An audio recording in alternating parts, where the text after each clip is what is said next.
I'm all ears. I don't know.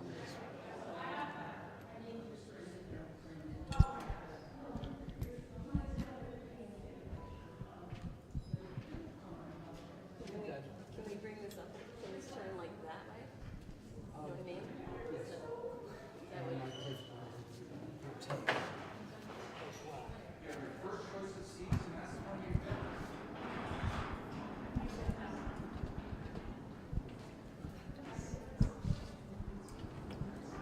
Hey, Janet.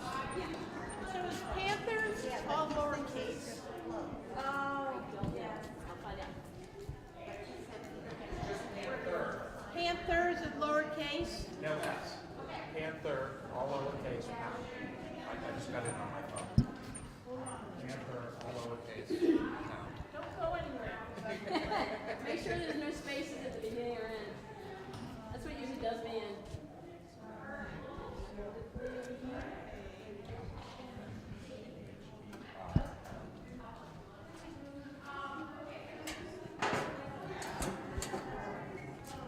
Good morning. Did you find a place to put your table?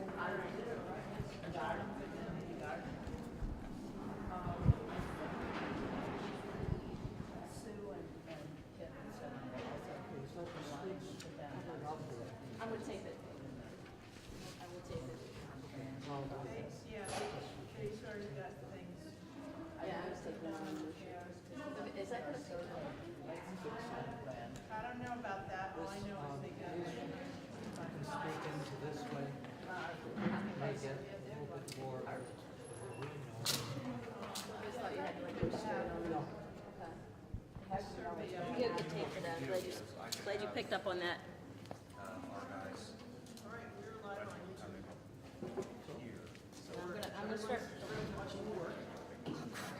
I'm now I'm playing on I'm playing with the sound and everything. Great.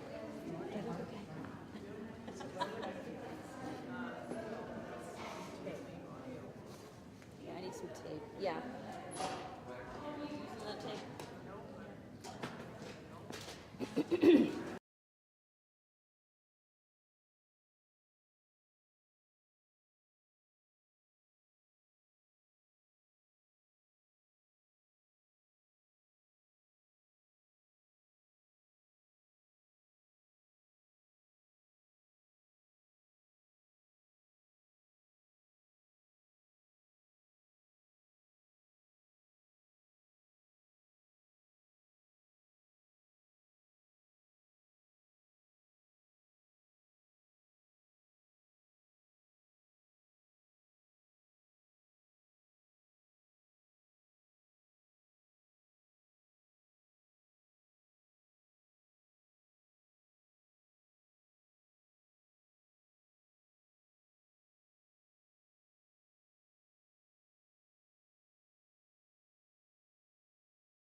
1, 2.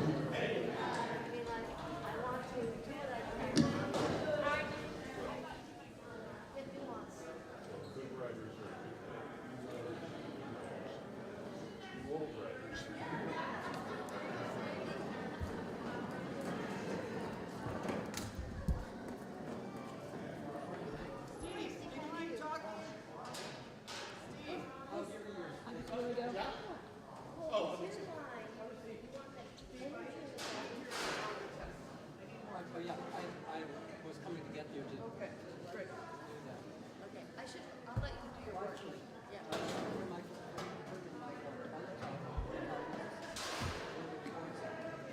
Shall we try? It does seem to have.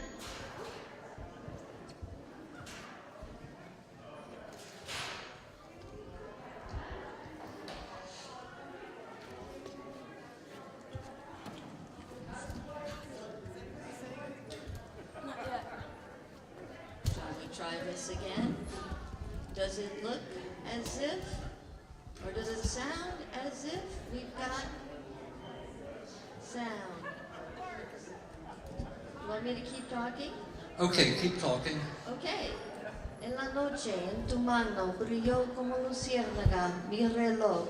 Oí su cuerda como un susurro seco, salía de tu mano invisible. Tu mano, Keep on going. tu mano entonces volvió a mi pecho oscuro a recoger mi sueño y su latido. El reloj siguió cortando el tiempo con su pequeña sierra, y en la noche caen minutos como hojas, fibras de tiempo roto y otras cosas que yo no puedo recordar. Bueno, estoy hablando en español para dar sonido, pero no de tener entendimiento, probablemente. What do you think? Should I keep talking? Do you want more?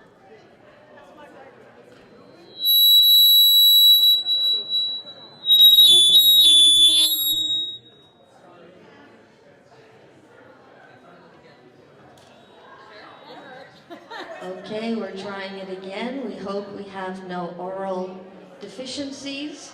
We're beginning democracy with a bit of a feedback. No feedback allowed.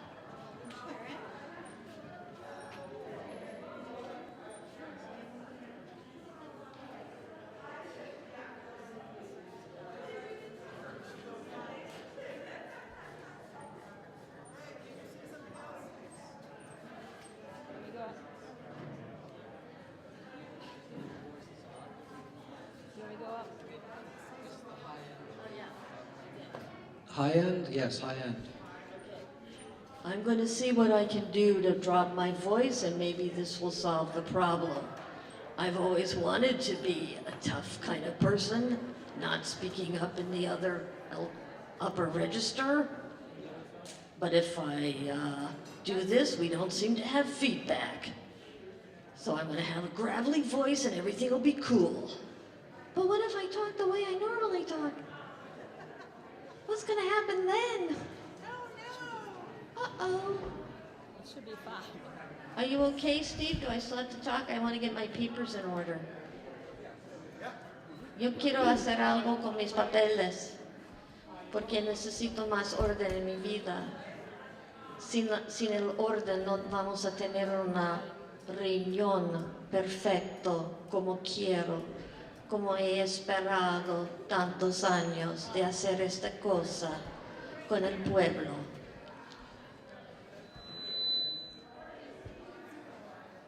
Okay, can I stop talking now? Is that okay? Cool? How are you doing? BCTV's okay? Okay.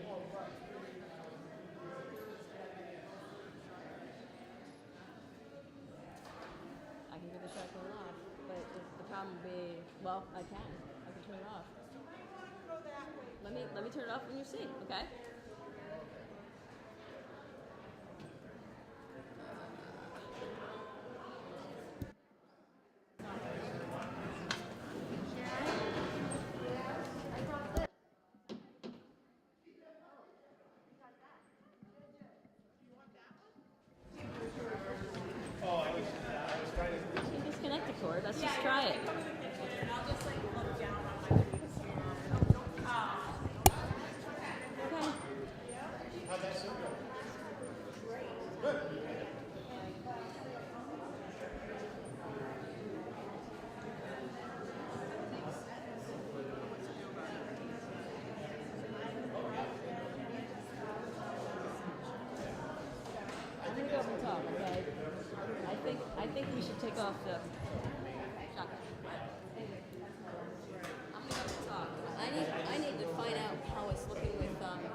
Check, check, check one, check two. How's this sound? A, B, C, D, E, F, G.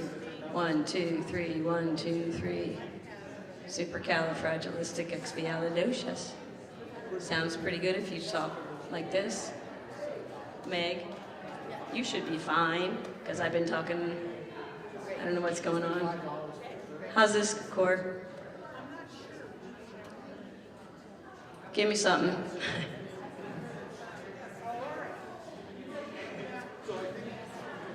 Okay. Check, check, check, check, check, check.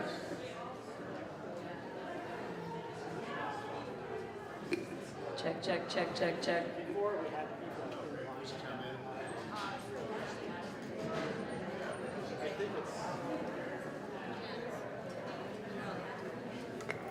Check, check, check.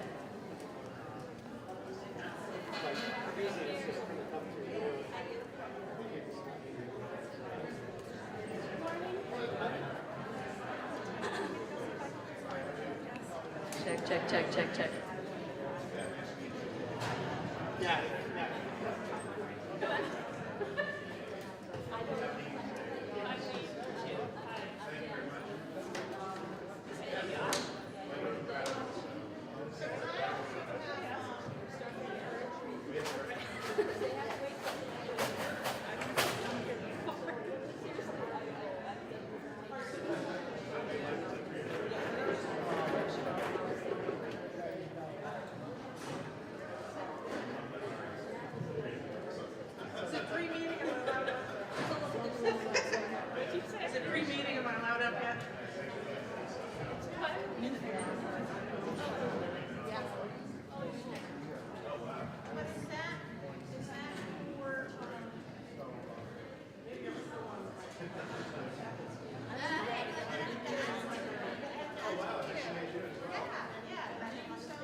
I know. I feel like such a big guy. I was like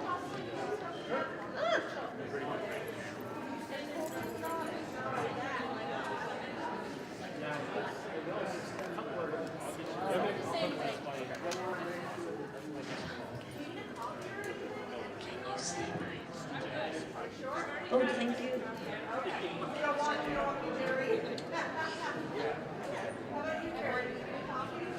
think I'm good. okay. We had, 5 years. 5 years ago, coffee? Oh.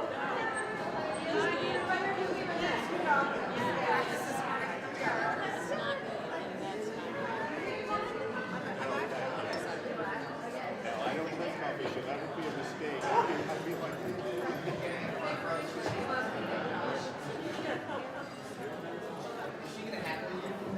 yeah. Yeah, absolutely. You bet. Yeah, I sit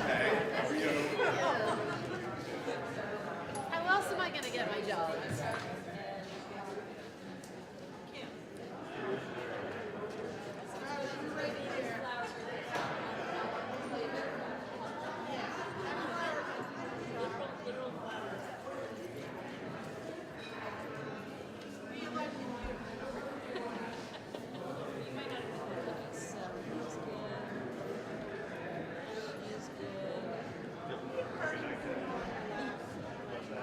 The yellow ones are in the way. Let's see.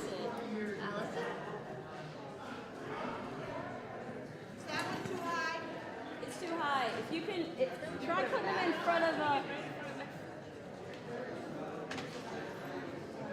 Yeah, sorry. Yeah.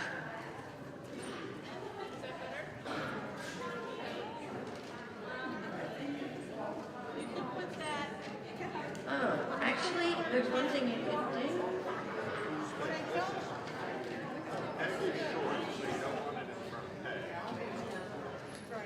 Put it in front of Kim, because she's kind of,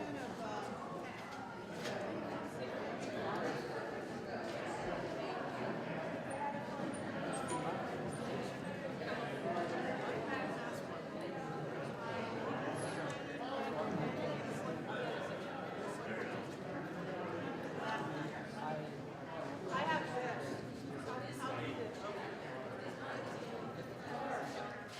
Eva.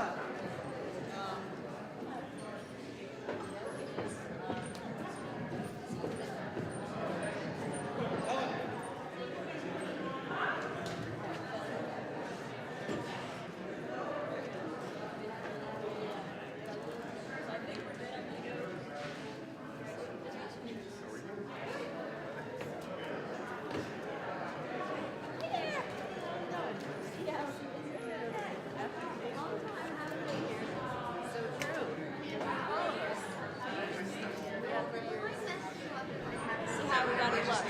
On your best face, Dad.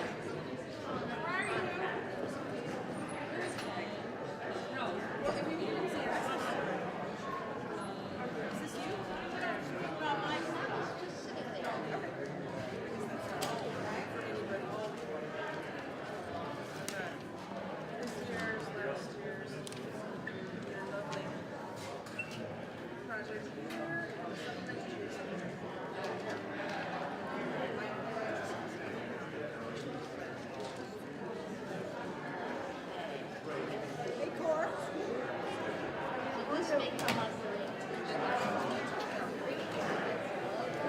No, during the budget. It's new to a lot of people. So if it, No, I want to try. Where's the camera?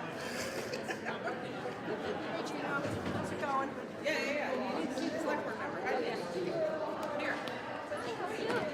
How's that? She's doing good. Yeah.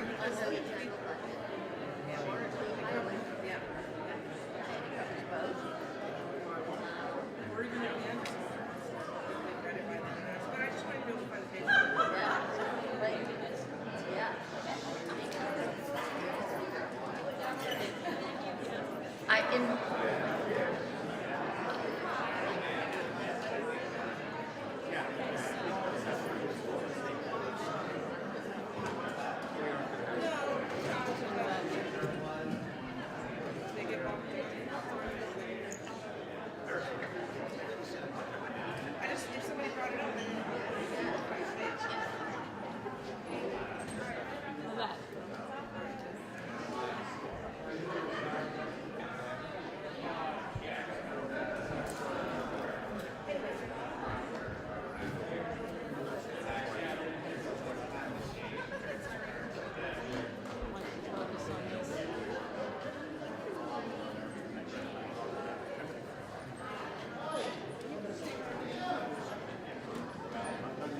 pictures of it. So now he's like, I mean,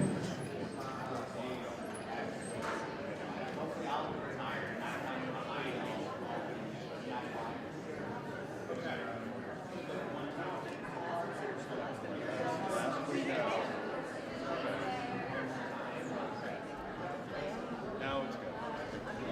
Yeah, I don't put it all. Don't pull it all because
yeah. So I just.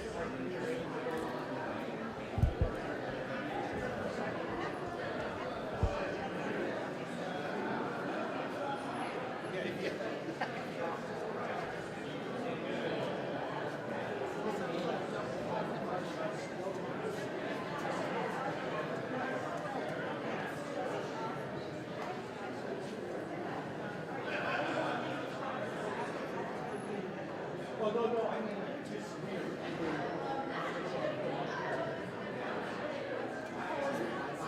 oh, yeah.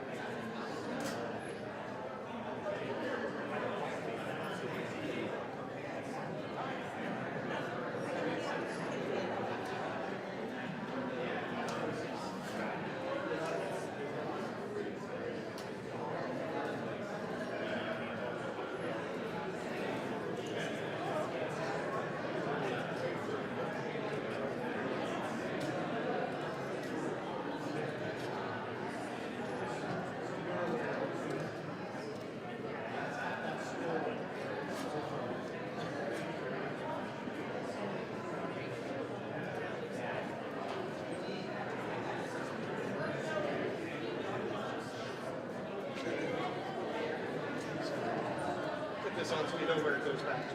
Oh, good. PK. Steve, Pre-K? Pre-K, yeah.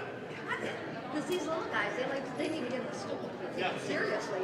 Well, I think sometimes they put them up to walk the boots on. For Jack is 75, because I can't remember. Cool. Good. Nice. Yeah.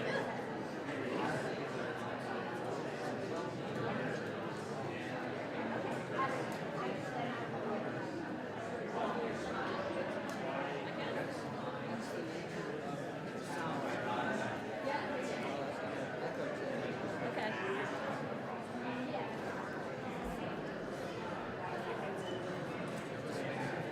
I'm not talking.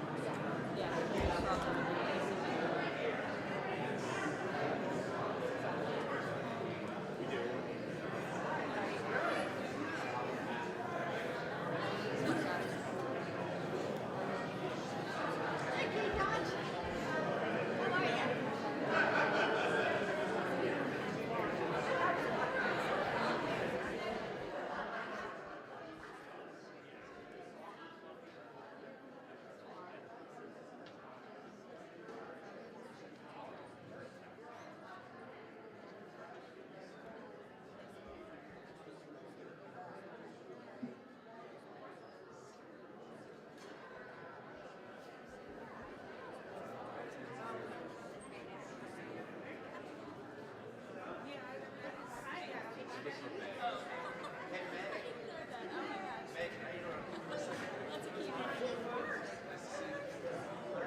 I'm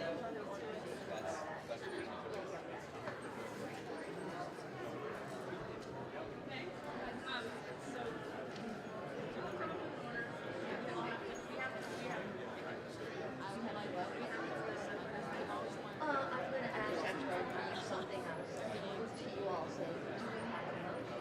Your mic is set.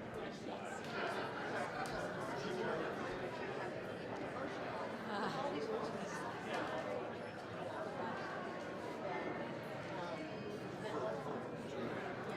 So, yeah, I mean, what we talked about the other day, exactly, so, but, you know, if you want to.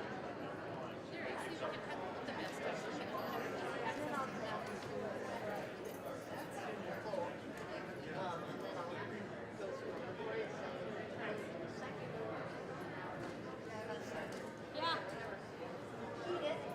Yeah. This will be, I think Karen is taking up this first one, so I'm going to move it second, Article 3 as written, and then I'll need an amendment to change it. And Right? Oh, the last, of the last. yes, yeah, of the last, because otherwise that means 2020. Yep. And so, So that'll be the third. what? We might not have done that one either. Oh yeah, 2020 was the, yeah, because I found it. I brought it actually. So if we could.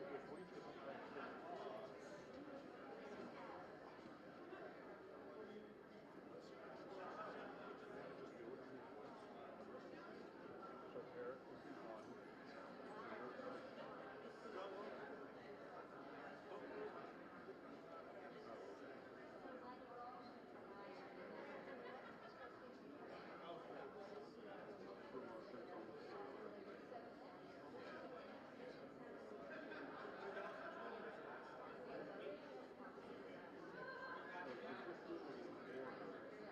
Probably.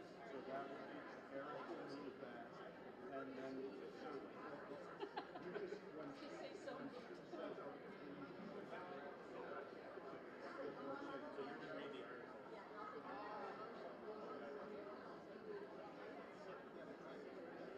and then I'll do the if you want.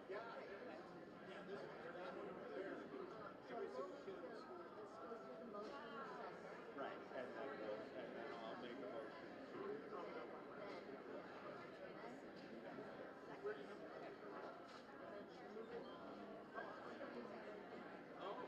So Peg will be Article 4. So.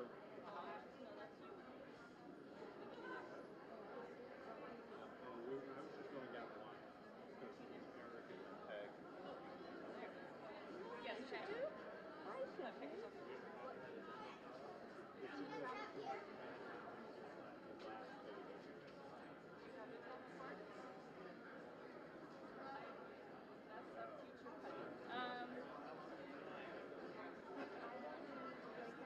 No, it's tricky. Do we have a motion? And what do you say so moved?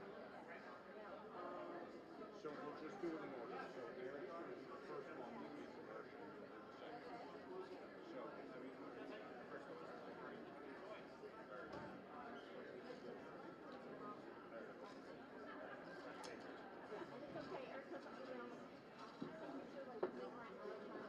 Anybody else? Karen's got me out here buying her Girl Scout cookies.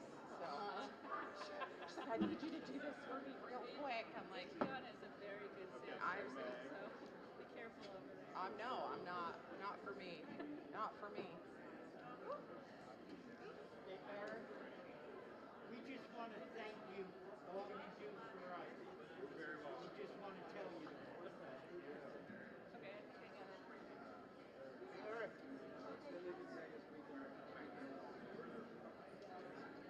You guys got enough seats?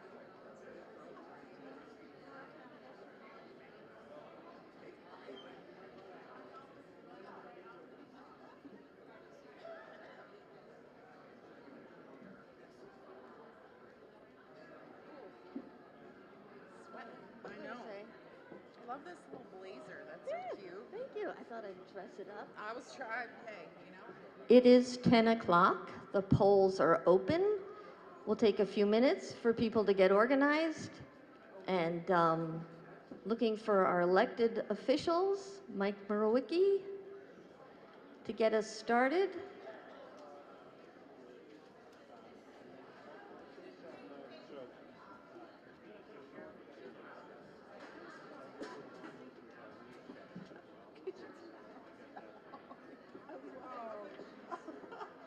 That's when we need to start off with a broken leg. I mean, typically, in some instances, it's been the person who's speaking, but I'm not sure we have somebody speaking.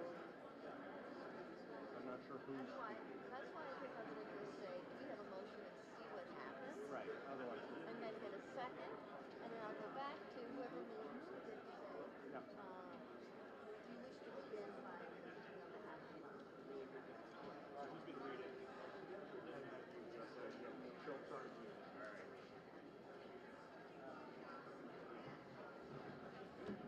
Laura D'Angelo?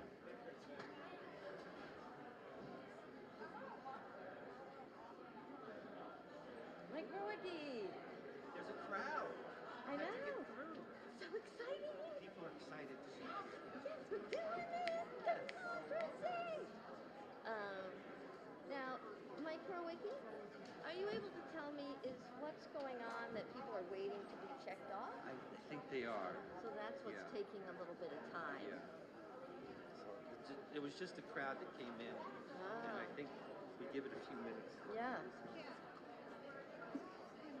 So I got to get off the stage, right? Yeah, it is still on. That's why I'm saying that.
Okay.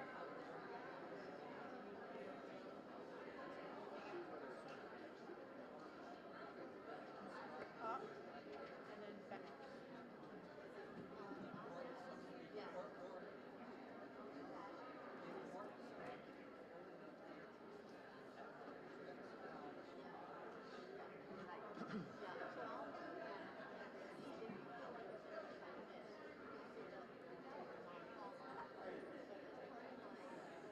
Notes to the people, I will have a little something about that. Great.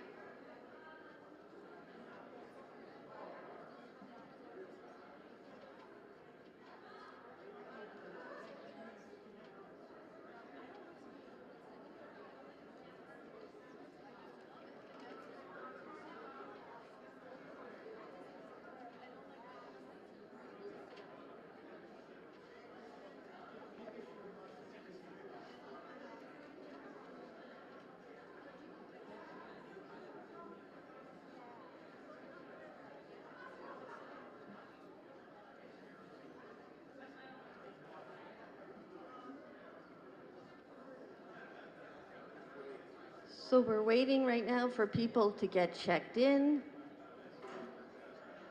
and we will get started soon. Nancy.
mostly this will probably be adequate. If they're taller, there are a few real tall people. You can post to that. But otherwise, I think that works pretty well. And when people step back too much, they're not going to be heard. Okay. So what? We're- And that's an I'm on-off just switch. testing the mic now. I'm hoping that people can find their seats, and we're going to get started very soon for our return to town meeting 2023.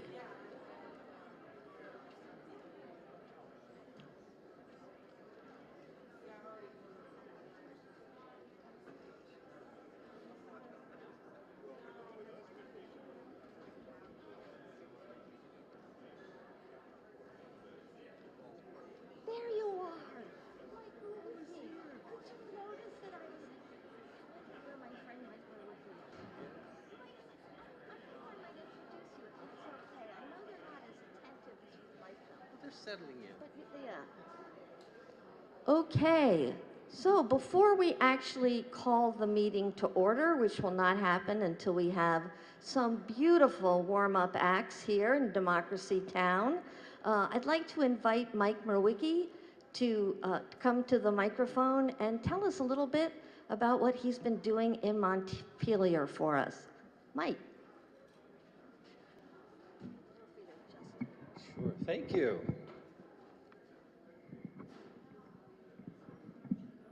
Can you hear me? I'm so used to being on Zoom, and I start talking, and people start saying, "You're muted. You have to unmute yourself." Well, we're not muted now, and it is so good to be back in town. It's great to be back here at town meeting and to see so many familiar faces. You might have seen as you came in, we have a special visitor here, Mike Pichak, our state treasurer, is visiting towns. And if you have any questions, hopefully not about COVID, although Mike did a great job getting us information and keeping us updated on COVID. Just want to share, Mike is a local guy. His parents grew up in Brattleboro. He grew up in Brattleboro. And Mike grew up in what we call a mixed political family. And as Mike announced his candidacy for state treasurer, he turned to his parents and said, "I hope this is going to be the first election you don't split your vote." Well, glad to see you here, Mike. And he's already doing some great work for us here. Well, up in Montpelier, we're halfway home. Your part-time legislature has an 18-week session. We're at 9 weeks. And we are off to a good start. I can share that, especially in contrast to the U.S. House of Representatives, we are doing our business in an orderly fashion. It took the Vermont House 12 minutes to nominate and elect our Speaker, Jill Krowinski. In contrast to the debacle. And I'd like to think that it's going to be a harbinger of what we do as we keep going along. So we're halfway through the session, and what that means is that we're close to the crossover part, where bills have to cross over, and House bills go to the Senate and vice versa. Among our priorities this year are family-friendly policies like paid family medical leave and a major reform in our child care payment and delivery system. Climate change, of course, is a constant cloud over our planet, and we're working on bills that include the Affordable Heat Plan, which focuses on 4 fundamental goals: climate accountability, equity and access, requires the majority of clean heat benefits to go to lower and middle income Vermonters, affordability, cutting costs, and feasibility to offer a practical blueprint for transition away from the volatile costs of fossil fuels and 19th century heating technology. Now, as the bills are being voted on, you may be hearing from your fossil fuel companies already, and they're spinning how this is the worst thing to happen for Vermont. But They want to keep the status quo, which is heating oil, $2 a gallon more than it was last year. Gasoline prices going up and down. And if you drive a truck, diesel is still around $5 a gallon. I'm not sure, Eric, what are you paying for diesel? Yeah, too much. Our economy is also challenged right now by ongoing workforce issues. Those challenges include housing and childcare, and they're connected. We know that a lot of women left the workforce because of the lack of childcare, and they're not coming back because it's too expensive. So we're working hard on that.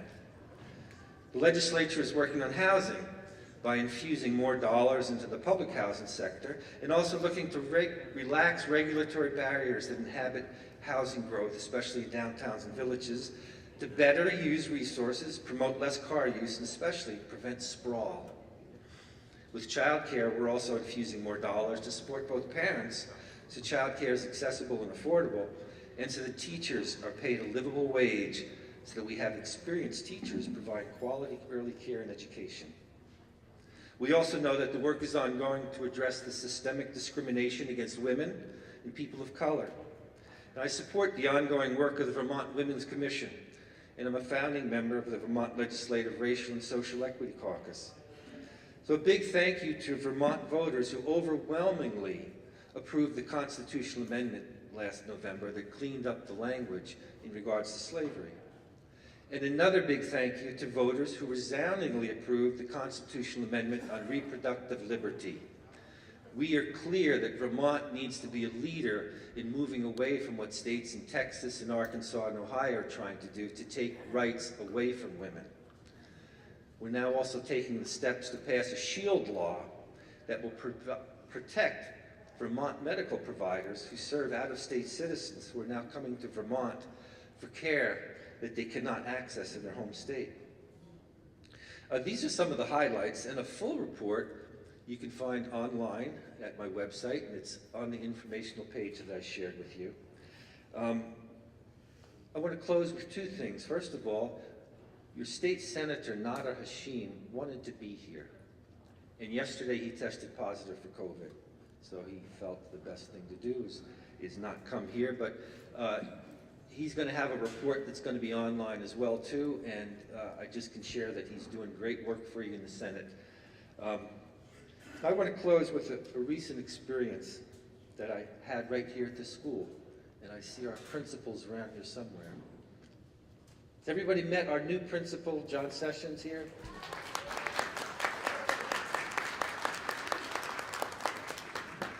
So I was visiting the 8th grade, and we're trying to organize a school trip to the State House, and I'd like to come visit classrooms.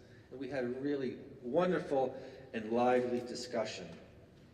And at one point, the question came up that reinforced what a good job is happening here. When a student asked, "Are you going to ban books here like they're doing in other states?"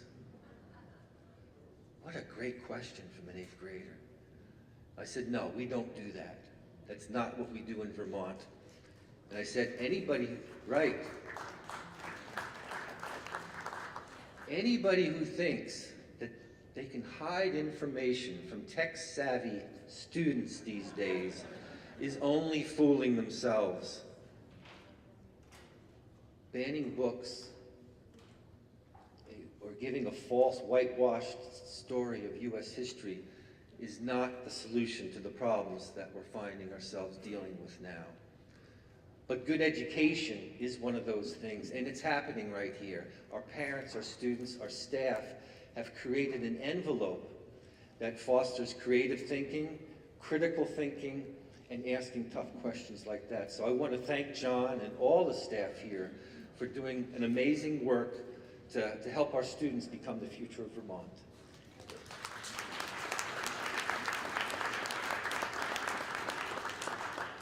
And I want to thank you all for the honor to serve and for helping keep Putney the best place I know to live, work, and raise a family, and to keep Vermont the best place I know to live, work, and raise a family. So thank you very much.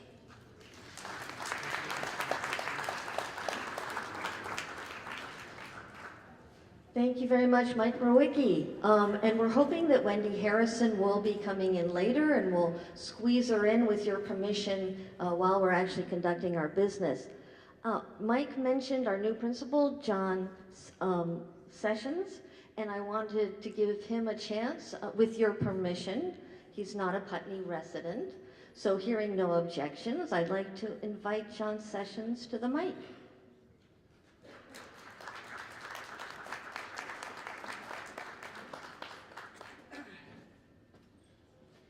Okay, thanks Meg, and thanks everybody, and I'll say I'm not a Putney resident yet, so just to clarify. Thanks so much. It's truly an honor to be here at my first Putney Town meeting, and nice to get the chance to meet many of you in the crowd, some for the first time, some not for the first time. But first, I just want to extend a deep feeling of gratitude to the whole Putney community. You know, this is my first year here at Putney Central School, and without exception, people have been incredibly gracious and welcoming to the community. One of the things that I talk about a lot is the reason why I'm here, and the reason why I was interested in this job in Putney is the connection between school and community is really at the core of what I believe in education, and a vision that it truly takes a community to raise children to be engaged, thoughtful citizens, to sort of feed communities in a positive direction. And Putney really embodies that in so many ways. And so I'm incredibly grateful for the support of our school and the support of all of us here at Putney Central School. So thank you. There's a funny story in my family where I grew up in Addison County, Vermont, but I had strong connections to Putney growing up through family friends who are here today.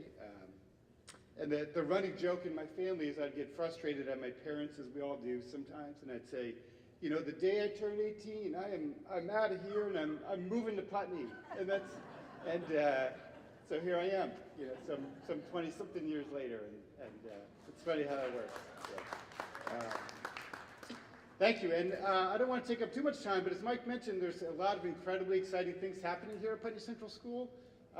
It's truly an honor to watch our remarkable group of teachers and staff sort of engage with students every day. You know, we have 180 students who come to school here every day, and the level of excitement and energy that resonates through this building is truly remarkable to see. And that's all due to the staff and remarkable teachers that come here every day and give so much to the school community. Specifically today, I want to recognize a couple folks who have a lot to do with getting this set up. Steve Napoli, who's our facilities manager, who is not here right now. He had to step out, but he spent a whole day sort of getting this place arranged and organized for us with the help of Tony Coven, who's here to my right.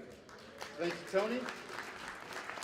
I have to acknowledge the kitchen crew. So Steve Head and Ariane are our two primary kitchen staff, with the help of Carrie Harlow in there, who's done a lot of work preparing lunch that will be coming today, along with Nancy Gagnon, who's here in the back. Nancy has done a lot of work in every way here, but also preparing lunch and getting things ready. So thank you, Nancy. Also, just two things I want to highlight. We have a truly remarkable group of 8th grade students, who are, many of whom are in the back there, waving their hands.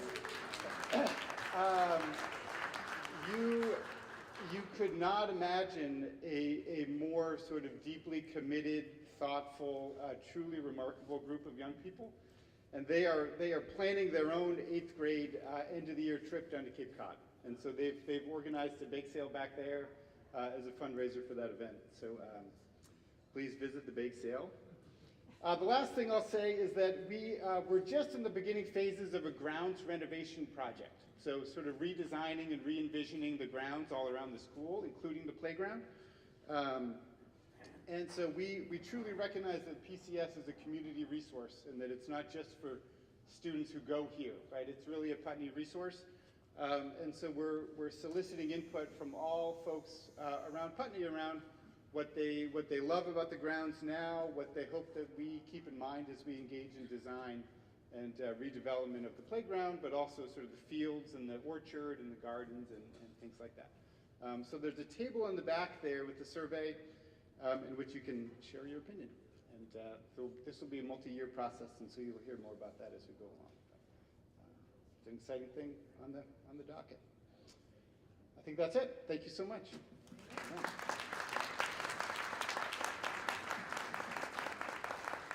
Thank you very much, John. Okay, we're getting closer and closer to these articles, but first, there are two very important people I wish to invite onto the stage, also not Putney residents.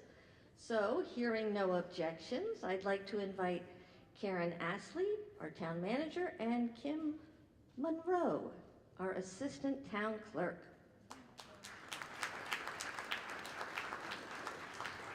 And once they get seated, I was going to ask the select board if they would, because out of curiosity, are there any people here that this is their first Putney town meeting?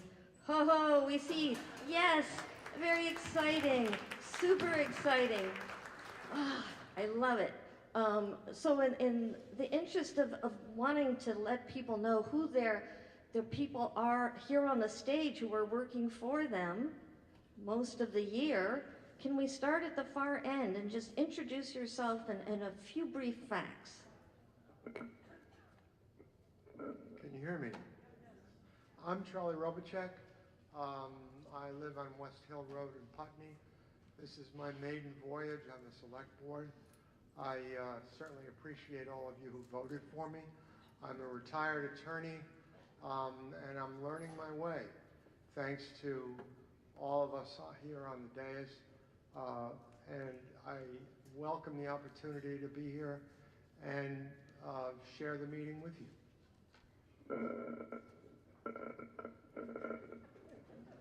Is there somebody else here? Another creature? So I'm Karen Astley, your town manager, zoning administrator, finance director, delinquent tax collector, and by default, road commissioner.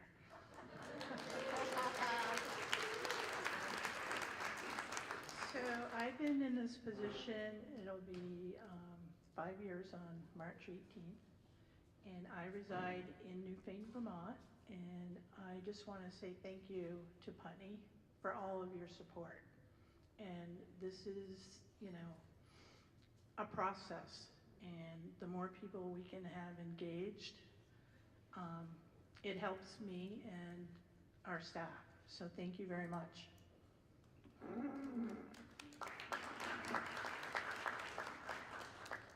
I'm Eileen Shute. I'm the chair of the select board at the moment. We moved here, I think, in 2017.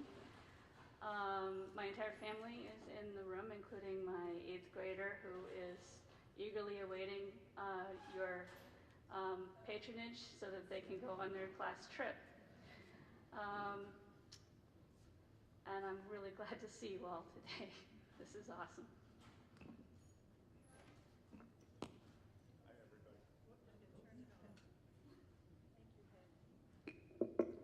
I'm new to this, sorry. Well, I know many of you. I'm Josh Laughlin. I am finishing 17 years on the select board today.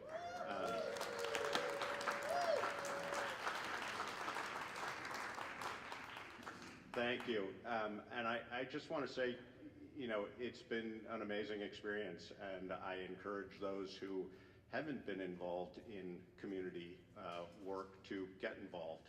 We have opportunities right now. I would say perhaps my only regret about stepping down in this moment is the fact that there are opportunities for Putney right now due to just having completed the Our Future Putney program, ARPA money that's available to us, and large amounts of federal money and state money that is going to be available. There are huge opportunities for the town, and I think it's really important that we all as a community step up and take advantage of all of those opportunities as much as possible, because they are there for us to be able to take advantage of. But that takes dedication and people to really put the effort in to do that. So I encourage everybody who's interested to get involved in town stuff now, because it's an exciting moment for us. But thank you all. It's been a good run, and I look forward to seeing you all around town. And I can say what I want at a select board meeting from now on, so you'll probably hear more from me.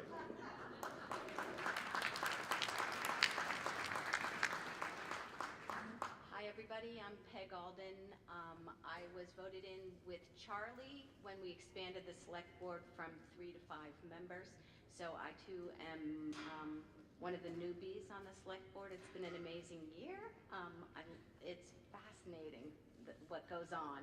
I encourage you all to participate in any way that you can. I don't know how long I've lived in Putney, 35 years or something like that. I have spent most of my professional life working at Landmark College. Had a kid go through Putney Central. And I live in downtown, in the downtown Putney, right smack dab in the village. So I'm glad to see you all here.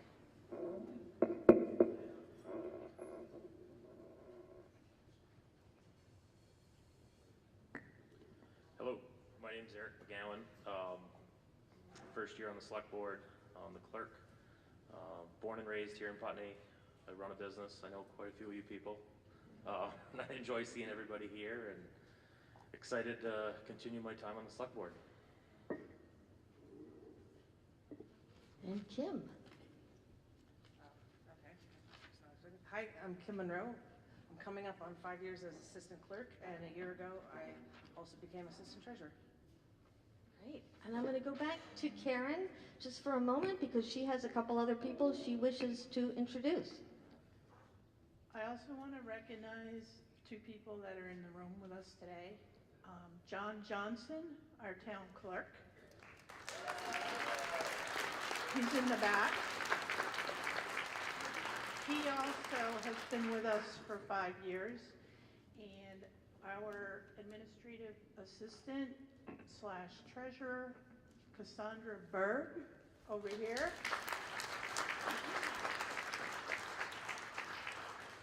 And I also want to recognize our highway department, Brian Harlow, Jason Newton, Alan Skip Thurber, Lenny Howard III, and Patrick Wood.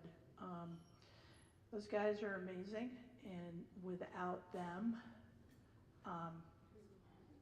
I'd have my hands full. Okay, so honestly, I really appreciate that crew, and they totally work very hard for this town. So when they're out and about, thank them. Great. One other person is Tom Goddard, our fire chief. He wears many hats as well. He is our state construction permit inspector, our emergency management director, and several other hats. And he has a crew of approximately 30 on the roster. So thank your fire department too. It's not easy, folks. We're in challenging times right now, and staffing is a problem, and we're going to work through it though. So I just want to recognize all of our town employees and a wonderful job they do. Great. Thank you very much, Karen. And finally, my name is Meg Mott. I've been a moderator since, I believe, 2015. And this is a heartwarming moment. I've been thinking of you all while I was on Zoom doing public information meetings. It doesn't use Robert's Rules of Order, so it's not the same thing. And I kept saying, one day we will be back in this room. And here we are. So I'm going to try not to get too emotional and cry, but I may be doing little dances up here from time to time. So let me just, before I actually call the meeting to order with a very special gavel, I wanted to let people know, especially if this is your first town meeting, that this is run by Robert's Rules of Order. And that may sound like, whoa, who's Robert and why do we follow his rules? Well, Robert's pretty special, particularly in the 21st century. Oh, wait a minute. My cell phone is ringing. Oh, whoa, wait a minute. Under Robert's Rules of Order, we can only do one thing at a time. There is no multitasking. That's why I'm going to read each article out loud twice to introduce it to you people. And that's because we're going to only focus on one thing at a time. Amazing, right? This is a skill we seem to be losing with these buzzards and things going off. The other thing about Robert is we can only have one person speaking at a time, which means that we're only listening to one person at a time. And with regard to that, you can see Steve has set up a microphone. You'll have lots of chances to speak today. I will be trying to bring out differing points of view. That's why we come together to do this. And Casey, who is seated near the microphone, can either run the mic back to you or will help with the adjustment of the mic to your face. Robert creates a formal structure so that we, the people of Putney, can actually do our business. We can weigh and consider different arguments, which means that we get to use our political judgments and they count.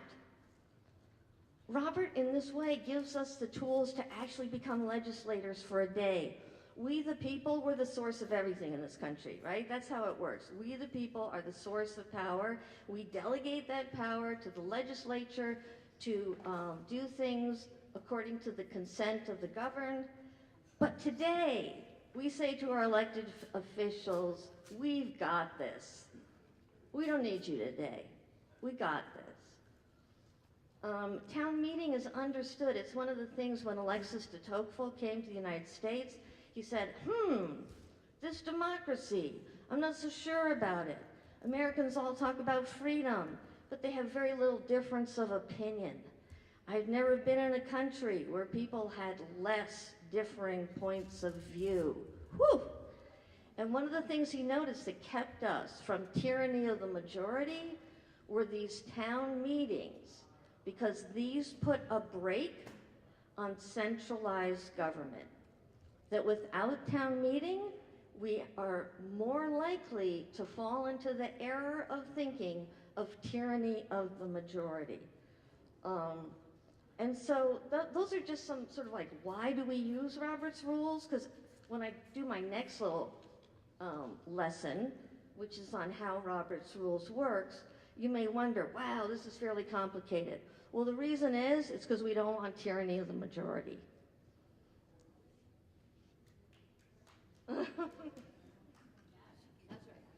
Yeah, we don't want tyranny of the majority, and I love it that just one person clapped. Exactly!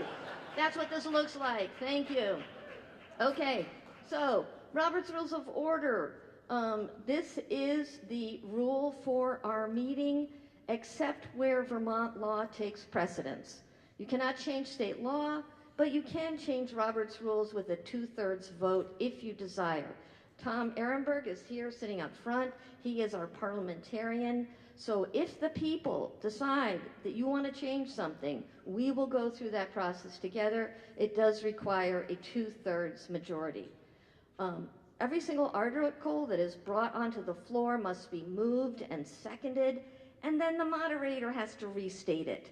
I do have lozenges to keep me going with this, because there's a whole lot of saying the same words over and over. That's part of that. We're going to focus on one thing at a time, and we don't want to get confused what it is we're discussing. Articles may be amended once they have been brought in front of the people and the article is on the floor. To ask for an amendment, just raise your hand. You say, I wish to make an amendment. I'll look for a second, and then we're going to debate that amendment. And we can also, because we're that clever, amend the amendment. But that's as far as we go. I can do second degree order thinking. I'm not sure I can go to third degree order thinking. And Tom Ehrenberg and other people here who are looking at their Robert's Rules are going to help me if we do amend an amendment. It's one of those most exciting moments to get into, that you can lose sense of reality. After you've spoken once on an issue, I will not recognize you again while other people have their hands up. If nobody seems to have something to say and you wish to speak a second time, I will ask you if you have something new to add to the discussion. you have the opportunity to call for division. So if people go back and forth on an issue, and it looks like as many people are speaking for the issue as are speaking against, and we do just a voice vote, it may be hard for the moderator to determine.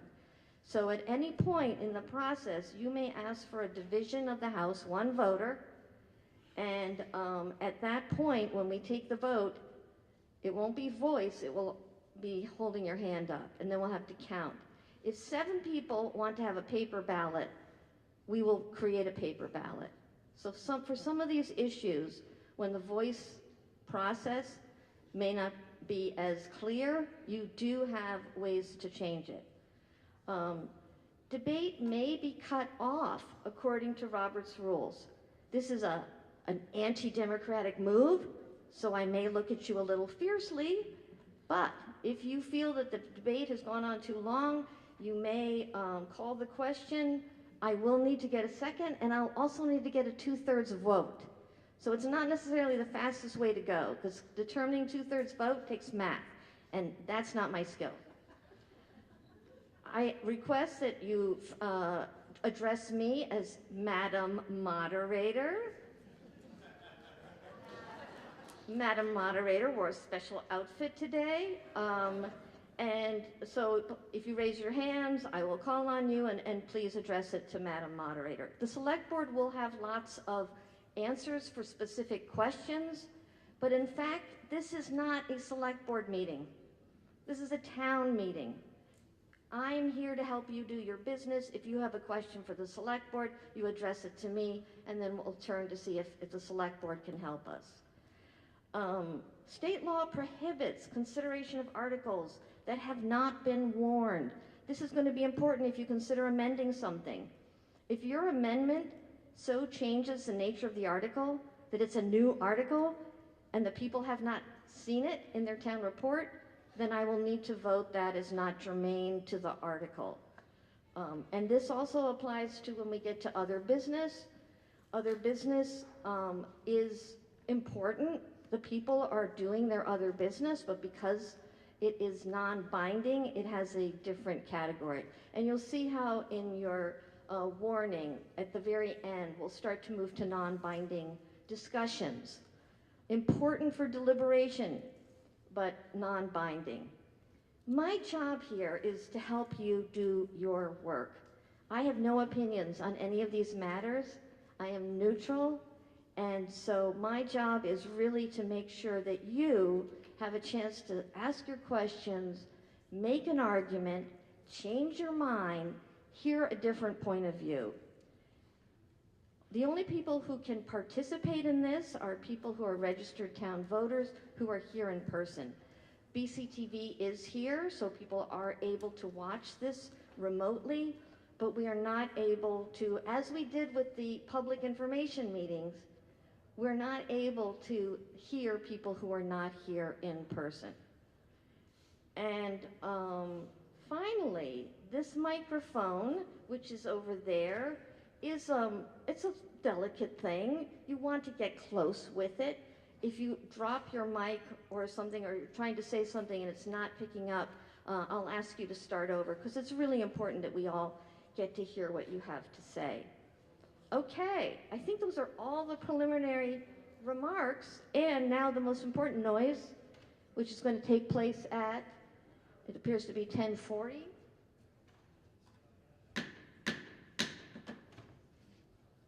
Putney Town Meeting 2023 is now in order. Please look at your warning. I will start to go through each of the items. I'm ignoring Article 1. The moderator has nothing to do with Australian ballots. We'll now move to Article 2, to elect 3 trustees to the Putney Public Library Board from the floor. Do I have a motion? Janice Baldwin has the motion, and can we get a second? Priest Drive. And the second, can you tell me your name? Oh, sorry, Jordy. It's taking me a little while to remember. Jordy Heller is the second. Yes, Janice. So before I even make the motion, there is a mistake on this warning. We are electing 4 trustees, not 3. So Okay, so it looks like we need an amendment. Janice Baldwin, are you making an amendment? I'd like to make an amendment. Okay, and you, the To Article amendment 2. to Article 2, and the change you wish to have is I would like cross to out change 3 to 4. 3 to 4. I need a second. Do we have a second? And that is, I know that person too, and now I can you say your name? Michael. Stage fright, what can I tell you? Michael, second. We are now going to be discussing the amendment. Do you want to explain why you wish the amendment? Yes, because it's a mistake. In the morning, there have always been 4 people that have, and it's embarrassing because I did proofread part of the town report, but I don't believe that Mary and I proofread the warning. I see. Okay, so this is just a clerical error. Is there anybody who wishes to speak against the amendment? Seeing no objections, it appears that people are ready to vote on the amendment. The way that's going to work is I'm going to ask for all people to say aye, and then I'm going to ask for people to say nay, and then I will make my determination. We are now voting on the amendment to Article 2. All those in favor, please say aye. All those opposed, please say nay. It appears that the ayes have it. The ayes have it, and the amendment passes. We are now discussing Article 2 as amended. Janice. I don't have to state the amendment again. I just need to. You just need to say what you'd like to say on behalf of Article 2 as it is amended. Thank you. So I'm Janice Baldwin. I'm the chair of the Putney Library Board, and in that role, I have the really happy responsibility today of presenting to you our slate of 4 nominees to fill our vacancies on the board. Before I do that, however, I'd just like to take a minute and thank some people as well. As you know, the Putney Library is a very busy place. Every month, over 22 items. Our patrons check out over 22 items and attend numerous programs and activities and story times. None of this rich activity would be possible without the contribution and the support of the town. So on behalf of the Board of Trustees and the staff of the library and our director, I'd like to thank you, the taxpayers and the residents of Putney, for your ongoing support, not just financially, but for your daily patronage by taking out some of those 2,200 items and attending our programs and our activities and telling us what you think and what you would like to see in your library. I'd also like to take this opportunity for us all to thank or recognize our library director, Emily Servas, and her wonderful staff for their innovation and creativity and hard work.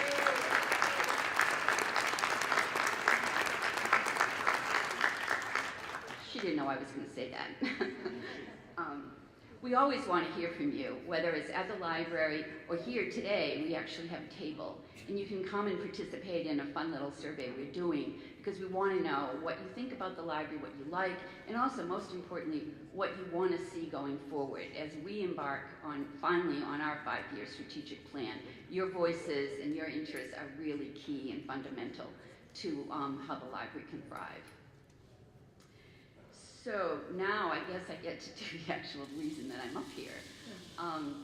So on behalf of the Putney Library Board of Trustees, I'd like to nominate the following people, and these have been approved by the board, to fill the slates. For the 3-year positions, Kevin Champney and Amber Paris, and a new board member, Trish Roberts. And for the 1-year seat, Ben Lord. We're really excited to add these 2 new people as well. Their ideas, their enthusiasm, their energy, and their skills will really complete our board. Thank you. Great. So we now have a slate of candidates, 4 people. Are there any other nominations from the floor? I see no other nominations. So we are now voting on Article 2 to elect 4 trustees to the Putney Public Library Board. All those in favor, please say aye. Aye. All those opposed, please say nay. It appears that the ayes have it. The ayes have it, and Article 2 passes. We will now move on to Article 3, to see if the town will accept the report of the last town meeting. Do I have a motion? So moved. Do we have a second from the floor? Yes, I'm spacing out on everybody's name. Christopher Arian. It really is stage fright, people. I'm gonna lose that problem soon. So it has been moved and seconded? Yes. I'd like to propose an amendment. Thank you very much. We now have an amendment, and what is the amendment? So I would like to move that we change the language to read, instead of the last town meeting, to the last public informational meeting. Okay, we now need a second for the amendment, and Laura Chapman is giving us the second on the amendment. We are now discussing the amendment to see if the town will accept the report of the last public information meeting. Yes, any discussion? I will just state that it's just a formality that we wrote it as town meeting, but in fact, legally, it was warned as and conducted as a public informational meeting. So this is just a bookkeeping, essentially. Great. Is there anybody who wishes to speak against the amendment? It looks like then we can vote on the amendment. So we're voting on the amendment to change the language of Article 3 from town meeting to public information meeting. All those in favor, please say aye. Aye. All those opposed, please say nay. It appears the amendment passes. The amendment passes. We are now discussing Article 3 as amendment to see if the town will accept the report of the last public information meeting. Is there any discussion? Are there any questions? It appears that the voters are ready to vote. All those in favor of Article 3 as amended, please indicate by saying aye. Aye. All those opposed, please indicate by saying nay. It appears the ayes have it. The ayes have it. Article 3 as amended is passed. We are now turning to Article 4, to hear and act upon the reports of the town officers. May I have a motion? So moved. Peg moved. Do we have a second from the floor? Nancy, I remembered her name. Nancy Storrow. And it appears nobody seems to be asking for amendment. We are now discussing Article 4. Is there any discussion? Seeing no discussion, it appears the voters are ready to vote on Article 4 to hear and act upon the reports of the town officers. All those in favor, please say aye. All those opposed, please say nay. It appears the ayes have it. The ayes have it, and Article 4 passes. At this point, we are just taking a small little detour that is not on your warning, and that is time to talk about an important annual event here, the Community Service Award. Who wishes to come forward?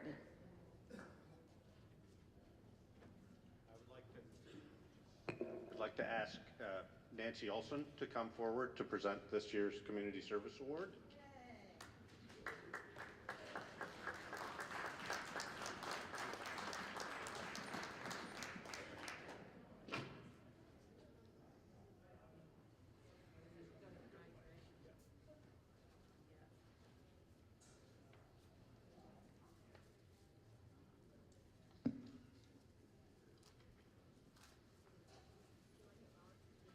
I think that's okay.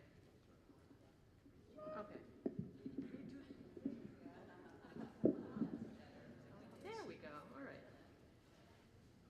The Putney Community Service Award for 2023. When the COVID-19 pandemic hit in March 2020, Hannah Pick, the executive director of the Putney Food Shelf, had to make a decision. Close the food shelf for the duration, or find a way to remain open to continue to provide supplemental healthy food for those in need. Many food shelf volunteers, concerned about the virus, stepped away from volunteering. In response, Hannah worked closely with her food shelf board of directors to develop a drive-up service system and a home delivery system that allowed the Putney Food Shelf to continue to serve people from Putney and nearby communities.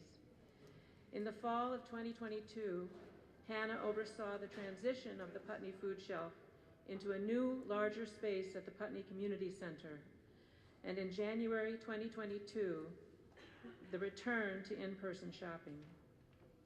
Hannah joined the Putney Food Shelf part-time on September 1st, 2016 as its first as its first employee. In the years since, she has guided the food shelf's development of its Food for Kids food pantry at Putney Central School, provided orientation sessions for new volunteers, shepherded the food shelf's finances, and partnered with other community organizations in carrying out the food shelf's mission. Her work is built on a foundation of compassion and justice. We are fortunate that Hannah, who grew up in Putney and lives here with her husband Matt Mabry and their 2 daughters, continues to guide the Putney Food Shelf in doing its part to address hunger in our community. Thank you, Hannah. And Hannah had an appointment this morning, so she's not here, but she's coming. She said she'd be here shortly after 11. And I do see that Hannah's parents, Ken Pick and Virginia Scholl, are here, so hopefully maybe they would be willing to accept this plaque in her honor.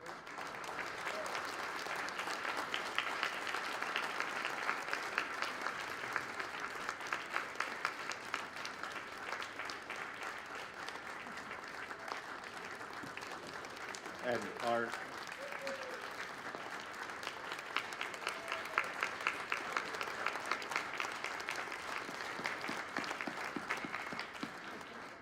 the select board's sincerest gratitude for just a remarkable service that is run in Putney, and for all of those that participated under Hannah's able guidance. Thank you. Great, thank you very much. I think we have another off the warning comments.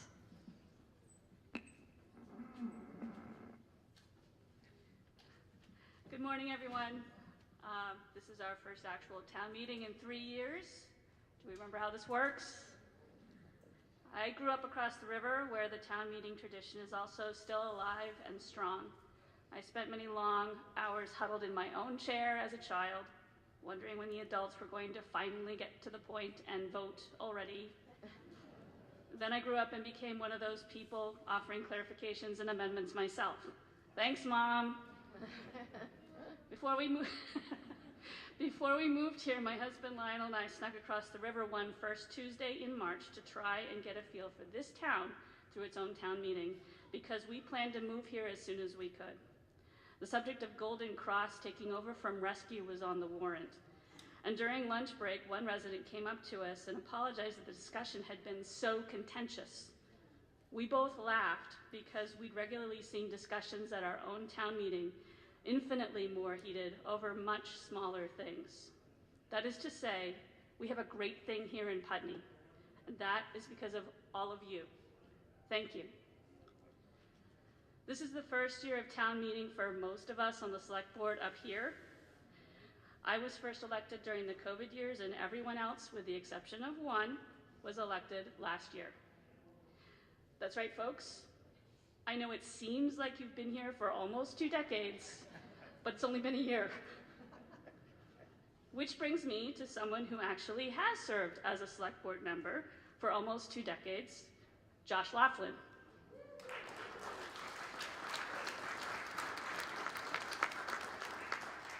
I don't know Josh as well as those who have served with him before, so I asked some of those who have worked with him to tell us about what made Josh such a capable and effective member.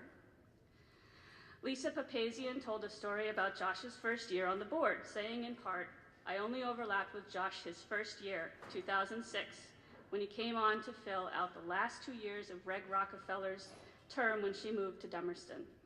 But Scott also came on at the same time. We needed 2 SB members in 1 year, which caused me great anxiety. I wrote a letter to the reformer about it and asked people to join me in a meeting to see if we could find candidates for SB and other positions. I made cake, and lots of people came. Thankfully, Scott and Josh signed up that night, and we had enough people in the room to fill out their petitions. I am sorry I didn't get to serve longer with Josh. I always enjoyed working with him, and I'm happy to call him a friend. Steve Head wrote, I had had several experiences on various small school boards, but wasn't really prepared for all the complexities of town government. The more I studied how things worked, or were supposed to work, the more things I realized I didn't know. Josh was extremely patient answering my questions.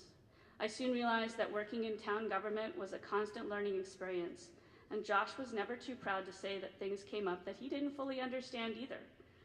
The town of Putney has certainly been fortunate to have had such a staunch advocate in their corner for these past 17 years, and the town is better off for it.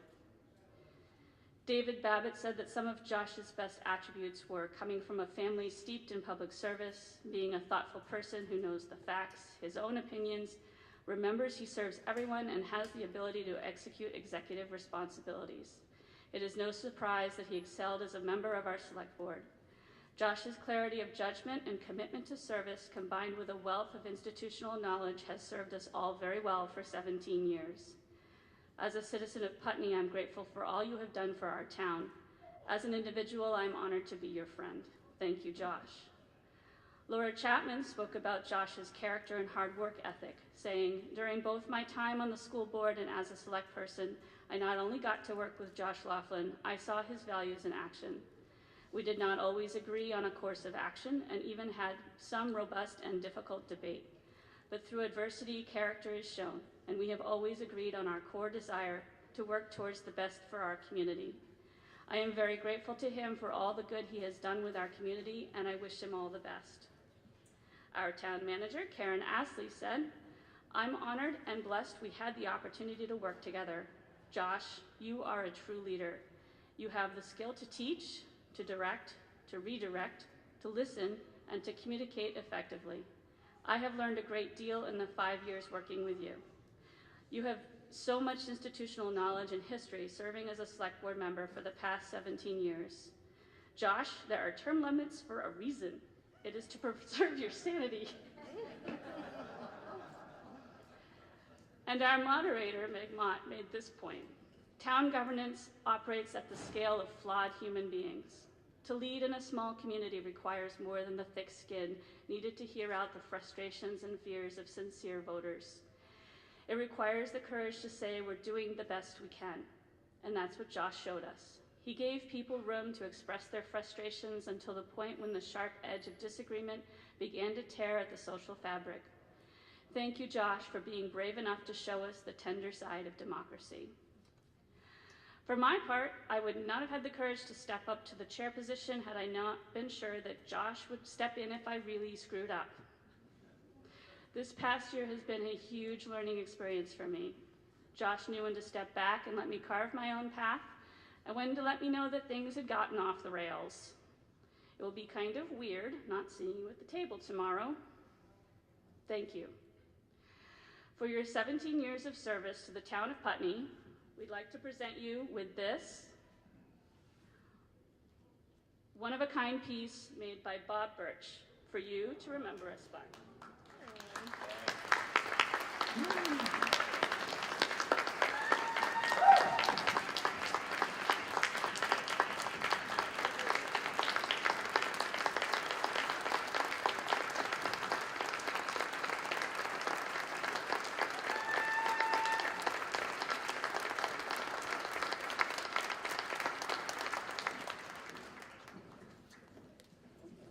Thank you all, and again, it's been such a pleasure.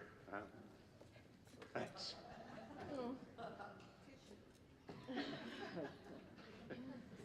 I think there is one other person who is going to have something on this issue of Josh Laughlin and his amazing service. Mike Merwicki.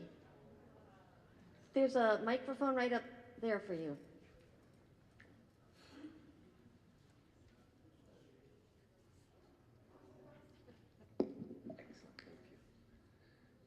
Thank you, Josh.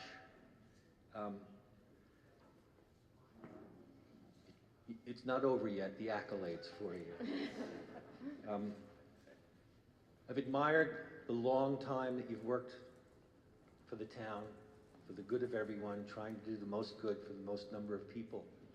And I think we both know it's not easy, but there you are, you stuck with it, and I have a world of admiration for you, and that's why I took it upon myself to put before the House of Representatives in Vermont this concurrent House resolution that I'll read now. House concurrent resolution honoring Putney Select Board Vice Chair Josh Laughlin for his outstanding municipal public service.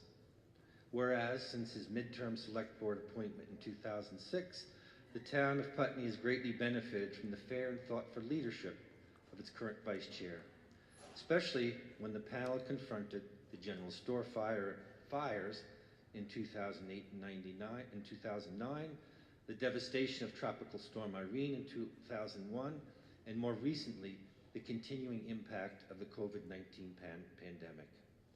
I'm not going to read the whole thing because I think we want to move things on, but I do want to add that along with this, whereas town meeting date 2023 will mark the conclusion of your exemplary service and tenure as a Putney Select Board member, therefore be it resolved by the Senate and House of Representatives that they honor Putney Select Board Josh Laughlin for his outstanding municipal service.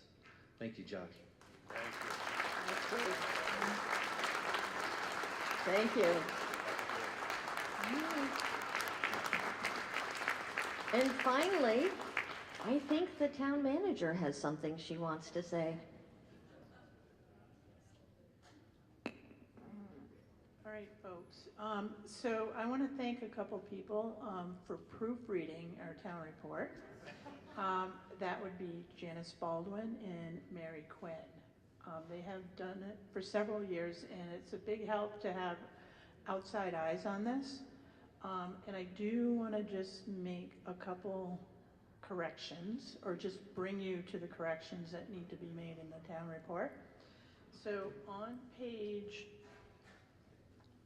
6, the ARPA Advisory Committee, their term should end 3/20/23. And then on page, bear with me for a moment. On page 32, about halfway down the page, there's a title, Social Service Net to Budget FY24. That title actually should read Capital Budget / Purchasing Plan. So that section has nothing to do with the library. And it actually should have gone next to the capital plan. And we will correct that next time. And that's it. Okay. That Can I we just say found, one thing, folks. Meg? And Josh Laughlin. I just want to say that the employees of the town of Putney are remarkable, and we're lucky to have all of them, particularly Karen and her, all the folks that work in the office. But as Karen said, highway department, fire department, without them, we would not be able to do what we do as a town. So thank you to all of them. Thank you, Josh.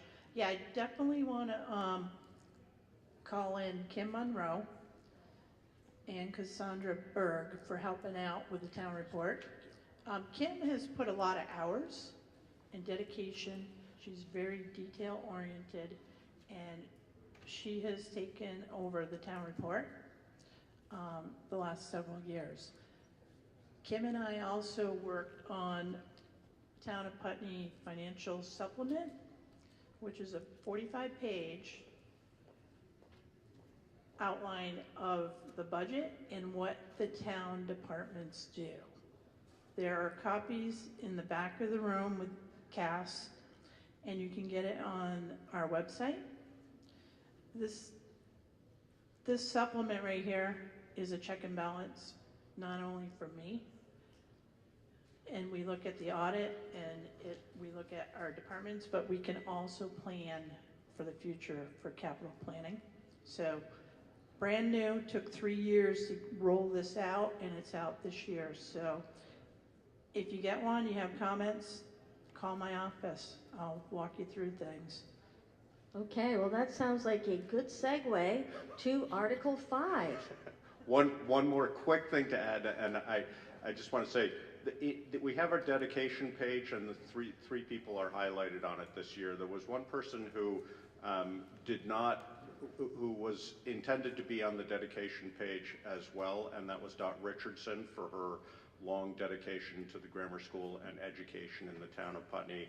And then 2 other people who I just want to give special recognition to.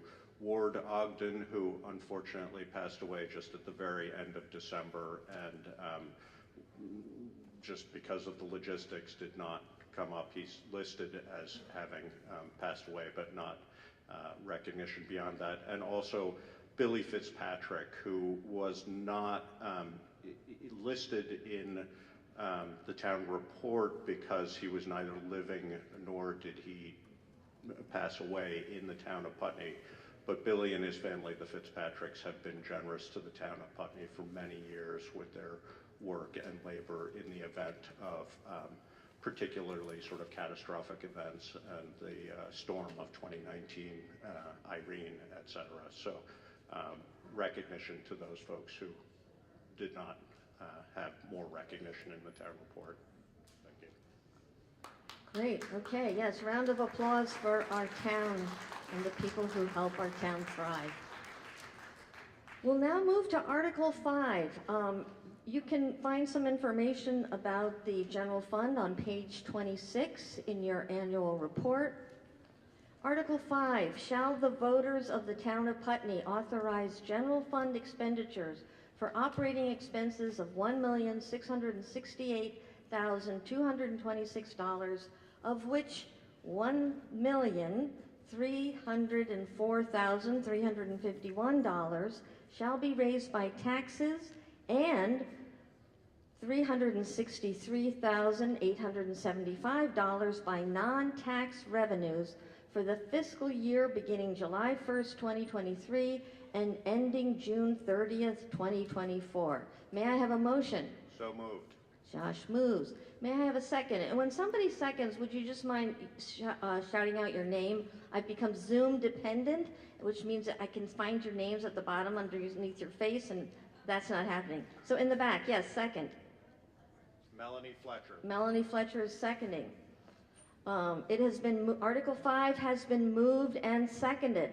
Shall the voters of the town of Putney authorize general fund expenditures for the operating expenses of $1,668,226, of which $1,304,351 shall be raised by taxes and $363,875 by non-tax revenues for the fiscal year beginning July 1st, 2023 and ending June 30th, 2024. Would somebody like to speak on behalf of we have Eva Mondin with her hand up. Can we get a mic to Eva? Or Eva, are you able to come forward? No. Yeah, bring her a mic.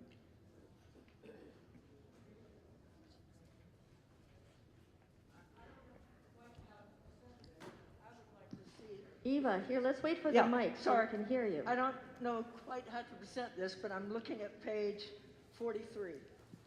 On page 43, it says the Women's Freedom Center is to get $757. I want to see them get $4,000. The reason I say that is that of those people murdered in the state of Vermont, 50% were women in domestic situations. Okay?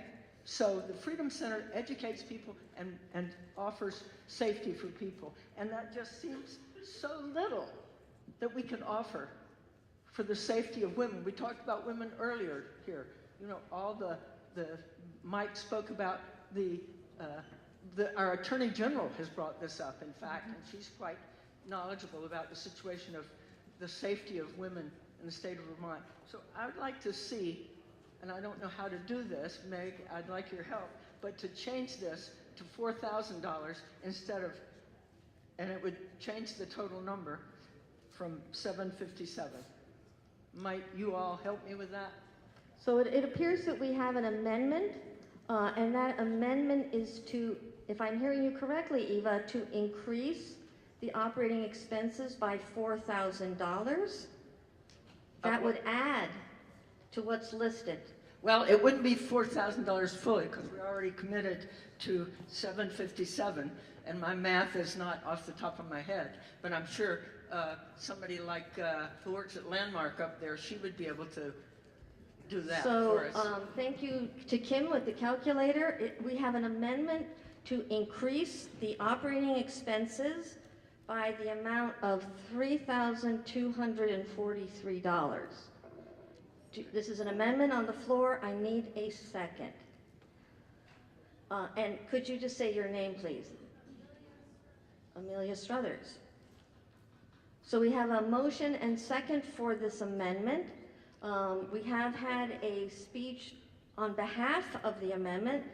I'm curious if there's anyone who wishes to speak against the amendment or has a question. It sounds like Jeanette White, you have a question. Can we get a mic to Jeanette White?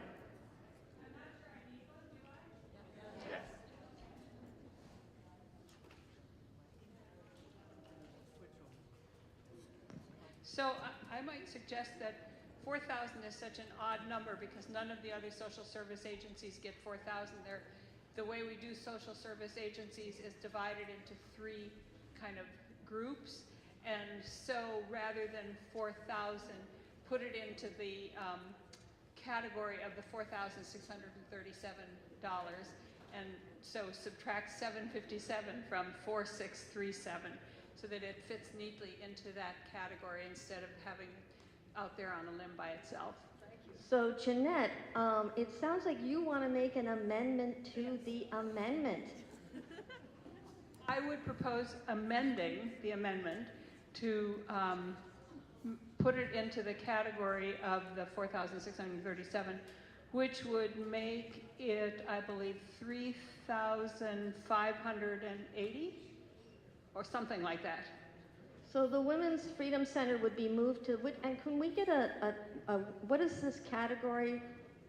I understand there's a three-tier system. How do we identify the category? It would be from category C into category B. Yes. Category C to category B. Yes. So now we are doing an amendment to an amendment. Everybody following this? I need a second for the amendment to the amendment, and could you shout your name out? Holly.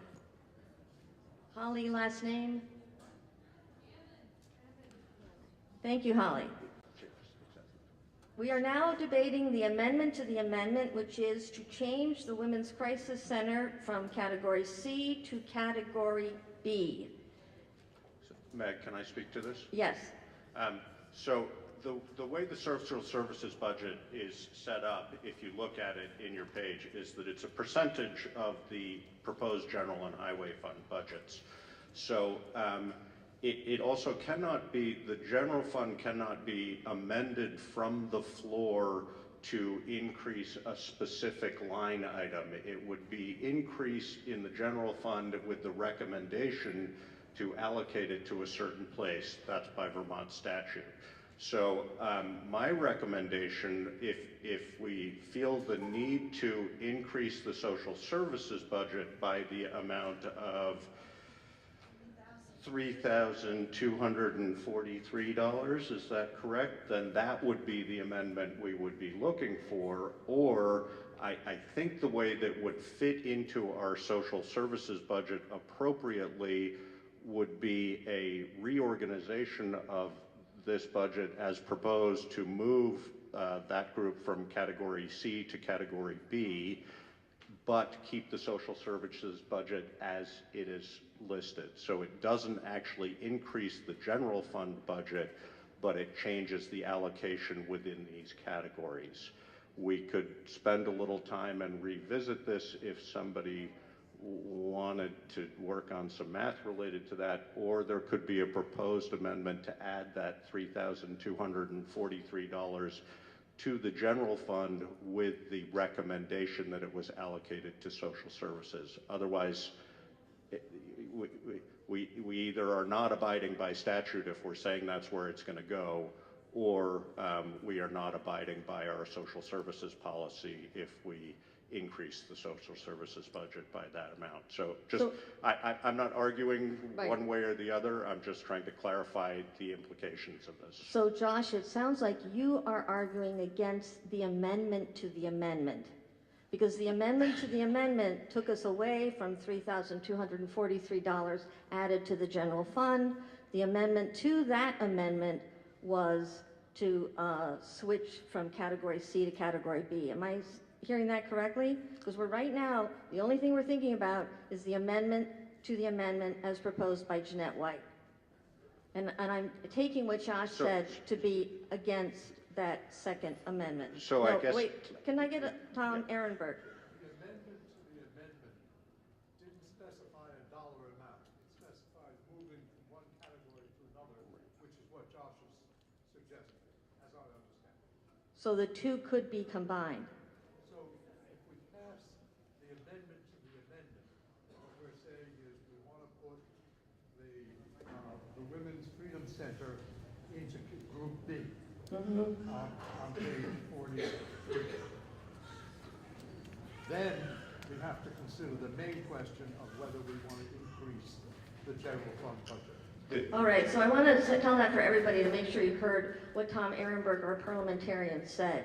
His recommendation is that we first address the issue, not calling dollar amounts into question, that we recommend that the Women's Freedom Center be moved from a category C to category B as seen on page 43. We will then vote on that, and the next thing we go back to the first amendment, which is the dollar amount to the general fund. Does that make sense? I'm getting a nod from Tom Ehrenberg. Okay, so we're on the amendment to the amendment. Yes, Josh wants to, oh, I'm gonna go with somebody who hasn't spoken yet. Can we get the mic to Kate Dodge? You may need to go to the stand.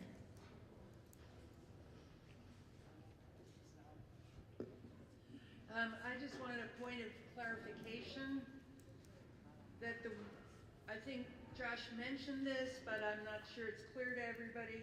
If we move this from C to B, I believe, that means we reduce the amounts for all the other agencies in B, because we allocate this by percentage.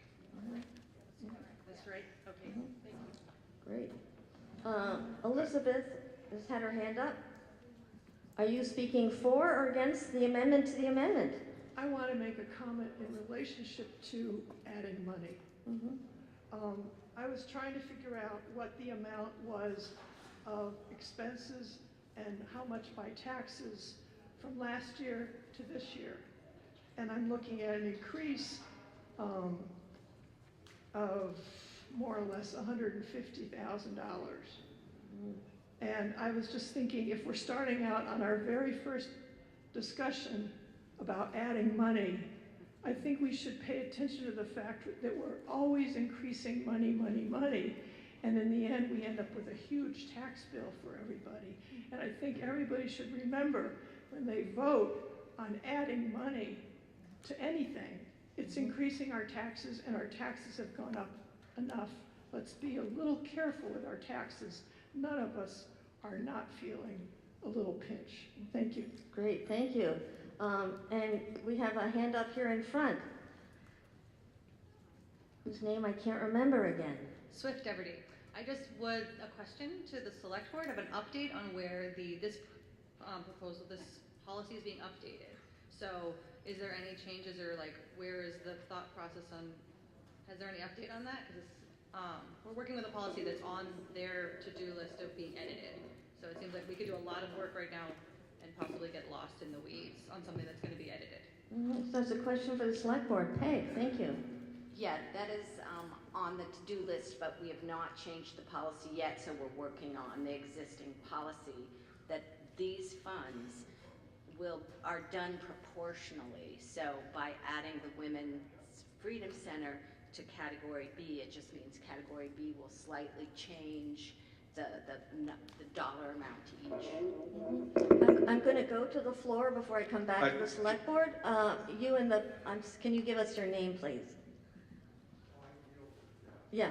Oh, you will yield? Okay. I just want to say it would also change the equation for Category C, because when you remove one of those, then the numbers in Category C would actually increase a little bit.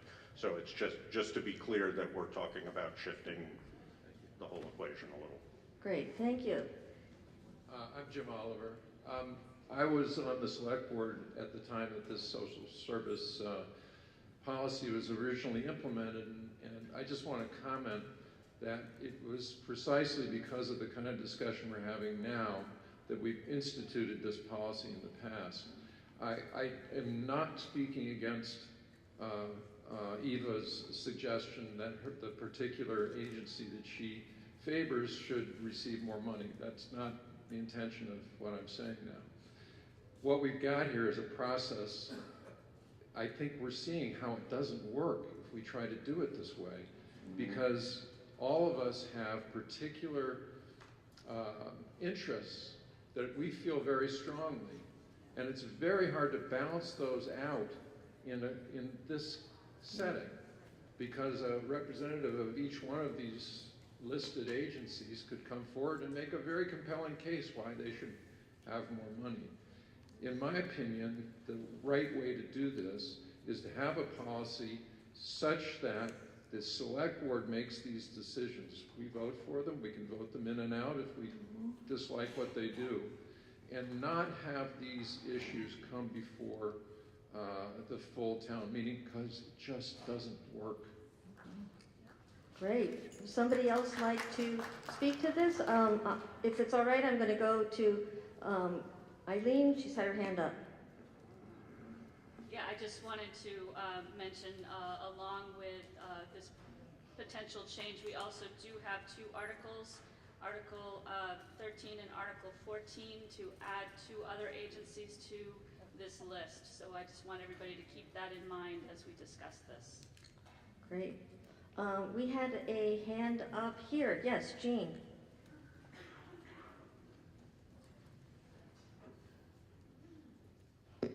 Jean Giddings, and I think this is a point of information. How do we decide who's on Category 3? Is it related to the amount of services they provide to Putney, or is it related to some other reasoning? I will try to explain this as best I can. Group A are Putney-based agencies, so they are in Putney and they serve mostly Putney residents. Group B are agencies that are outside of Putney, but they provide a significant amount of services to Putney residents, so they have a larger stake in the process. Group C is all other agencies.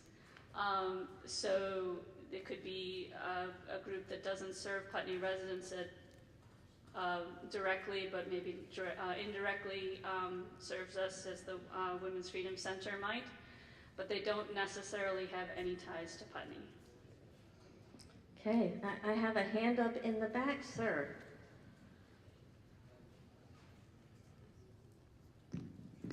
Bob Meyer. I just did the quick math. If you move the Women's Freedom Center into Category B, everybody in B is only going to get $3,800 and change. And so I agree with what you said about, what Peter said about the fact that it's a bad system to do that. And so for myself, I'm going to vote against any changes, not that I'm voting against the support for the women's piece, but that's a bad system that moving it at this point affects everybody else. I think we're going to end up in endless amendments. So that was speaking against the amendment to the amendment, which is to move the Women's Freedom Center from Category C to Category B as identified on page 43. We have a hand down here. Laura, you haven't spoken on this issue.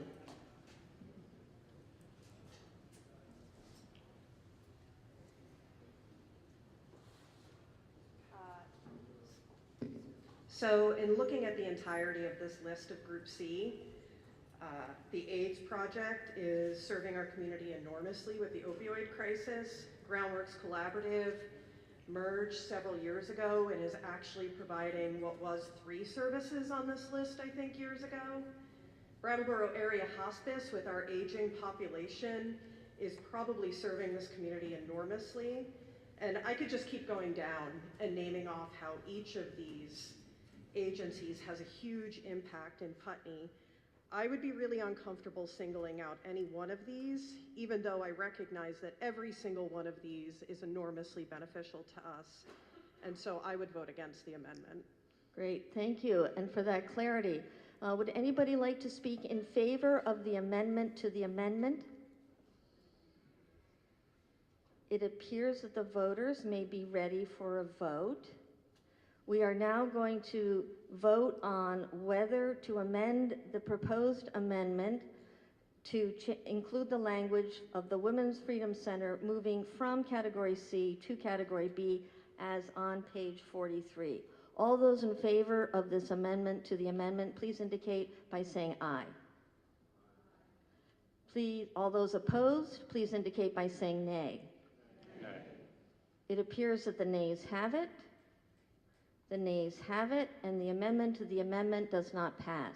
We are now returning to the original amendment, which is, I won't read the entire article, but to increase the operating expenses by the amount of $3,243. Would anybody like to speak in favor of the amendment? And if somebody, because Eva has spoken on this, is there anybody else who wishes to? Seeing no other hands, I'm going to give it to Eva Mondon. Can we get a mic to Eva, please? Thank you. I appreciate what Laura said. The thing about the Women's Freedom Center is you're never going to know who in this room has gone there for refuge because they don't announce the names of the people. Ladies and gentlemen, pay attention to that. It might be your neighbor, and she might be down there seeking help. So pay attention. If half of the homicides in the state of Vermont are women in domestic violent situations, we need the Women's Freedom Center to continue to offer refuge and educate. Thank you. I'm looking for somebody who would wish to speak against the amendment. It appears that the voters are ready to vote. We are now voting on whether to increase the amount in the general fund, $3,243, which funds would go to the Women's Crisis Center, Women's Freedom Center. All those... Sorry, just to be clear, that would be the recommendation of the voters. That's where the money went. But statutorily, they cannot determine where that money goes. Thank you, Josh. That's an important point. You're voting on the amount with that recommendation. Laura Chapman, can you, Women's Freedom Center. It's not the Women's Freedom Center, it's the Freedom Center. They fight all genders. Okay, thank you. So we are now voting. Once again, this is the amendment, and I'm having a sense that we're getting ready to a vote on the amendment to Article 5, increasing the amount by $3,243 with the recommendation for the Freedom Center to be moved, for the recommendation for that money to go to the Freedom Center. Everyone understand? All those in favor of the amendment, please indicate by saying aye. All those opposed, please indicate by saying nay. Nay. It appears that the nay has it. The nay has it, and the amendment does not pass. We are now returning to the article. In its original form, shall the voters of the town of Putney authorize general fund expenditures for operating expenses of $1,668,226, of which $1,304,351 shall be raised by taxes and $3,603,875 by non-tax revenues for the fiscal year beginning July 1st, 2023 and ending June 30th, 2024. Is there any discussion of the article? We've just been talking about amendments so far. So now we are discussing the article, and I see a hand in the back, and if we could just get a name and a mic. To Claire Wilson. Casey, are you able to get a mic to Claire Wilson? Thank you.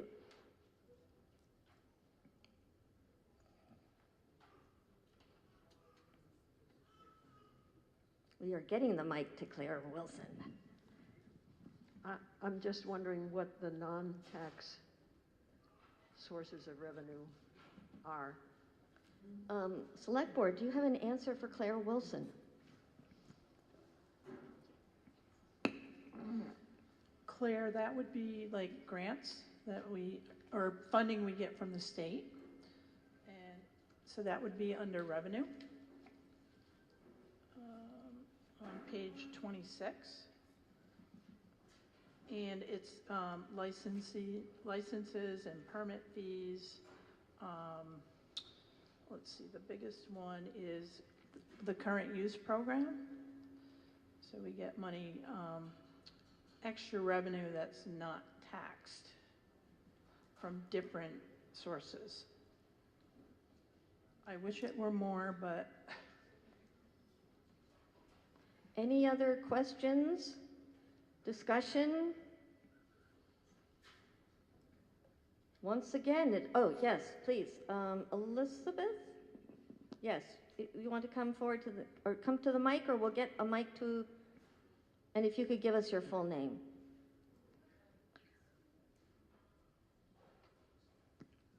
Hi, Elizabeth Warner. I'm a resident of the village, and we are really hopeful that we're going to be working on a master plan that came out of the VCRD to increase our tax basis to help offset the incredible cost of keeping this town running. We really need to move forward on focusing on some economic vibrancy in this town and bringing more people in to support it. We can't keep doing this on the backs of the taxpayers. And that's my comment. Great. Is there anybody else who has a question, a comment? Yes, Lionel. And if you could say your full name. Yes, I'm Lionel Chute, and that raises a good question for me, which is, could someone please tell us how this year's taxation compares to last year's? Is this an increase? Will this result in an increase in property tax? And if so, by how much? Could someone on the board share that information with us so that we can understand the context that was just raised? Mm-hmm.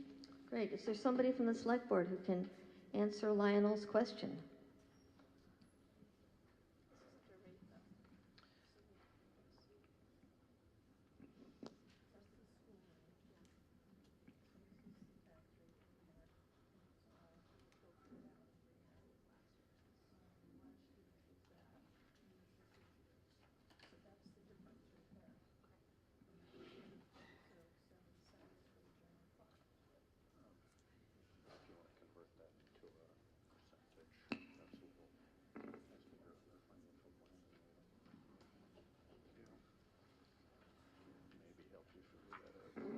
This is getting into accounting for government, which is not easy.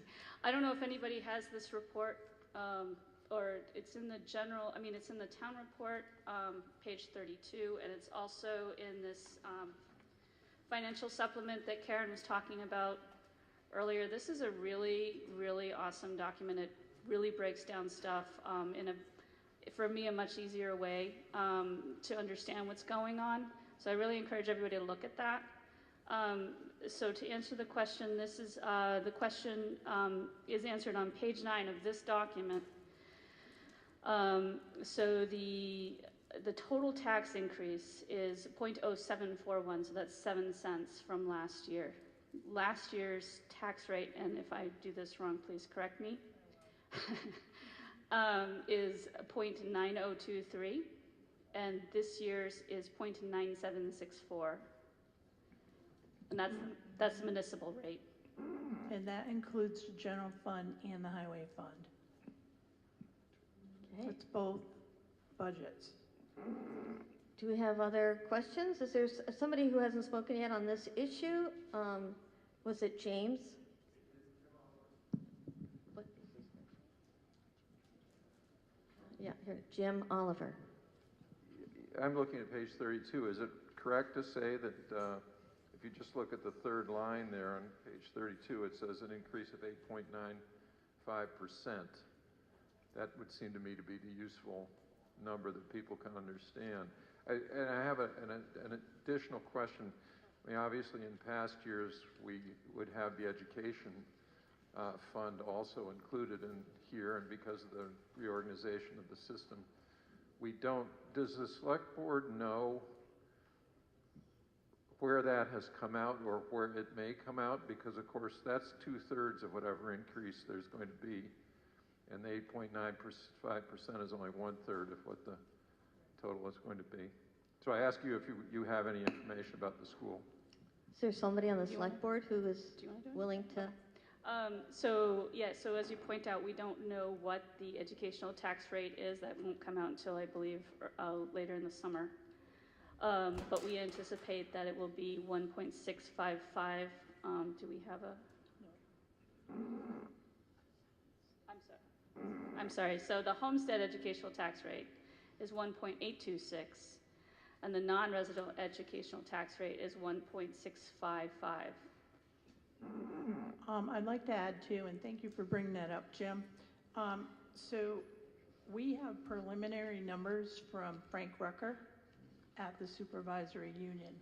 We never get the non-homestead or the non-residential rate until we lodge the grand list. Then the state comes up with the numbers, and that's how we base the educational tax rate. They give it to us usually before July, and then we can process bills for an August payment. So it is a little disconnected, a little frustrating too, now that the schools are within the district. And before, when it was just here, a town school, it was a lot easier. But those are the numbers right now. They will change. Don't count on it, because they will change. And Frank's pretty good about the homestead rate being pretty close. And I also wanted to mention too, Jim, you're right, with the amount that needs to be raised in the budget on page 26, it's the very first line, $107,158 is the increase from last year. That's the number, and it's 8.95%. So that is the number that's going to affect taxes. But that doesn't. So I have, Jim wants to make another comment, but Lionel also, who has, so you both are in the second time speaking. I'm going to go first to Lionel, and there may be another question that the select board can answer. Terrific. Thank you. Yeah, I just, in the future, I think it would be really helpful if when this item comes up, there can be a short presentation by the town manager or a member of the select board that introduces this. Obviously, this is a gigantic issue. Money, taxes, it's the heart of the meeting. And so if we could just get some context, where are we and why are we where we are? What are the trends that we're seeing looking back, and what are the trends that we're anticipating going forward? Then we can understand where things stand. So from my work with a county in New Hampshire, I'm very aware of inflation. I assume that inflation has played a big role in why the taxes will be going up on us this year. It would be really helpful to the constituents to understand the trends that are causing these increases so that we can have confidence that good decisions are being made. Thank you. Great, thank you. So here's something for the select board and the town manager, for next year's town meeting, to have some remarks prepared to provide a backstory would be very helpful. Before I go to Lisa, who hasn't spoken yet, I would like to go to her first, and then I will turn it over to Eileen and Karen. Lisa.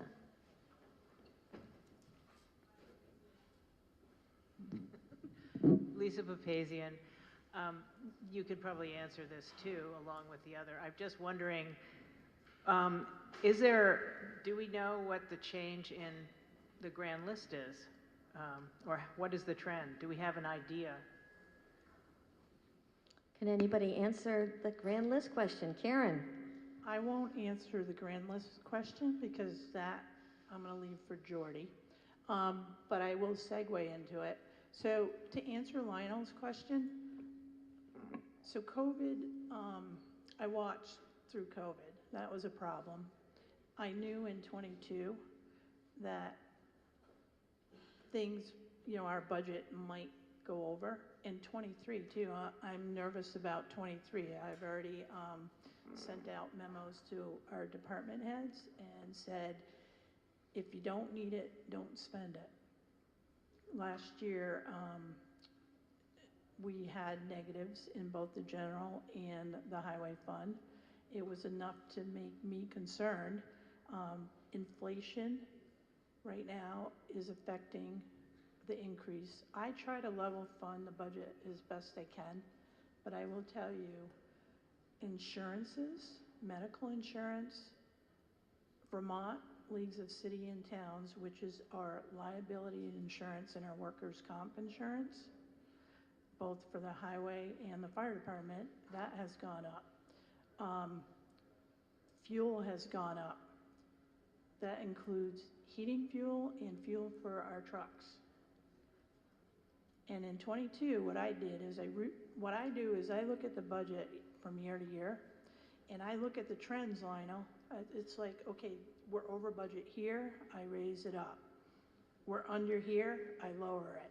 I did that with the highway department on both their fuel lines, and we're going to be over budget. Because I can't predict, I do the best I can to forecast. And what'll happen for fiscal year 24, because I increased budgets based on fuel costs, our current costs that we pay right now. My hope is that the gas is going to come down and we're going to see our surplus. So it's always, I try to balance it. It's so difficult. And all it takes is like one July 29, 2021 rainstorm where we had to borrow money and then pay it back with interest that costs $8,000. But I couldn't work with a budget and pay out $695,000 out of the highway budget because of one storm. And just a reminder, we are discussing Article 5, which is the general fund. The next article, we will be able to discuss the highway fund. Eileen has been waiting patiently, and then I'm going to go back to Jim. I'm looking for other hands who are up.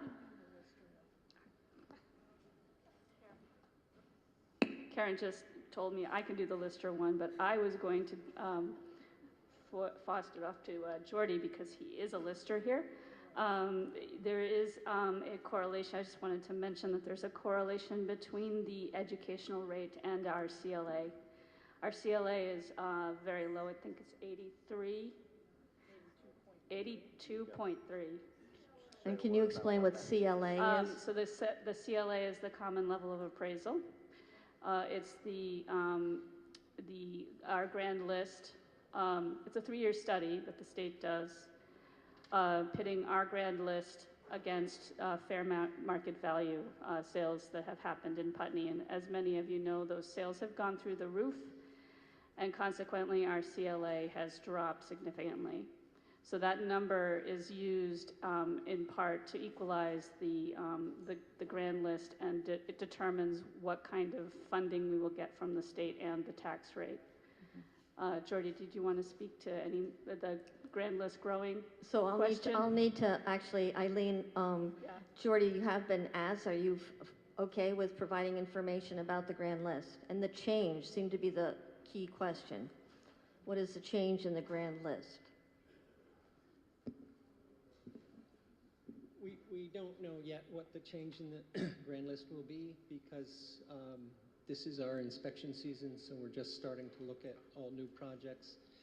Typically, it's minimal growth every year, and this year doesn't look like it will be any different. So the grand list will be slightly more than last year, but not enough to really offset tax rates. And the CLA that Eileen mentioned also affects taxes paid by utilities like Green Mountain Power, which is a pretty large property or taxable entity in Putney, and it affects the current use payments that we receive. So the lower our CLA, the harder we're hit. There will be a townwide reappraisal completed by July of '24, so everybody in town will have a new value, and our CLA should be 100 or 1, which is right where we need it. Thanks. Okay, great. So we are still discussing Article 5. Is there anybody who wishes to speak? Robin, in the back?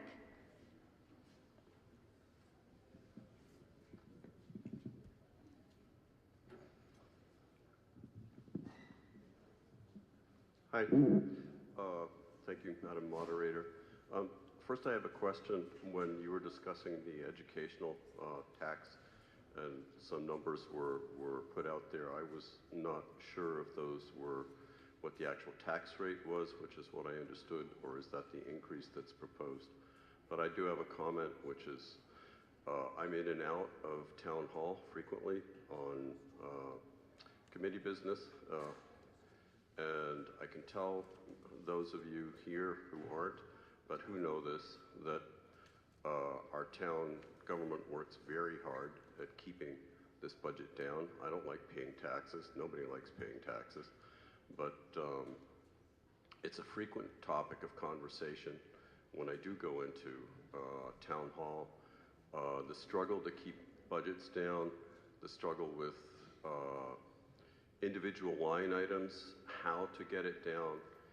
So this is not a willy-nilly, well, you know, we'd like to add a little bit here and add a little bit there. They do their best to keep this down, and this increases despite that. So that's pretty much my comment. Thank you. Thank you, and I'm going to take that as a statement in support of Article 5. Is there anybody who wishes to speak against Article 5? It may appear that the voters are getting ready to vote. We are voting on Article 5. Shall the voters of the town of Putney authorize general fund expenditures for operating expenses of $1,668,226, of which $1,304,351 shall be raised by taxes and $363,875 by non-tax revenues for the fiscal year beginning July 1st, 2023 and ending June 30th, 2024. All those in favor, please indicate by saying aye. Aye. All those opposed, please indicate by saying nay. It appears that the ayes have it. The ayes have it, and Article 5 passes. I see that the time is approaching noon, but my sense is that we should persevere to Article 6. So let us take Article 6. Shall the voters of the town of Putney authorize highway fund expenditures of $1,653,419, of which $1,075,569 shall be raised by taxes and $577,850 by non-tax revenues for the fiscal year beginning July 1st, 2023 and ending June 30th, 2024. May I have a motion? So moved. May I have a second from the floor? A second from the floor. Janice Baldwin is seconding from the floor. We are now discussing Article 6, which I am going to restate per Robert.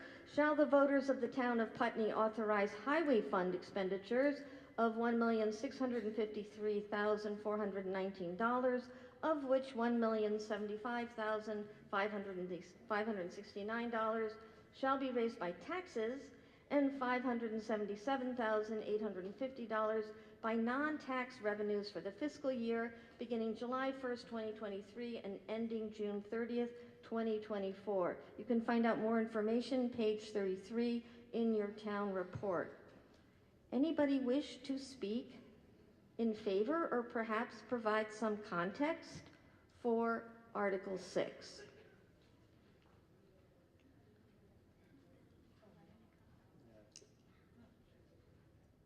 I guess that's me, folks.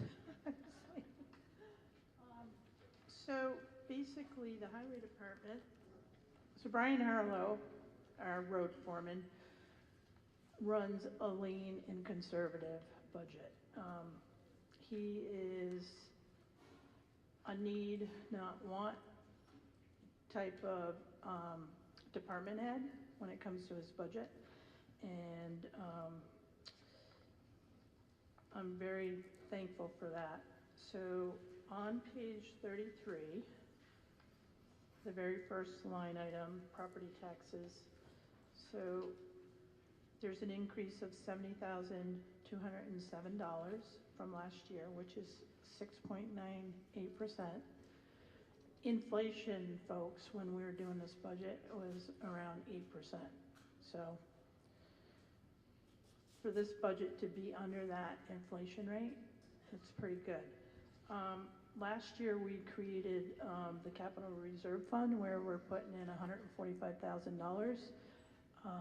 That you'll see that in the budget again this year. Our long-term plan is to get away from borrowing to buy our equipment. And Brian has built up the budget, his operating surplus, where we can transition into buying instead of borrowing. The amount of money that we pay in interest is crazy. And then on page 45 is the long-term debt that we have left. The only thing I can comment about the highway department, we did put in a full-time position with a family medical plan. And again, the highway budget, the increases are mainly medical insurance, the one salary, the Vermont Leagues of City and Towns insurance went up, and the fuel. Also, you're going to see in this budget revenue, we are going after some grants. We already have a structures grant committed for a box culvert. We're hoping we're going to get the paving grant, so that's like an extra $200,000 in paving that we possibly can do this year in fiscal '24. And someone, when I first took this position, they said you got to follow the money. So revenue balances expenses. So, and it's also transparent to all you folks. Again, take a look at the supplement, because it'll give you a more in-depth and explain the budget. When I get new select board, their first year is like deer in the headlight. The budget is not an easy thing to explain or to get your head around, but anyone has any questions, they can always call my office or stop in. But that's kind of the crux of the highway department. Great. I'm going to go to the floor first to see if there's any questions, comments. Anybody want to speak in favor or against? Jim. Jim Oliver. I'd like to speak in favor of the budget, and this is kind of following on from what I said on the previous article. The increases in each of the general fund and the highway fund, and it's in the vicinity of close to 9%. I'm in the position of collecting Social Security benefits, fortunately, and they went up 8.3%, I think, this year. So I think we all have to keep that in mind, that there's something going on with inflation that is real. And I think that also, I mentioned that apparently the projection for the education fund is that it will, the increase in education funding will be 1.6% or so. And if you keep in mind that 2/3 of what we pay in taxes goes to education and 1/3 to the town, roughly, actually our tax bills look like they probably will go up 4 to 5%, which is less than inflation and less than the increase that I got in Social Security. So I always come to town meeting with the bottom line of how much more am I going to have to pay this year, and what I'm seeing seems reasonable to me. Great. So is there anybody on the floor who has a question or wishes to speak against Article 6, which has to do with the highway fund? I don't see any hands on the floor. Josh? I just want to make one comment, and that is it hasn't come up specifically employee salaries. We decided this year to put up employee salaries by 6%. Typically, in a sort of average year, we put them up anywhere from 1.5 to 3%. But as Jim was just highlighting, because of, I'm not sure what the exact number is right now, year to date, but inflation is hovering in the high 8s, or has been hovering in the high 8s. So, we spent a lot of time thinking about that, and we are very aware that employees are susceptible to being lured away by other towns and the state who are willing to pay them more than we are, and we are grateful for their willingness to stay with us, partly just because of their commitment to the town of Putney. But we felt it was important for us to keep our employee salaries as close to the change in inflation rate as we can. So that's certainly a driver as well. But also just the fact that, the inflation rate affects everything across the board on all of this stuff, whether it's fuel, materials, purchases, benefits, et cetera, everything is being affected by inflation. So that's a large part of what the answer to the question is, why is this happening, is just the reality of the cost of everything in the world right now. So. Okay, do we have a question on the floor? Yes, Kate Dodge.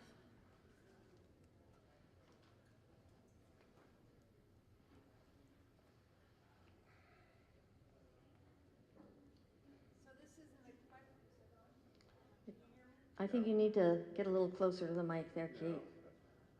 No, it's off. Yeah, there we go. So this isn't a question, I just wanted to express deep appreciation for our highway department. I know last summer when we had that big storm and the culvert down at the bottom of Holland Hill Road was collapsed, I think, and with the next morning, they were out there working on it, and it was pretty remarkable. So thank you. Yeah, thank you to the Highway Department. Are there any other questions? Anybody want to speak against? It appears that the voters may be ready to vote on Article 6. Shall the voters of the town of Putney authorize highway fund expenditures of $1,653,419, of which $1,075,569 shall be raised by taxes and $577,850 by non-tax revenues for the fiscal year beginning July 1st, 2023 and ending June 30th, 2024. All those in favor, please indicate by saying aye. Aye. All those opposed, please indicate by saying nay. It appears that the ayes have it. The ayes have it, and Article 6 passes. We're moving along a little more quickly. I'm tempted to keep going. When your stomachs get too grumbly, I will entertain a motion to recess for lunch. So I'll count on you to keep in touch with your tummies. We're now going to move to Article 7. Shall the voters of the town of Putney authorize the select board to purchase a new highway truck with accessories at a cost not to exceed $60,000 to be paid from the Highway Capital Reserve Fund? Do we have a motion? So moved. So moved. Do we have a second from the floor? And that looks like Holly, whose last name is? It's not Holly? No. Who is the second, please? Melanie Fletcher, sorry. Melanie Fletcher is the second. We now have the article in front of us. Does anybody wish to speak on behalf of Article 7? Karen? So just a quick explanation why this is on here. So the Highway Department will be trading a 2013 GMC Sierra pickup, just a regular pickup truck. Normally, we keep pickup trucks for 8 years, so this one's 10 years old, because Brian likes it. But it's time to go. And usually, there's one piece of equipment each year, and at some point, if we can skip a year, we try to do that. So just remember, this is a 10-year-old pickup, and he's going to trade it for a new one. Great. Are there any questions from the floor? Yes. Robin, in the back, if you could give us your full name.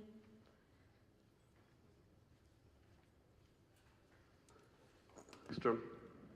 I would just like to propose an amendment to the article that the town pursue the option of an alternatively fueled vehicle if it can be purchased within this $60,000 that's currently specified. Thank you. So we have an amendment to pursue, Robin, I want to make sure I get the correct language. Pursue the option of a, can you give us the terms you used? Alternatively fueled vehicle, meaning like a hybrid. I'm going to go with alternatively fueled vehicle. If it can be achieved within the $60,000 that's specified. So that would change the language. Before I call for a second, I just want to make sure I get this right. Shall the voters of the town of Putney authorize the select board to purchase a new highway truck with accessories at a cost not to exceed $60,000 and to pursue the option of an alternatively fueled vehicle to be paid from the Highway Capital Reserve Fund. Did I get that correctly? If it can be purchased within that price. Yeah, right. Specified price. So that language of the $60,000, we're not altering. We're leaving that the same. Thank you. So we have a motion to amend Article 7. Do I have a second? Yes, Sue Oakley is the second. Coakley, I'm sorry. I should know that. Sue Coakley is the second. We are now discussing the amendment to the article to include the language to pursue the option of an alternatively fueled vehicle. Would somebody like to speak on behalf of this amendment? Lionel. Yes, I'd like to speak in favor of the amendment. We're all exhausted and overwhelmed by the reality of climate change. It's gone from something that we were all worrying about collectively to something that we're all collectively ignoring. And I'm just as guilty of that as anyone else. But the problem of climate change isn't going away, and we are approaching a moment where we will find ourselves in crisis management. And whether the vehicle is running on gas or running on electric, it won't run. if we don't have infrastructure.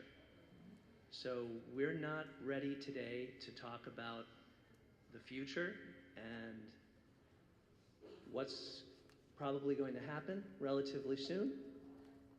But we have an open door right now as a community to be proactive about the issue of greenhouse gases. And if we want to keep going and just say, well, let somebody else deal with it, the technology's not there, it's too expensive, I don't understand it, those people are tree huggers, I don't, whatever the reasoning is behind why we can't seem to turn the corner and address this crisis that's coming, the door's open right now. It won't be open in a few years. So, like musical chairs, this is the time where we're all going round the chairs and the music's playing.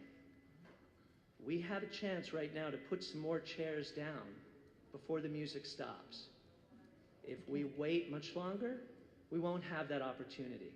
So I would really encourage this community, which formed in a large way out of the wisdom and the alternative thinking of the generation before mine, to realize its potential as a progressive community and start doing something about what we all know is happening.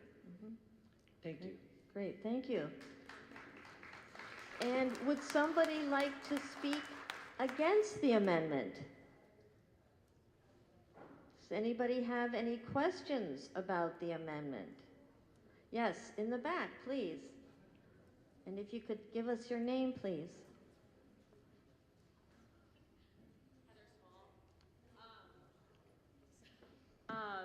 My biggest thing is going to be, while I understand and I respect the idea of greenhouse gases and things like that, what is the actual feasibility and availability of something like that in a 3/4 ton, 1 ton or bigger, in a hybrid, in where we live, able to do the things like plowing all hours, because we're talking sometimes people are plowing 15 hours.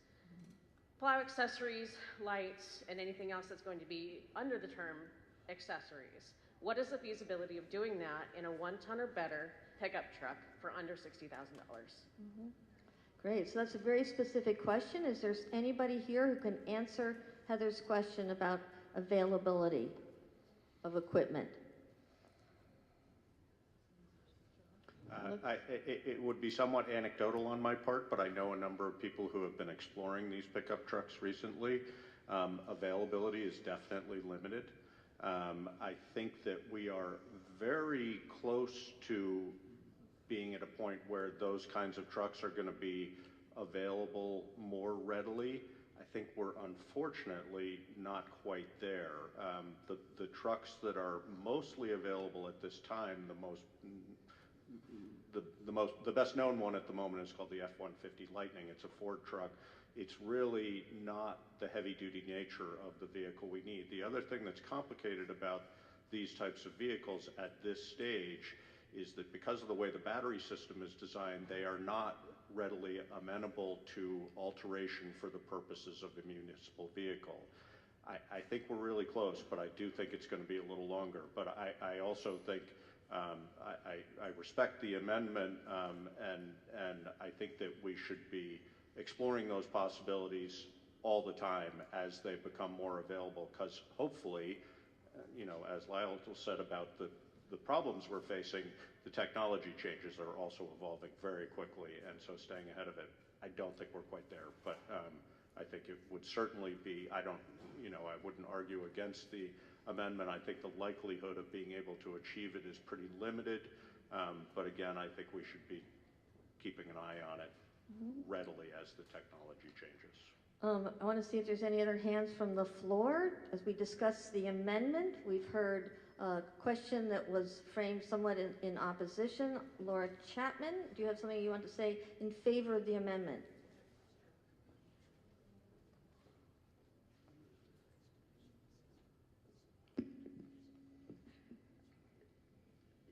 You said that this was a pickup truck. Is this truck going to be used for plowing? What is the purpose of this truck?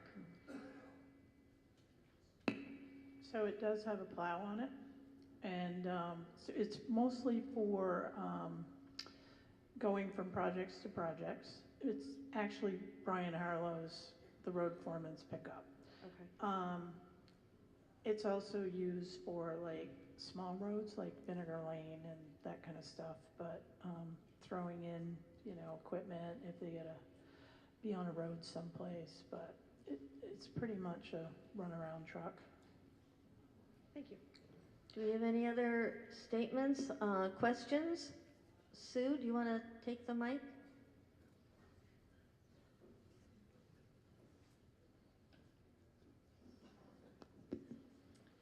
Sue Coakley.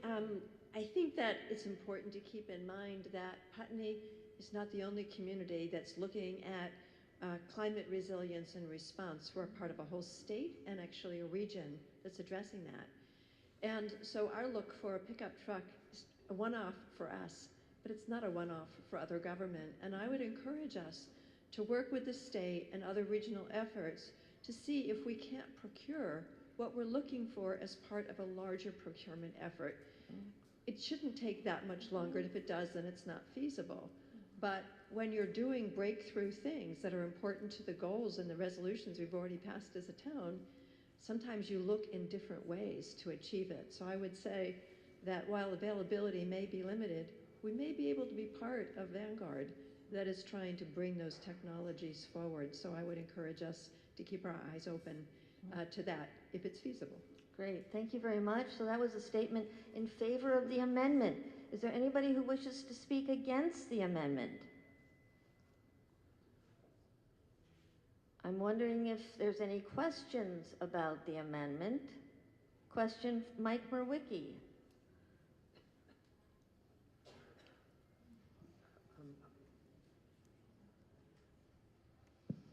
Thank you. I just want to add a point of information to this. We're talking about what's happening on different levels, and I just want people to know that your governor right now is riding around in his state vehicle, which came in last month, which is a Ford Lightning pickup truck, all electric. So I think it's feasible. I mean, he drives all over the state in that, or he is driven, I should say. He is driven by his state trooper detail. But he wanted to make the statement that this is possible, it's feasible, and he's a pickup truck guy anyhow, but he's showing that those pickup trucks are out there, and it is a viable option out there for us. Great. I'm starting to hear a lot of for the amendment. I haven't heard much against the amendment, which makes me wonder if we're ready to vote on the amendment. I'm seeing some nods. Robin, you have your hand up. Is there a last comment you want to make about the amendment? Yes, you may.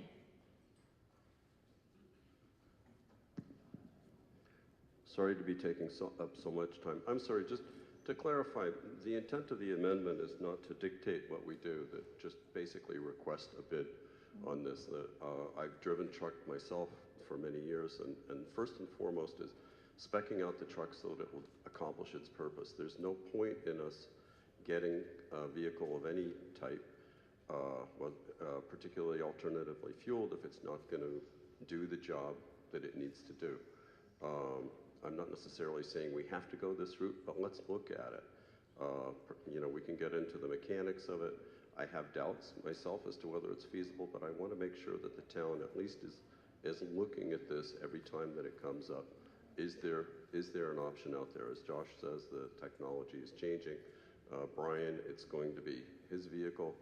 I mean, I know that the highway department doesn't really have personal vehicles, but he's going to have to use it. It needs to do what he needs it to do.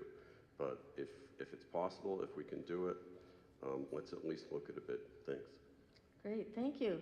It looks like we are ready to move towards voting on the amendment. Okay, what we are voting on is the amendment to Article 7. I'm going to read it with the new language. Shall the voters of the town of Putney authorize the select board to purchase a new highway truck with accessories at a cost not to exceed $60,000 and to pursue the option of an alternatively fueled vehicle to be paid from the Highway Capital Reserve Fund. All those in favor of the amendment, please indicate by saying aye. Aye. All those opposed to the amendment, please indicate by saying nay. It appears that the ayes have it. The ayes have it, and the article is amended. We are now discussing Article 7 as amended. Is there somebody who wishes to speak, to add anything new to the discussion of Article 7? It looks like we may be ready to vote on the article as amended. We are now voting on the article. I have to read it again because that was for the amendment. This is for the article as amended. Shall the voters of the town of Putney authorize the select board to purchase a new highway truck with accessories at a cost not to exceed $60,000 and to pursue the option of an alternatively fueled vehicle to be paid from the Highway Capital Reserve Fund? All those in favor of the amended article, please indicate by saying aye. Aye. All those opposed, please indicate by saying nay. It appears that the ayes have it. The ayes have it. And Article 7 as amended is passed. Is there somebody, I wanted to invite an elected official, if I may, before we move on to Article 8 or entertain a motion to recess for lunch. But before we enter into that question, may I invite Wendy Harrison to the stage?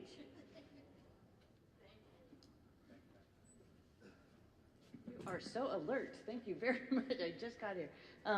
Thank you for having me. I'm Wendy Harrison. I'm one of your 2 state senators. I'm just before lunch, so I'll be brief. I serve on 2 committees in the Senate. I serve on housing, economic development, housing, and general affairs is one committee, and the other one is the institutions committee. And what the institutions committee does is review and approve the capital budget, which is a 2-year budget of the state.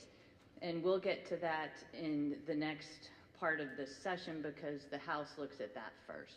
And so that includes things like grants to municipalities for water and sewer, includes state parks, all state buildings, and corrections facilities. So there's a lot of work there. What I've been spending time on is in the Economic Development Committee, where we've been working on housing. Obviously, housing is a huge issue throughout the state. We heard from employers. We heard hospitals can't hire not only nurses, but also doctors. I mean, it's a really, really severe problem. There's some concerns with fair housing, concerns with the ability to find rentals. We had some good conversations on mobile homes, which often don't get discussed, but that's an important source of housing, and it's important to keep them maintained, so we put some money into that. So we heard a lot about the issues, and we came up with an omnibus bill that we voted out unanimously a week and a half ago. And so now that bill will go to the Senate. First, it's a Natural Resources Committee. We had some suggestions about Act 250, which is a pretty important subject. People have very strong opinions on it. We think we came up with some good ways to make the process better without removing the protections of Act 250, because we, as the others, and most people in Vermont, I think, care very much about our landscape, about having settlement patterns where you have towns separated from each other, having their own identity, and separated by forests and fields. And so we don't believe that this bill hurts that. But it will provide more rental housing, more ownership housing in various ways, which I know you're about to eat lunch, so I won't go into too much detail. One program I do want to tell you about, it's called VHIP, and it was a pilot program last year. Now if this goes through, it'll be a permanent program.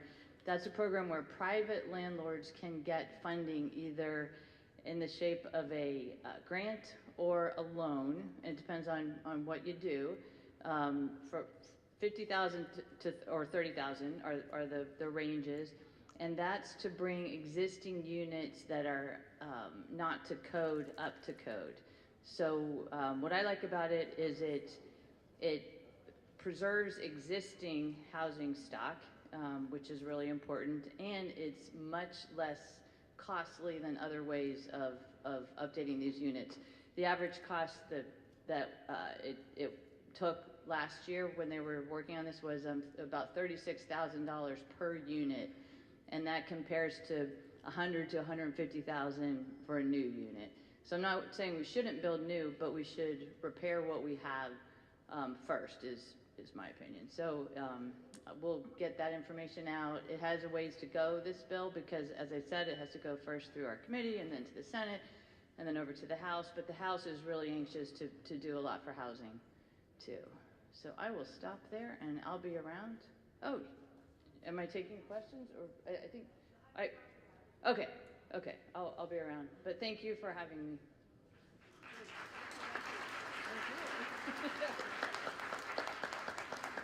So it seems to be the hour when the kitchen is ready to serve us. And I looked at Robert very extensively before this because it's been a little bit of time. I will entertain a motion to recess for lunch. Heather says so moved, and then we have a second. Kate Dodge, all those in favor of taking a recess for lunch and coming back by at least 1:30? So please indicate by saying aye. Aye. Aye, and all those opposed, please say nay. Sorry, Meg, to interrupt. Can we just quickly, because she's in the room now, the Community Service Award went to Hannah Pick. I see that Hannah is here. Could we just quickly recognize Hannah?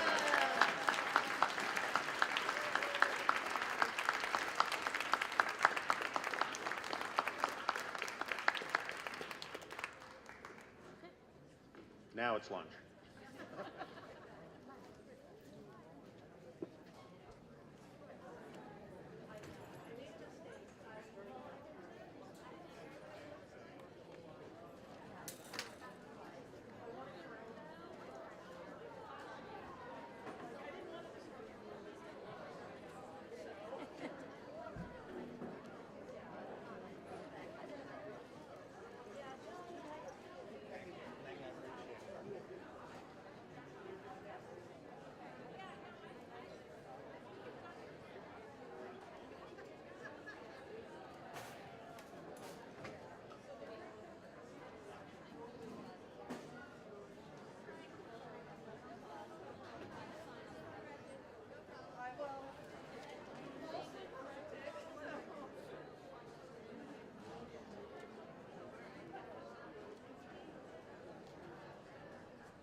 sounds I can make as well.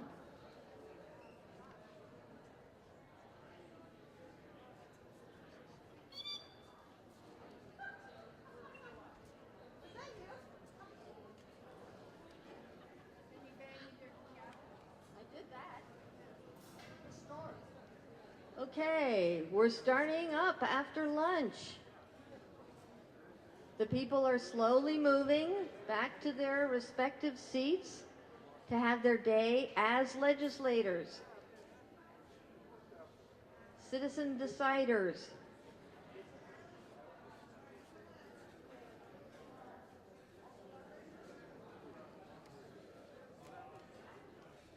Members of the Select Board, here you come. Town manager. We're looking for the town manager. Ooh. Okay. Yay. We're looking for the assistant town clerk. Here she comes. The people want to do their business, so to speak.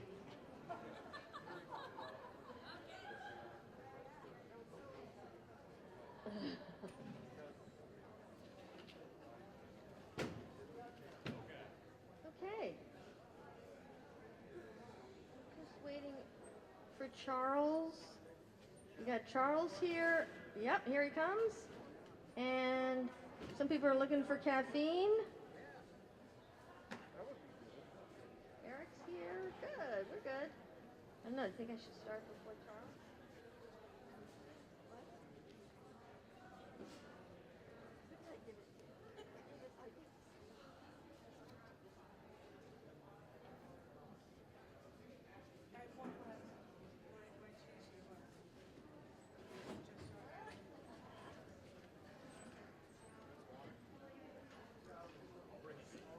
Some people are playing bingo, town meeting bingo.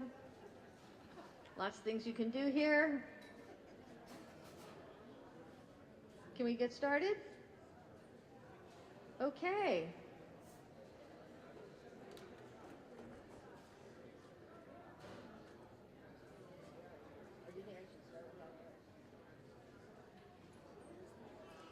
Okay, he's here. Okay, let's go. All right, we are now resuming post-lunch, having had lovely food to eat. Some people have got some brownies, I hope. We will now turn to Article 8. This is an important moment. We need quiet, please. Otherwise, you won't know what you're voting on. It'll be just like you're talking on your cell phones or something, or getting text in your back pocket. Article number 8, shall the voters of the town of Putney exempt the Putney Community Center from municipal and educational taxation on the improvements, appurtenances, and land located at 10 Christian Square, Lot 30, 5123, for a period of 5 years, beginning April 1st, 2023, as authorized by 32 VSA Section 3832, subsection 7. Do I have a motion? So moved. We have a motion from the Select Board, and Michael Wells is giving us a second.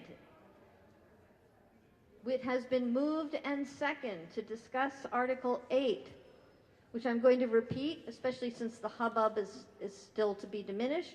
Shall the voters of the town of Putney exempt the Putney Community Center from municipal and educational taxation on the improvements, appurtenances, and land located at 10 Christian Square, Lot 30, 5123, for a period of 5 years, beginning April 1st, 2023, as authorized by 32 VSA Section 3832, 7.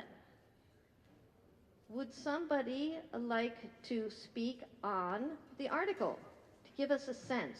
Nancy Olson, are you able to come to the mic, or do you want a mic brought to you?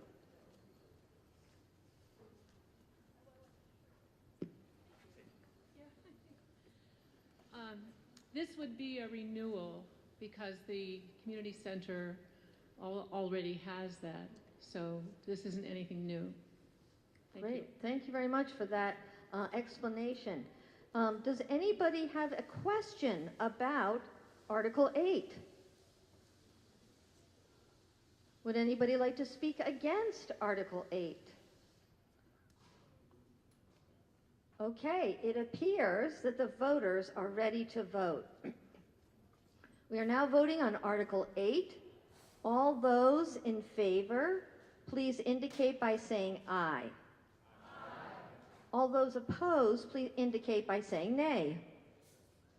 It appears that the ayes have it. The ayes have it, and Article 8 is passed. We are now moving to Article 9.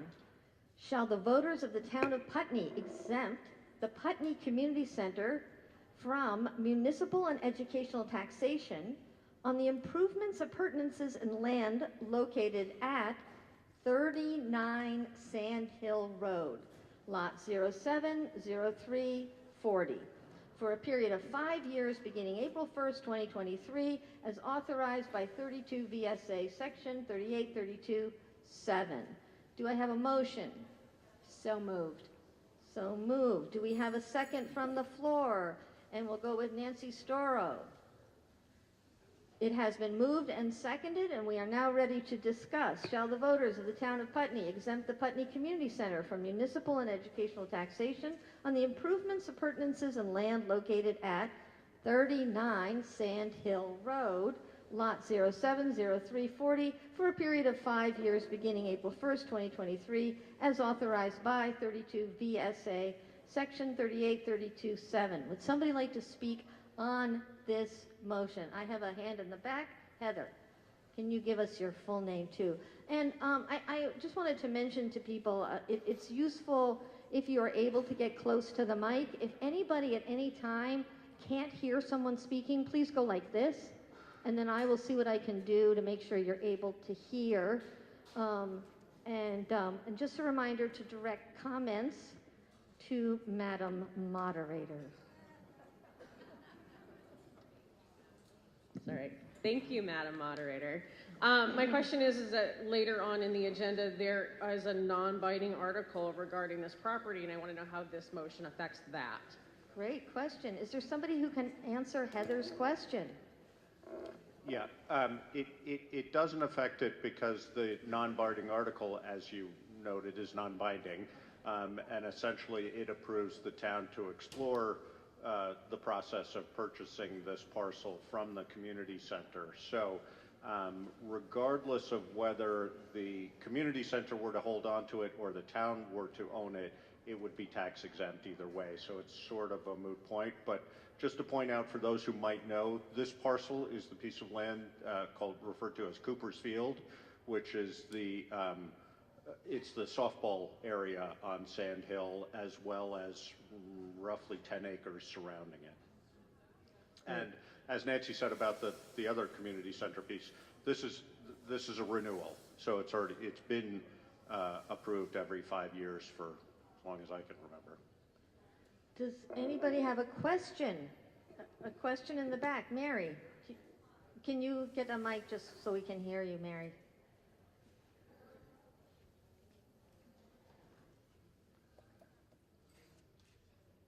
Not really a question, but I have heard a rumor that the town well is also on this property. Is that true? Can somebody answer Mary's question about the town well? That is correct. Yeah. Are there any other questions having to do with Article 9? Would anybody like to speak against Article 9? It appears that the voters are ready to vote on Article 9. Okay, it's now before us. Article 9, shall the voters of the town of Putney exempt the Putney Community Center from municipal and educational taxation on the improvements, appurtenances, and land located at 39 Sand Hill Road, Lot 070340, for a period of 5 years beginning April 1st, 2023, as authorized by 32 VSA Section 3832(7). All those in favor, please indicate by saying aye. All those opposed, please indicate by saying nay. It appears that once again the ayes have it. The ayes have it, and Article 9 has passed. We'll now move to Article 10. Shall the voters of the town of Putney authorize the treasurer pursuant to 32 VSA Section 4791 to collect current taxes? May I have a motion? So moved. May I have a second from the floor? Looks like Annie Beekman is our second. It is now on the floor for the voters to discuss Article 10. Shall the voters of the town of Putney authorize the treasurer pursuant to 32 VSA Section 4791 to collect current taxes? Does anybody want to speak to explain this particular article? Josh. This is, we haven't typically voted on this, and that's because of the good attention paid to it by Karen that you're seeing it this year. This is essentially a formality to allow the town treasurer to do the business of the town treasurer, and we are supposed to, by statute, vote on it annually. So that's what we're doing. We just haven't done that in the past because we weren't paying attention to it. Great. Nothing like a pandemic to get people to really up their game. Fantastic. Does anybody have any questions about Article 10? Yes, Elizabeth Stead. I don't know what the procedure is right now, but in the past, I remember if you had a delinquent tax and it was collected, that the collector got a percentage of it. And I'm hoping that's not the case because it was like mind-boggling, but I know that was way in the past. Great. A great historical question. Is there someone who can answer? Yes, Karen. I will add to that, Elizabeth. As the delinquent tax collector, which I'm contracted to do, I do not get any percentage. So in this article, it's for best practices and for checks and balances. So as the delinquent tax collector, I'm not collecting current taxes. So, but no extra money for me. Okay, so there we have an answer. Are there any other questions about Article 10? Anybody wish to speak against Article 10? Seeing no hands, it appears that we're ready to vote on Article 10. Shall the voters of the town of Putney authorize the treasurer pursuant to 32 VSA Section 4791 to collect current taxes? All those, excuse me, yeah? We've already moved and seconded, so we're totally good on that, but good to pay attention to these things. Thank you. All those in favor, please indicate by saying aye. Aye. All those opposed, please indicate by saying nay. Once again, it appears that the ayes have it. The ayes have it, and Article 10 is passed. We will now move to Article 11. Shall the voters of the town of Putney authorize payment of real property taxes for the ensuing year in 3 installments, with the due dates being the third Friday in the month of August, November, and February, by physical delivery to Town Hall, delivery to Town Hall postmarked, or by online payment on or before that date? Do I have a motion? So moved. Do we have a second? Elizabeth, you want to second this one? Elizabeth Stead seconds Article 11. It is now before the voters to discuss. Shall the voters of the town of Putney authorize payment of real property taxes for the ensuing year in 3 installments, with the due dates being the third Friday in the month of August, November, and February, by physical delivery to Town Hall, delivery to Town Hall postmarked, or by online payment on or before that date? Would someone like to speak on behalf of Article 11? I'm looking at the floor, and there is somebody in the back, or does the select board want to take this first? The gentleman in the back has moved to the select board. Somebody wish to answer why this article? Again, this is best practice that our town manager has implemented for the first time this year. Okay, great. Does anybody have a question? Question in the back.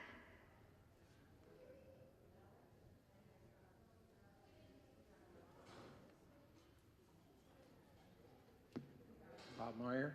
I'm just curious as to why that we're still collecting it 3 times a year, not 4 times a year. I know that the 3 times, I believe, was because of the agricultural nature of Putney at a time. But I'm just, with everything financially so strapped, might it be easier for people to pay taxes if it was quarterly rather than 3 times a year? And I want to make sure you're not making an amendment. This is No, this is a question. Yes, the question. Select board, yeah, or town manager. Very good question. I contemplated looking at a 4 payment throughout the year to help people, especially through COVID. I can't make that change, and neither can the board. It has to be voters. At some point, maybe that'll happen. It's totally up to the community. I have a hand up here. Tom Ehrenberg, can you use a mic, sir? Remembering to address your questions to Madam Moderator. Madam Moderator, good afternoon to you. Thank you. It used to be 2 payments, and it was changed back in the 70s when Jordan Cole presented an article to make it 3 to ease payments and to spread it out, particularly around the time when people also were spending money on fuel oil. But we can make it as many number of payments as we want. Tom Ehrenberg, are you suggesting an amendment to the article? No, I like 3. 3 is a nice sort of round number, you know, it's prime. But I'm easy.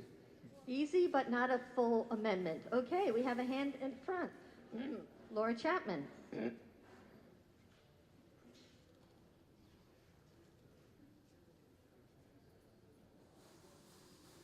Karen, Madam Moderator, would it be easier or more difficult, or just the same to switch to 4 payments for the administrative office?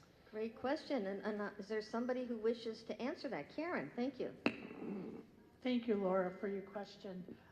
It will create a little more work for my staff, but as they get more proficient in collecting tax money, and we do have online payments now, we have ACHs, so it's better, it's more efficient. I think it's worth asking the community, the whole community, if 4 payments would be considered. I mean, and we can look at this, revisit it next year at town meeting or at a special town meeting. Great. And we have 2 hands in the back. Jim, I think I saw your hand first. Jim Oliver. I just want to be sure that I understand that this is this policy as it is now, because it appears from this that if you, that's okay, if you put in your, if the check goes to the post office and is postmarked on or before the date, then it's okay. That's not currently the policy, is it? Is there somebody who can answer Jim's question? Yes, Karen. So Jim, there is some confusion, and this article right here will define that if it is in the mail and postmarked before the due date, it will not be late. Great. So any questions? Or Steve, sorry, you had your hand up, and then we'll go to Janice Baldwin. I was not here in the 70s, but I do remember a town meeting, and I think I was actually running sound, so I was paying attention. There was a vehement argument for twice a year, and there was a vehement argument for 4 times a year. And the argument was, it was so big that it came like a whammy when it arrived just twice a year. And the other complaint was if it happened 4 times a year, every time you turn around, taxes were due. And people didn't want to do it that way. And I know I reasoned, well, there's a number in between 2 and 4, and it divides into 12. And I pointed that out, and somehow it evolved in my town meeting time, lifespan, that it became 3, and it seems to have it's not at a bad time each time that it wound up falling on. Okay, great. We got a little more legislative history of how we have 3 installments. Janice Baldwin.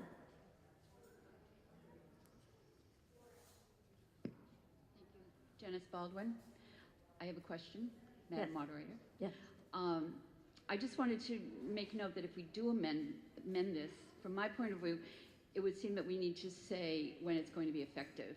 And the town, I guess, could decide how much time the administration staff need to make this adjustment, and also to figure out budgeting rather than having it be effective immediately. So Janice Baldwin, do you wish to make an amendment? Not until I know what year would be best for the town administration. Great, excellent. Lisa Papazian in the back, can you get to a mic? There's an amendment floating here, but it's been, no.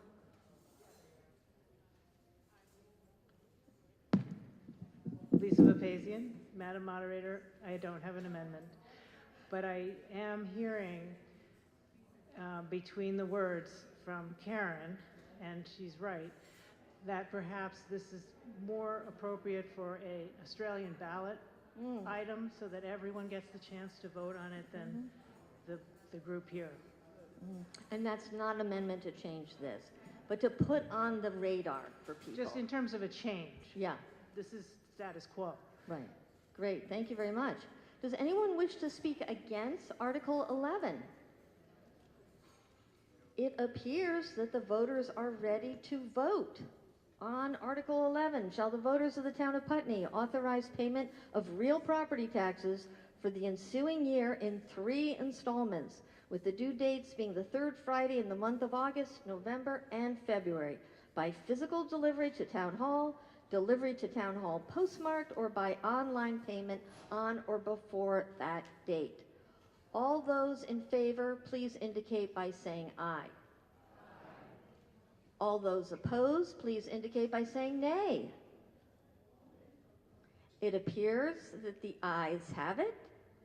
The ayes have it, and Article 11 is passed. We are now moving on to Article 12. Shall the voters of the town of Putney authorize the select board to sell or otherwise convey property acquired through tax sale proceedings? Do we have a motion? So moved. Great. Do we have a second from the floor? Elizabeth Christie is the second. It is now before the voters. Shall the voters of the town of Putney authorize the select board to sell or otherwise convey property acquired through tax sale proceeding? Would somebody like to give a backstory or explain Article 12? Josh Laughlin, thank you.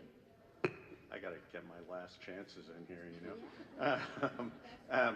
This also, we have exercised this ability to do this in the past, and we have not had it on as an article for the same reason as the last 2 articles. So thanks to Karen for putting this in front of us. This is our common practice. We tend not to, we have the option statutorily to put delinquent properties that have been delinquent for more than a year up for sale. We don't exercise that. We bring it out to 2 years, and then try and the delinquent tax collector in particular really goes out of, in this case, her way to try and help people catch up with their payments as best as possible to prevent tax sales. But we typically have anywhere from 3 to 5 properties that come up for tax sale annually, and the town, if there's a reason the town should own it, we are able to bid if we want to. Otherwise, it sells to a private entity.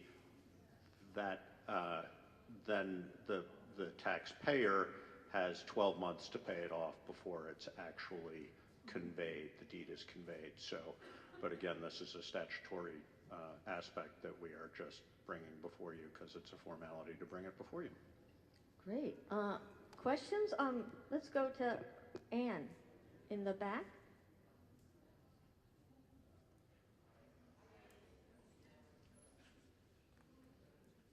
Moderator. Yeah. Thank you for recognizing me. Can you just say your full name for Ann Carey. Thank you. I just had a question about with tax foreclosed property, whether before it has been put up to bid or for sale, whether or not the town might want to consider whether it was an appropriate property for some kind of affordable housing, might be sold. I don't quite know how that would work. And the other thing to consider, if it were vacant land within an interior forest area, which the state has programs to try to protect, whether there might be some discussion of the town itself keeping some of those properties or conveying to an appropriate entity.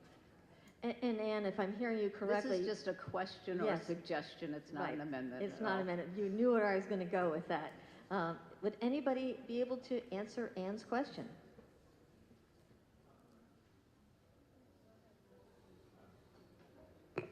In the past, as I said, we have occasionally looked at properties that we think there might be a reason for the town to own them. And we have, in fact, the other thing that happens from time to time is that properties don't sell at tax sale, and then the town by default, if they're not redeemed by the landowner, the taxpayer, the town by default inherits them. We just recently had an example of this, and we put it on the open market, and I can't remember exactly what that led to right now, but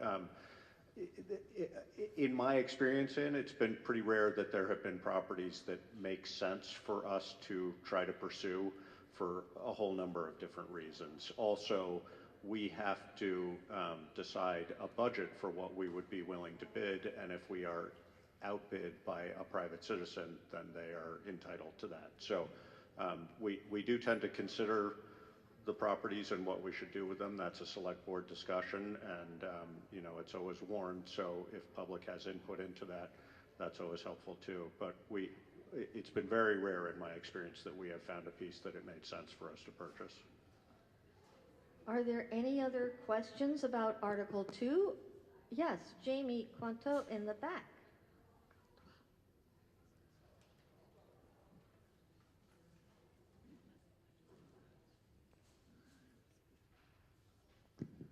Good, thanks. Thanks, Jamie Contois, Putney. I just wanted to ask, I heard you said 3 to 5 properties, and so I was curious, what are some of the strategies for families who are, or individuals who can't pay their property taxes as taxes go up? And what are some of the things that we're currently doing to support folks staying in their homes and on their property? So could you outline some of those things before their default to the town? Is there somebody on the select board who could answer Jamie's question? Oh, thank you, Madam Moderator. You're welcome, Jamie. Town Manager Karen, stepping forward.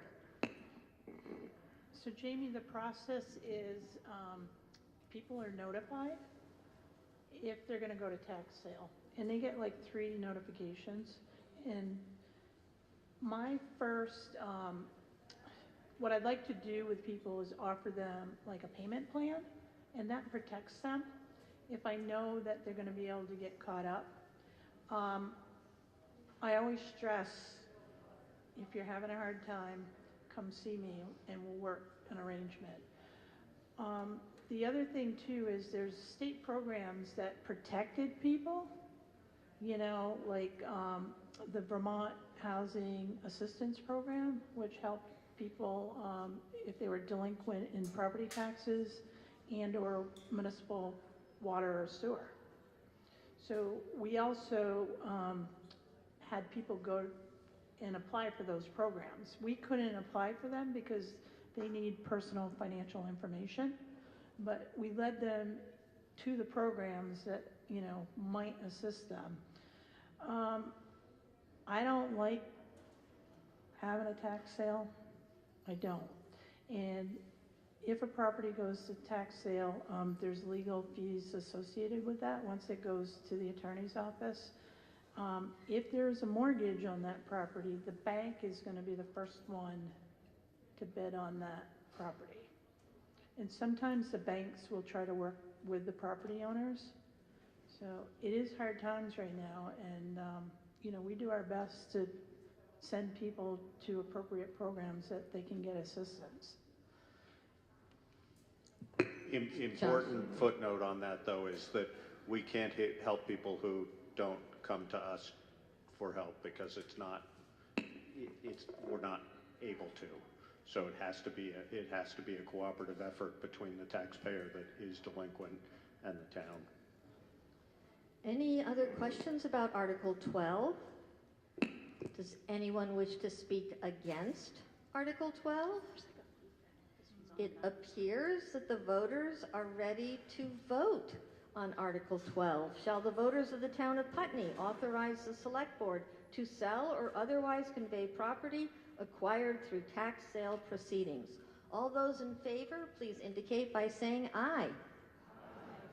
All those opposed, please indicate by saying nay. It appears that the ayes have it. The ayes have it, and Article 12 passes. We will now move on to Article 13. Before I begin to read Article 13, just a update from the other discussion we had about funding for the Women's Freedom Center. It does turn out that the current title is Women's Freedom Center, and there was some confusion about that. But Article 13 is about a different social service. Shall the voters of the town of Putney authorize a social service appropriation to support Grace Cottage Family Health and Hospital pursuant to the Putney Select Board policy on funding of social service agencies? Do I have a motion? So moved. Okay, I got one from the Select Board, and Robin is our second. It is now in front of the voters of Putney. Shall the voters of the town of Putney authorize a social service appropriation to support Grace Cottage Family Health and Hospital pursuant to the Putney Select Board policy on funding of social service agencies? Would somebody like to speak to explain the reasoning behind Article 13? I'll go to Robin.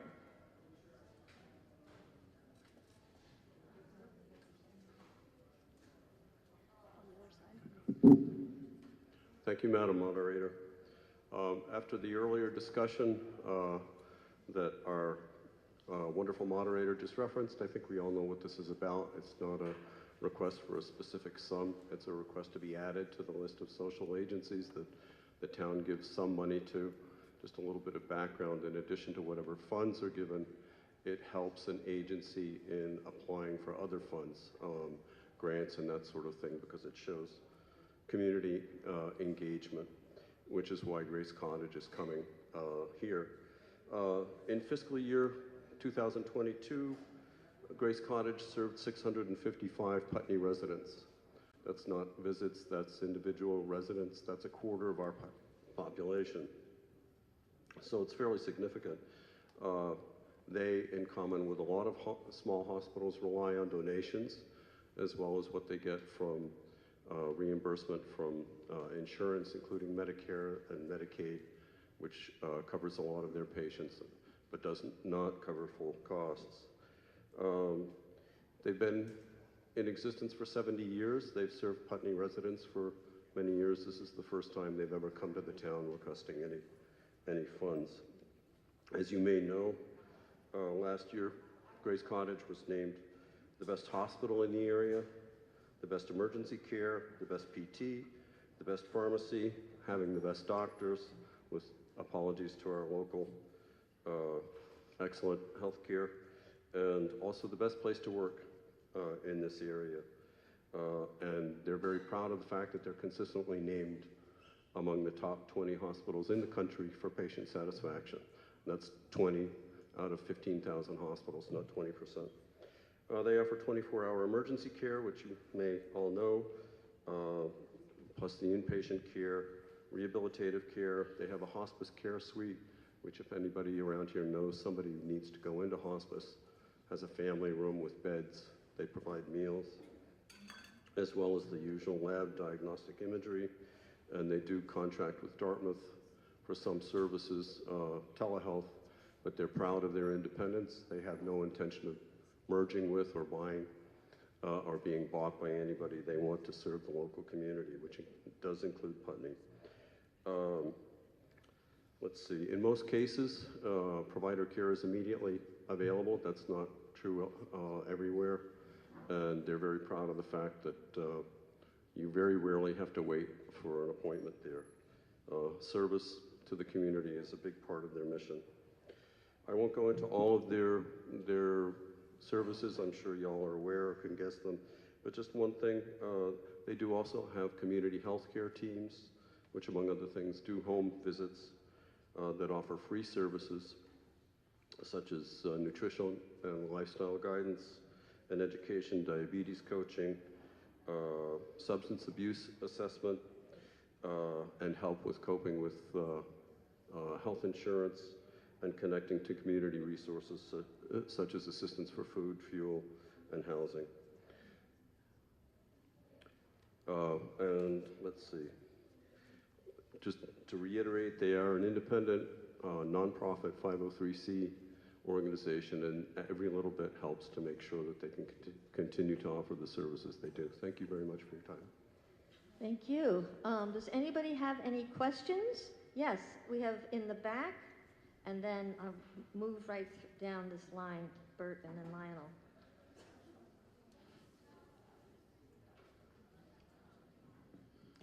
Thank you, Madam Moderator. My question is pretty simple. If this passes, would this go into this year's budget, or would it roll into next year's budget? And if it's in this year's budget, does that create that ripple down, as we found from the previous discussion? And do you mind just stating your name in full for? Bob Meyer.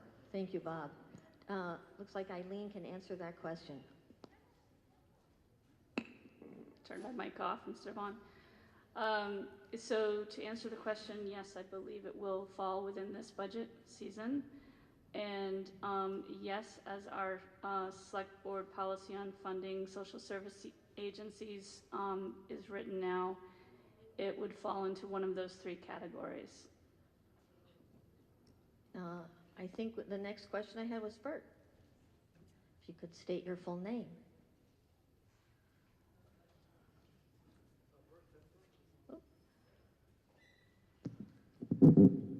Bert Tepfer. One question just occurred to me at the very last moment is if this is added to that list of agencies, will it decrease the appropriation then to everyone else?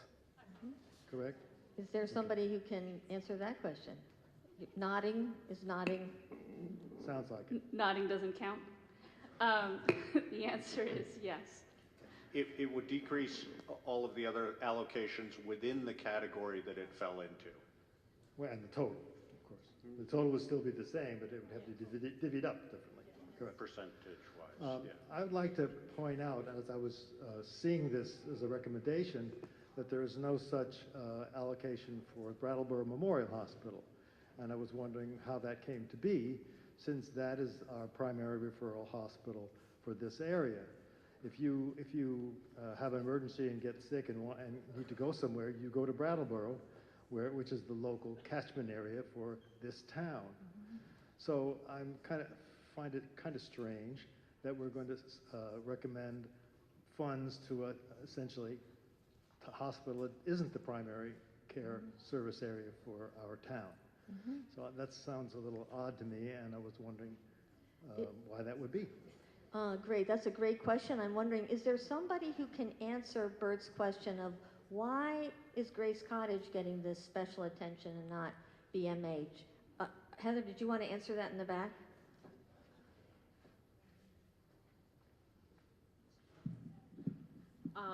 Sorry, I'm not that tall. To my understanding, that in order to be considered for the monetary amount, you have to first request it. B, the second part of that is that BMH is not necessarily the default medical care facility for the area. You do have a choice in which one you go to. Great. And the next person in line, in terms of going to the mic, I think was Lionel, and then it's Laura, and then up to Jeanette. Thank you, Madam Moderator. Lionel Chute.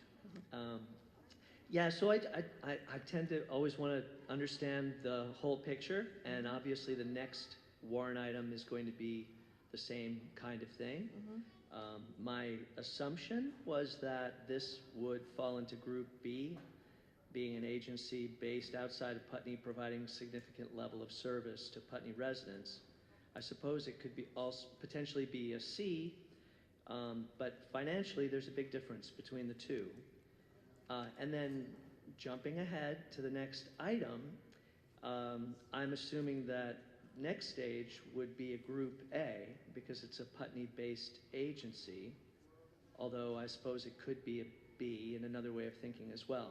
And so thinking about the conversation we had earlier regarding the question, you know, is this an appropriate way to be making these decisions as far as not only who we want to fund, but who effectively, who we're going to be discounting by adding more people at this time. It seems to me like the sequence is a little confusing, that we've already approved the budget. The budget had these names listed at these amounts, and now we're sort of retroactively being asked to consider adding some more folks to the pie, recognizing that it's going to adjust the other members of the respective group that it gets put into. So it feels to me like an awkward system. And so my question is,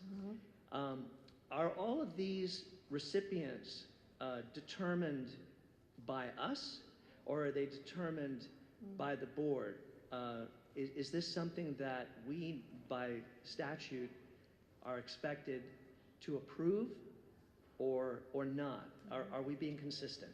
Thank you. Great. So Lionel, I heard two questions in there, and one is if we could get some sense of whether it is category A, B, or C, and then the other question is who decides these formula, if I'm hearing that correctly. Eileen, shoot. This is part of why the select board discussed revamping this policy. To answer the first question, most likely Grace Cottage would go into category B, but that would be a decision among the board at a later date. And to answer the second question, we had the option, once they petitioned us to be added to this policy, we did have the option to just add them.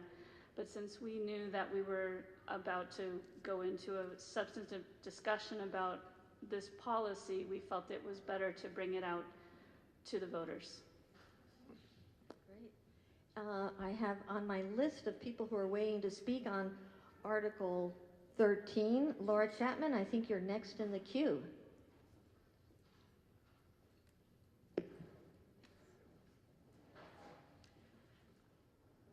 A couple of points and then a question very quickly. One, having worked for social service agencies that have applied for this process, though, I do think there's a lot of room for improvement. I have heard anecdotally that this is one of the best processes for social service allocation within the region. So just so you know that. Two, I apologize for my miscommunication over the Women's Freedom Center. And three, do we have any data on how much service Brattleboro Memorial Hospital provides versus how much service Cottage Hospital provides to our town? I heard how many people have been seen, how many individuals, but I'm curious as to what the service records are for both organizations. Great. So is there anybody here who can answer the question of making a comparison between Brattleboro Memorial Hospital and Grace Cottage for Laura's question?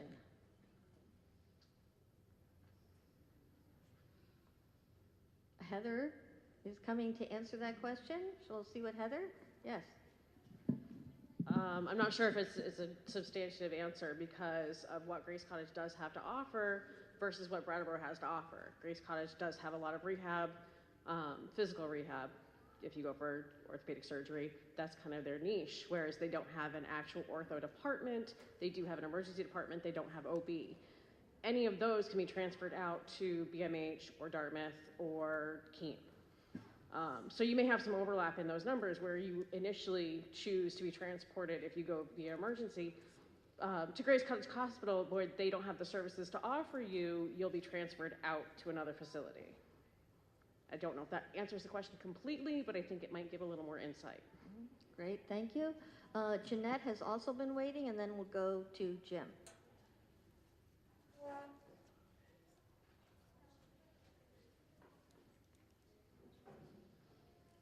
I don't want to stand right in front of Elizabeth.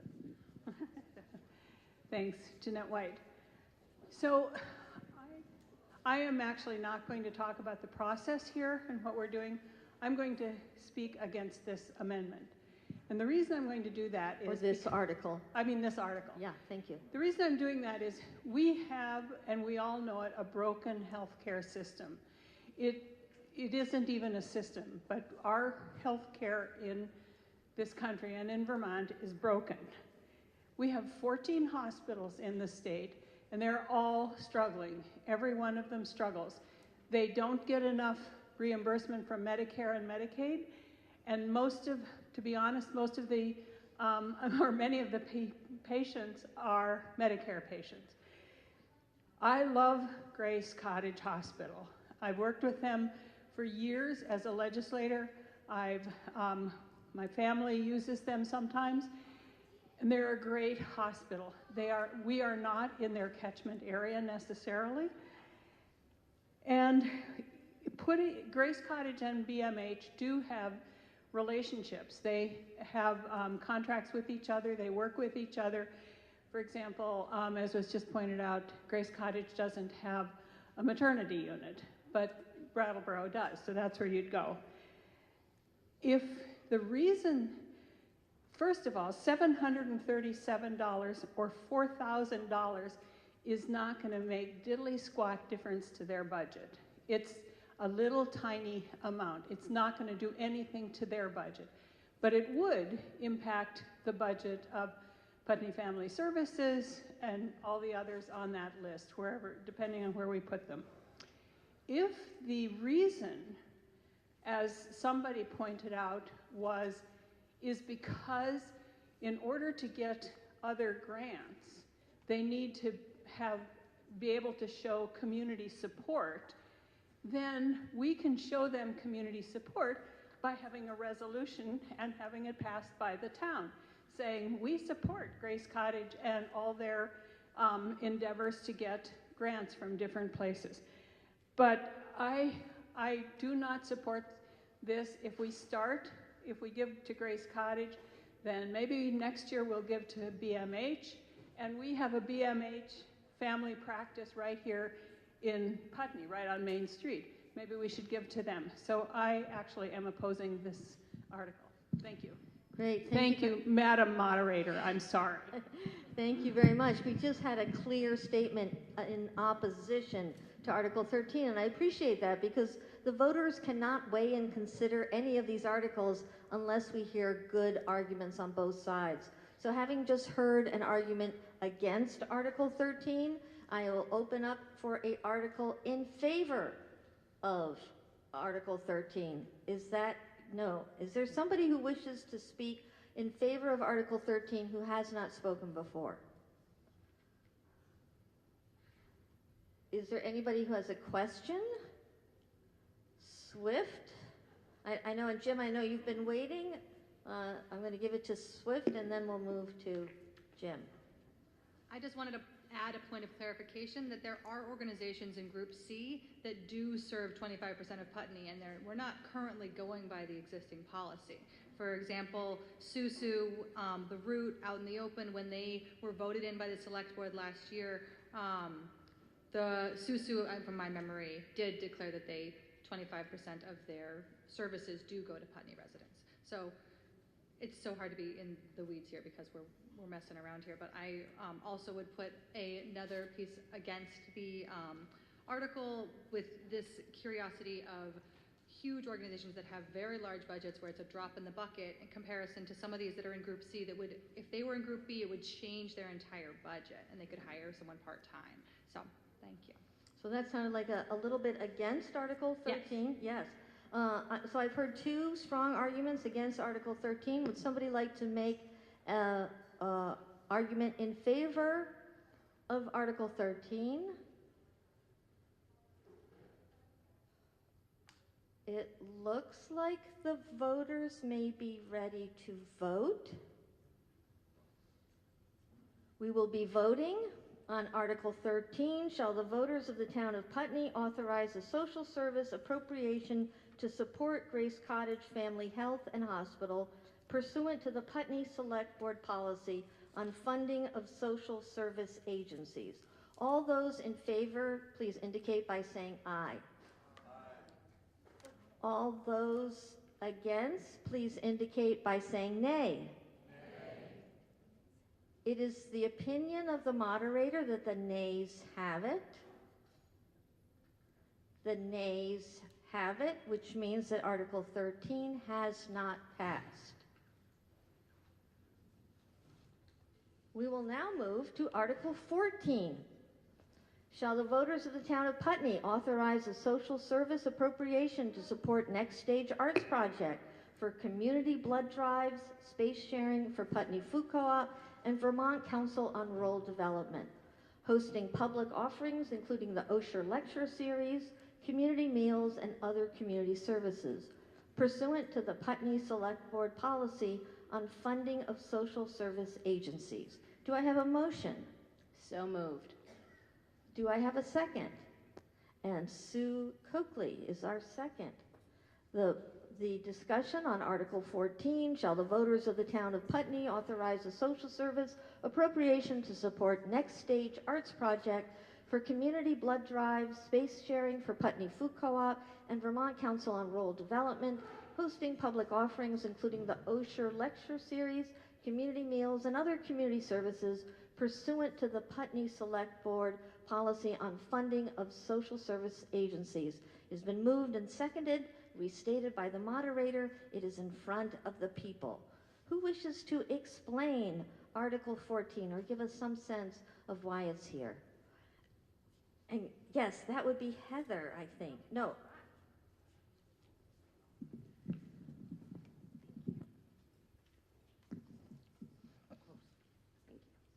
Madam Moderator, Select Board members, and Putney voters, my name is Heather Brubaker. I may be new to many of you. I'm a relatively new member of the town, and this is my first town meeting.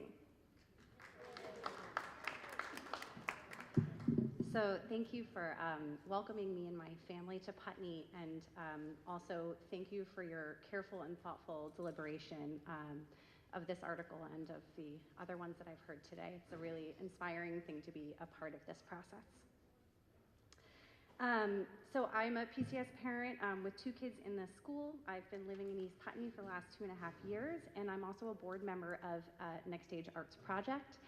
And specifically, I'm the chair of our Community and Engagement Committee. And this is a committee that we formed a few years ago specifically to really deeply demonstrate our commitment and the seriousness with which we take our responsibility as an arts organization that is rooted in Putney and here to serve the people who live here and in our surrounding communities. So in the last few years, under the leadership of our executive director, Keith Marks, who's right here, we have had experienced a period of enormous growth and innovation. I hope that many of you have had opportunities to come to Next Stage or to visit the Bandwagon series, to see our shows, to participate in some of our events, or that your children or grandchildren have experienced some of our programming here at PCS. But we believe that Next Stage, at its root, is a community organization whose mission goes beyond arts programming, and we demonstrate that commitment to Putney in a variety of ways. One of the ways that we demonstrate that commitment is by supporting access to our programming. So we have library passes at every library in Windham County to try and make sure our programming is accessible. We also donate tickets through the Putney Food Shelf because we believe that art is food for the soul. And so we try to make our ticketing as accessible as possible for the community. We also keep our ticket prices artificially low and make up our budget in other ways in order to make sure that our ticket prices stay in a range that is affordable for as many people as we can reach in our community. We have a roster of youth and family programs that is long and growing. I hope some of you got to see it on the board in the back. And recently we celebrated the return of the community suppers, thanks to Simone and Mike and the Community Supper Committee, and we're so excited to be a part of that effort. We also have a range of partnerships with small businesses and nonprofits here in Putney, and we regularly donate our space to a wide range of community organizations. And it's really our hope to continue expanding our presence in terms of what our space can provide for the community. So that is a very brief explanation of what we do and what our hopes are for our relationship with Putney. But I just want to emphasize that we're grateful for your trust and we are grateful for your presence. And thank you very much. Great. Is there somebody who wishes to ask a question about Article 14? Mike? No, I don't specifically have a question, but I'd like to speak in favor. Okay, I'll take one in favor, and then I'll go looking for the opposition. Sure. Thank you, Madam Moderator. I'd like to speak in favor of this because of the work I've done over the years helping to build community in this and realizing that we want to do that, we need places to be in community together.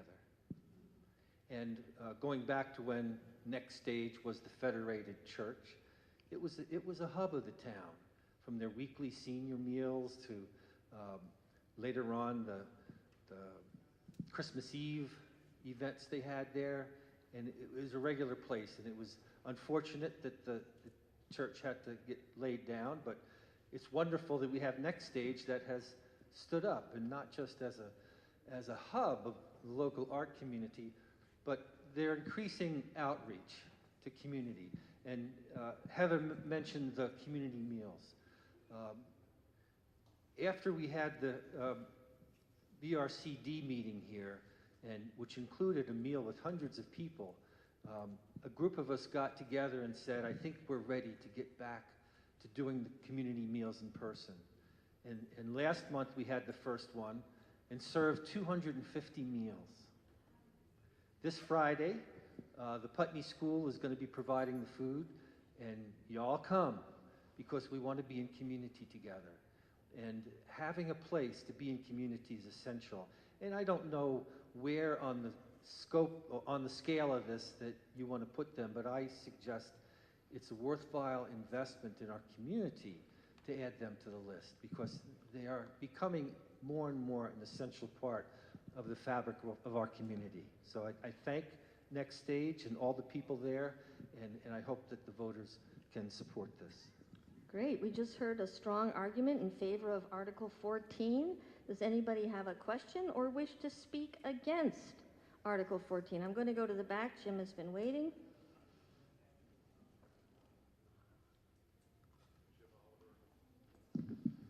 Madam Moderator,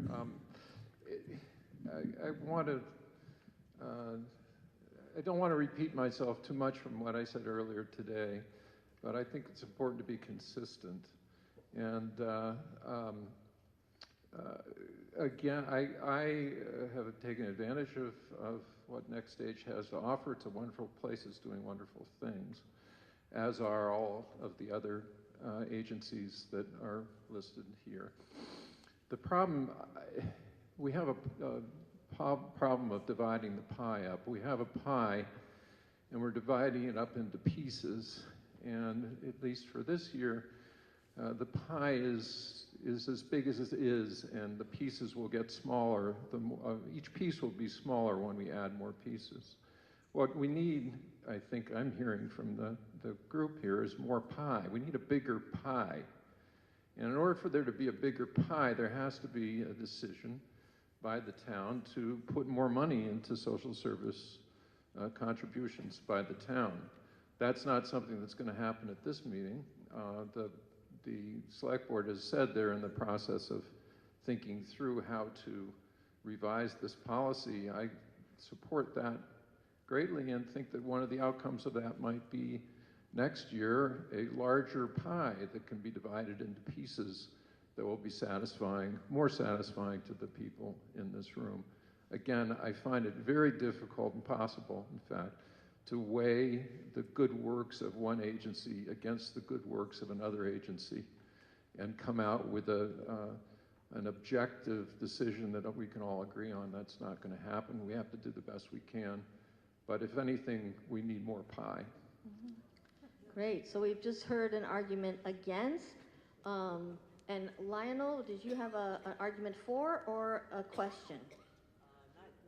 Neither. Okay, so I'll put you on hold for a moment because I'm going back and forth. Yeah. So I'm going to point to Keith. I'm assuming you want to make an argument for Article 14.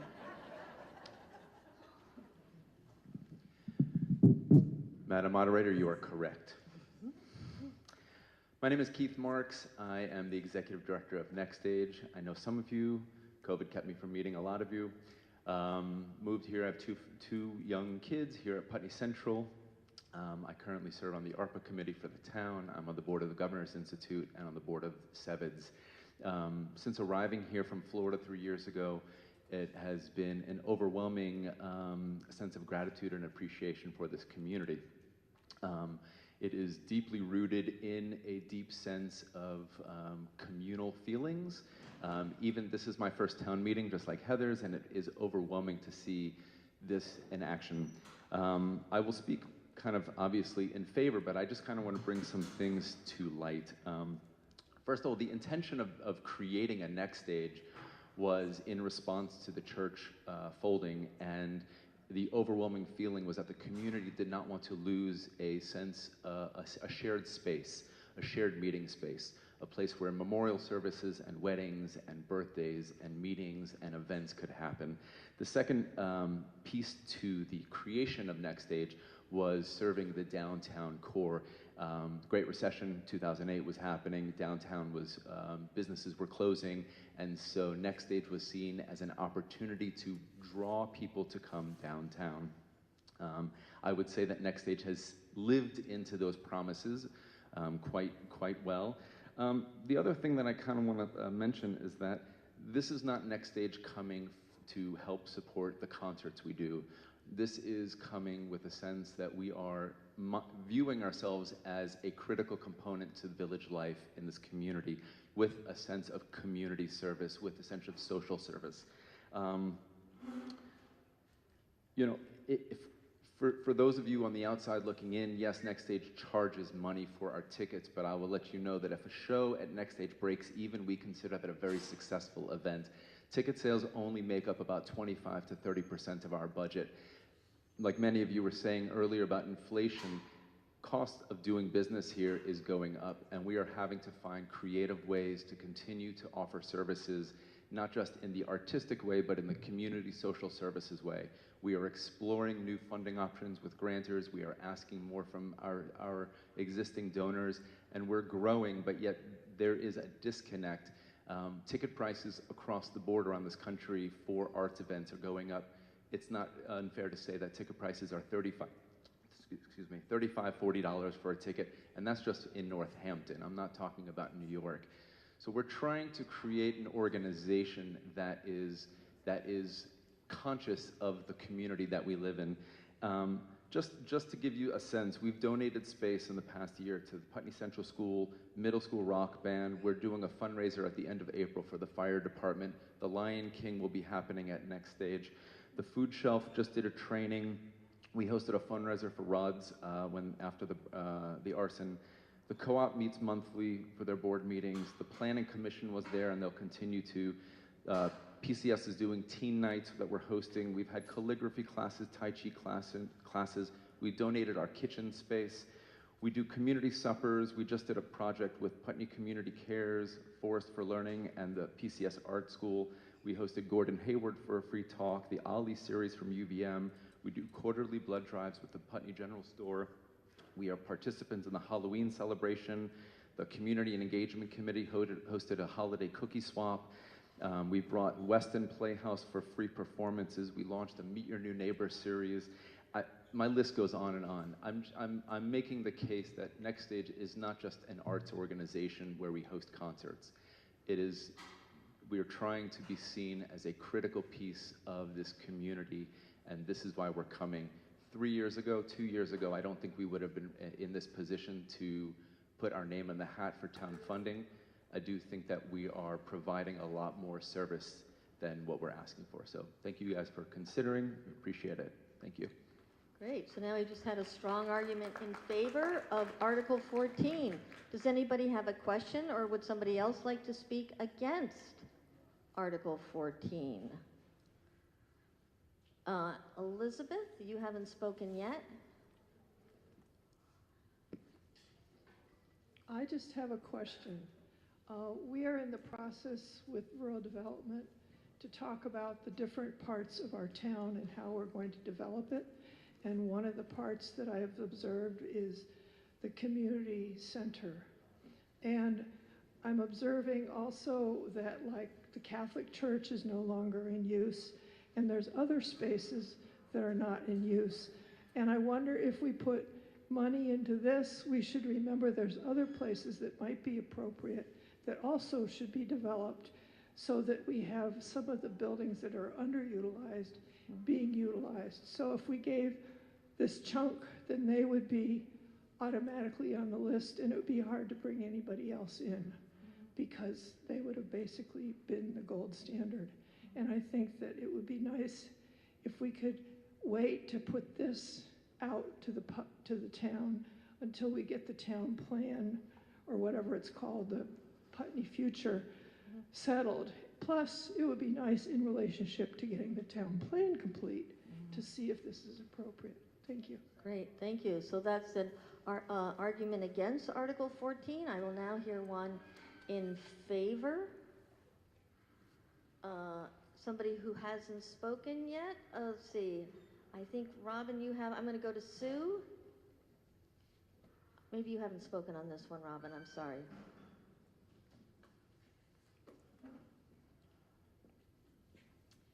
Thank you, Madam Moderator, and hello, Select Board again. I just want to say that Next Stage, I'm speaking in support. Next Stage has offered an absolutely essential service to the Planning Commission to do something we've never done before, which is to invite the community to come talk to us about the future of Putney in our town plan. We have a series of meetings scheduled between now and actually July.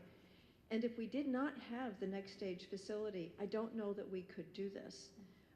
So it's essential that they provide this service, and I'm very hopeful that by providing a little bit of money, and it would just be a little bit of money, they can use that to leverage funding from other sources because they serve this community service. And I think it will be a leveraging thing. But at the same time, I agree we need a bigger pie for these social services. Great, thank you very much. We're getting strong arguments both for and against. The best thing you can have for deliberation. I'll look for an argument against. Lionel. I can't say that it's an argument against, but I just have, I think we need to think about this moment, because this is a pretty big deal in terms of how the town does its business. We became connected to Putney through Next Stage before the renovation, and we came in and we enjoyed some talent shows that were just amazing, with the ceiling peeling, and it was a deal clincher for me as far as where I wanted to live, based on the community spirit that was present at the time. There's a certain finish now to the space by virtue of all the money that's gone into it, the reality, the fiscal realities that they have to deal with. The ticket prices aren't always that great. I don't feel that it's, I have great respect for the space. It's still incredibly important. But the reason I feel this is an important question is because I don't think of Next Stage as a social service agency. Perhaps it would like to be, but that's a very different business model from being an arts organization. The way it was, I think, is that it was a sort of a facility that was developed internally, locally, from blood and sweat, where folks were able to come and make use of the space in a variety of ways. That may not be possible forever, just given the capitalist reality that we're in. But a social service agency is a very different thing than an arts community agent, an arts facility. And so just going back to the page 43, in the social service agency appropriation, I have to assume that this would be Group A. And if you look in Group A, there are only 3 agencies that the town is basically underwriting. There's the Community Cares, there's the Community Center, and there's the Food Shelf. The Food Shelf and the Community Center are sharing space. And so, in a way, you could think of that as, I recognize that they're separate organizations, but there's something tying that funding together. So we've got about $13,900 going to the Community Cares facility, and another $13,900 going to the combined efforts of the Community Center and the Food Shelf. And so historically, the Community Center would have been the place where those meals would have happened. I believe there were meals there as recently as a few years ago. If we're shifting to the Next Stage for things like blood drives, which could be happening in the fire station, then we should be thinking about that. We should all be thinking about that, including Next Stage, as far as what role do we really want Next Stage to have in town. And so I just feel that it's a big step, and if we take that step, let's remember what we decided, and then remember that we have a vested financial interest in the Next Stage as being a social agency for the town. Great, thank you. We'll take that as an argument against Article 14. We're getting some strong arguments on both sides. I'm now looking for an article in favor. Jeanette, did you want to ask a question? If so, you'll need to go to a mic. Do you want to pass over?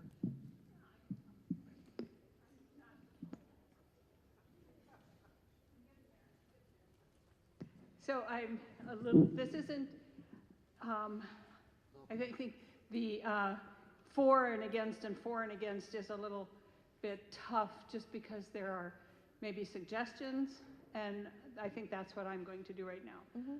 First of all, I want to say that when I spoke against the Grace Cottage amendment or article, one of the things I forgot to say about our broken healthcare system is that it is not the responsibility of property tax to support our healthcare system. I forgot to say that, so I just wanted to make sure. So I do support the town supporting Next Stage. I think that what is happening there is amazing. It is really a center, and the meals that are being provided, for example, I don't think, because I also support the community center, but I don't think those community meals could happen at the community center in the same way because of the kitchen. The kitchen at Next Stage is a nice big kitchen that was designed for church gatherings, and so it's there. The kitchen at the community center could not serve 250 meals. So it's not one against the other. They're both important. What I'd like to say, and I don't even know if this is possible, Madam Moderator, you will have to tell me if I can do this, because I do understand the issue of adding people through this process and then it reducing the allocations to the other people on that list. So what I'm going to propose, and I don't know if this is the appropriate place to do it or not, I'm going to propose that we increase the general fund budget by $4,000, not put it on the social services, but that it be allocated to, or the recommendation that it go to next stage, and that in the select board process next year of relooking at the whole process for social service support, that this is one of the things they should look at, and they should also look at increasing the pie, as has been pointed out. So I don't know if that's possible, or if, since we've already passed the budget, if I can even do that. Right. Thank you for that question, and I'm looking at my parliamentarian as well. But if you wanted to go back to Article 5, which is what we already voted on, I believe that train has left the station the minute that we moved from Article 5 to Article 6. However, I'm looking at Tom Ehrenberg. If somebody wanted to move to strike the words social services and just authorize an appropriation. Oh, so we have an amendment. Tom Ehrenberg, are you making an amendment? Wait a second. Yeah. No, I'm not. Well, I will, if it works, I will. Tom, can you go to the mic? I'm sorry, can you go to the mic, because everybody's hanging on your words right now. Yes. I'll sit down and wait until we see what Tom says, and then maybe I'll have something. If somebody did want to do that, a vehicle for doing that would be what used to be special appropriation articles in the warning. That is, we could eliminate the social service appropriation, make it a general appropriation, and then it would be added onto the appropriation we already passed for the town. However, that's not really what was warned. What was warned was folding it into the bottom line that we already have. So I think probably where we can't do what Jeanette wants to do, although we could certainly recommend that the board consider it for next year.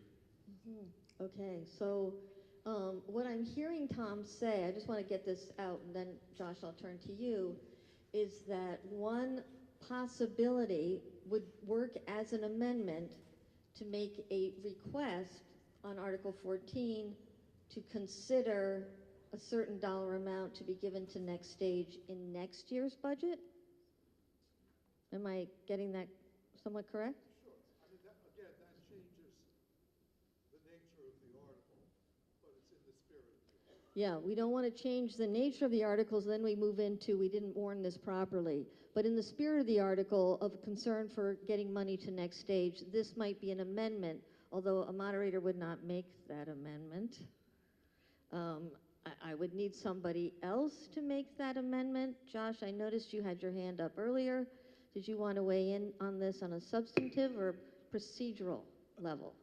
I guess more procedural, and I just have a question, Tom, and I'm not sure whether this is for you or otherwise, but my recollection is that this could be amended to request the select board to allocate $4,000, but it would have to come out of our already budgeted general fund. So that is another vehicle to do this, but it would force the select board or ask the select board to take that money from somewhere in order to make that happen, because the budget has already been. Do you want to go to a mic? That would just mean striking social services from the article. Tom, are you making this amendment?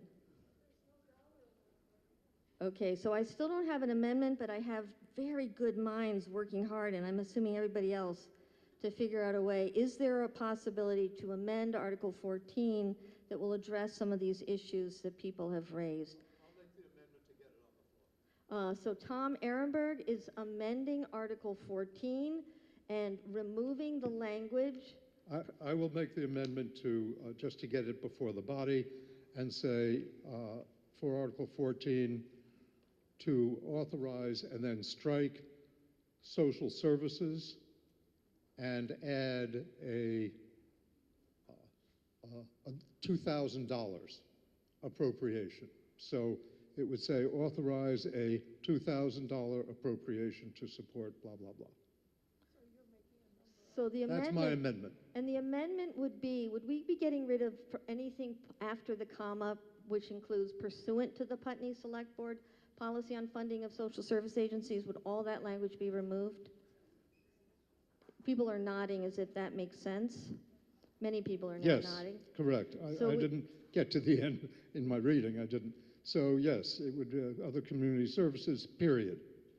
Okay, and so the way I have this now, if people want to follow along, that after we have the including line, community meals and other community services, to authorize $2,000 appropriation to next stage.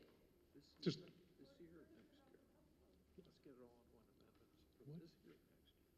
I didn't hear you.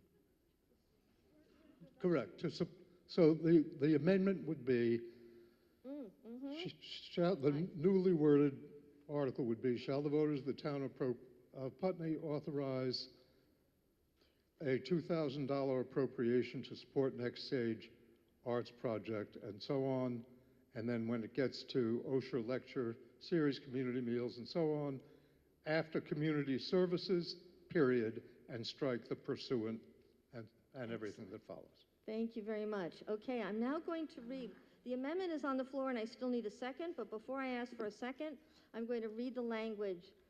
Shall the voters of the town of Putney authorize a $2,000 appropriation to support Next Stage Art Project for community blood drive, space sharing for Putney Food Co-op, and Vermont Council on Rural Development, hosting public offerings, including the Osher Lecture Series, community meals, and other community services, period. Do I have a second?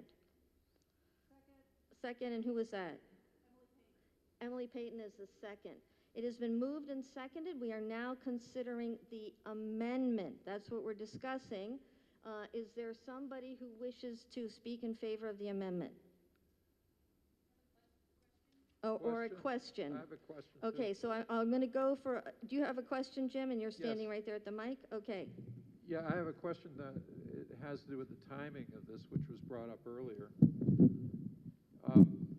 Are we talking about this year or are we talking about next year? I apologize to Tom. I was trying to get that clarified before we had to go through an amendment process. But is it this year or next year? So I'm going to ask the select board, given this language, what would you say? The way that I'm reading this article amended is that we are authorizing $2,000 from the already voted general fund budget to appropriate for Next Stage. So the effect is we would be, if we voted this amendment, we would be instructing the select board to include this $2,000 and find those $2,000 elsewhere in the budget and remove that funding. Yes, we would have to take the $2,000 from the already voted funds, general fund budget. Great. So we just had a question, clarification. Is there somebody who wishes to speak in favor of the amendment? If you have a question, if you would, Janice Baldwin has a question. I think I have some other questions. Moderator, Mm-hmm. Janice Baldwin. I don't see how this amendment solves the problem. Frankly, we're giving them, if we vote the $2,000 now, that's a one-time allotment, as I understand it. That does not show the commitment that we have to the Next Stage as a volunteer and as a participant in so many of their offerings. I mean, just yesterday, two things yesterday and Sunday as well. So, and they were free. But I think my fundamental thing is I don't see how the amendment can solve the long-term problem of, do we want to acknowledge Next Stage's commitment as whatever you want to call it, a social service agency or an agency in the that supports the community. To me, the easiest way to do it would be not actually to give them money this year, but, and if you could do it, amend. And maybe, Janice, just because we're just discussing the amendment, This is, if all right. yeah, so that if you could hold off on that next statement for when we find out what happens with the amendment. Okay. Unless you're doing an amendment to an amendment.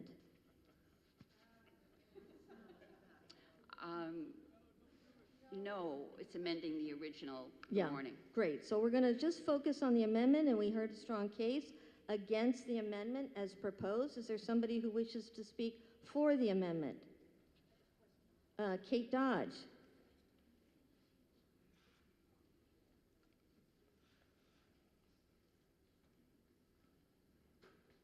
So my question is for Keith or whoever.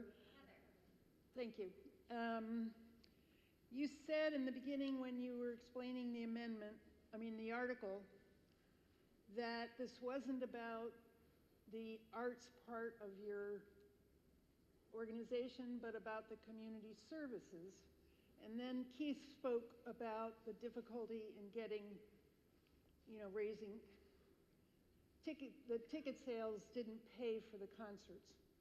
And I certainly understand that. I've been involved in arts organizations many times. But I'm wondering whether it's the $2,000 or the original article, whether you would have a separate budget for this so that it would just be used for these community services. So Kate Dodge, I want to just make sure, because we're discussing the amendment, it sounds like you're asking Keith, what is his perspective on this amendment? Yes. Is that correct? Well, on this amendment or the other one, but yes. Yeah, but this because amendment. I really want to keep people very focused on the amendment, otherwise we might get confused what we're talking Right. about. I So, was hoping I wouldn't have to do it again. Yeah. It's okay. Keith, you want to take advantage of that invitation? I have another question too. Okay, is it about the amendment? We can volley back and forth. So the conversation maybe around the the- ticket sales is that just the perspective, if you haven't been to Next Stage in the past 2 to 3 years, I can imagine why it would be confusing, right? If you only remembered it as a place to see a concert. And I think the argument we're making is that in the past 2 to 3 years, we've created a separate committee inside of our board. We've reached out, and I should also mention about this pie, as my colleague Hannah at the Food Shelf and Ruby at Putney Community Cares, this was not done lightly. I reached out prior to and had conversations with about what this impact it would make. And Keith, I'm sorry to interrupt you. It's just I want to make sure, because that was a very specific question about the amendment. So I'm sorry, can you reframe the question? So the question is, I believe that Kate Dodge was wanting to get more information of how, should Article 14, the amendment, pass, how would Next Stage make sense of that appropriation? We Am I can correct? clearly, the value that I think we provide to this community would be clearly outlined in whatever funding that the town appropriated for Next Stage. We would be able to show that those funds were strictly used for community good and community service I see. ideas. So that- Absolutely. Great. So you would be able to dedicate that $2,000. Yeah, we keep a running list of all of the community engagement work that we do that we can show the value Yeah. to the community of what we offer, which is, I would say, far more than $2,000 or even $4,000. But Great. we'd be happy to outline those clear metrics to the select board. Great. Yep. So we're still talking about the amendment, and just to remind everybody, it's moving the social service language out and creating an authorization of $2,000 based on the general fund. And you haven't spoken yet in the back, and I forgot your name. It's all right, I'll tell you. Melanie Fletcher. At the beginning of the discussion, we were kind of hovering around the amount of 4,000, and all of a sudden it became 2,000. So I'm just wondering where that happened. Maybe I was snoozing. I don't know. I'm just asking. So Does just anybody want to? what was the origin of the $2,000 amount? I'm going to go to Tom for that one, since did you have a reason why you came up with $2,000 as the author of the amendment? I just made it up. Yeah, great. The effect of the amendment is to spread, if we if we wanted to allocate the money, it's to spread it throughout the general fund budget and not take money away from specific social service agencies. That's the only point of the amendment. Great. And just, I'm hoping everyone understands that this was a technique that Tom used, so that we're taking it out of the general fund and not just going to social services. So we're discussing the amendment. I've heard so far questions, but nobody arguing for or against the amendment. Emily, you have your hand up in the back. Can I propose an amendment to the amendment to change the amount to 4,000? So we have a motion on the floor to change the amendment from 2,000 to 4,000. Emily, do you want to explain why you're doing that? Because, as this gentleman said, they are giving far more value. They're right central. They've got all kinds of resources, and it's truly valuable, particularly in these days, to have a place where we can go and meet and be. And it's the best one that I've seen in Putney, and I want to support it. Thank you. So I need a second now on the amendment to the amendment. We're just talking about, do you want to amend the amendment to $4,000? Do I have a second? Janice Baldwin is the second on the amendment to the amendment. We are now discussing just the $4,000 question. Otherwise, we're going to lose track of everything. So we're very focused on the $4,000. And Emily Payton has already given us a sense of why she thinks that amendment to the amendment is a good idea. Would somebody like to speak against the amendment to the amendment? Jean, who hasn't spoken yet.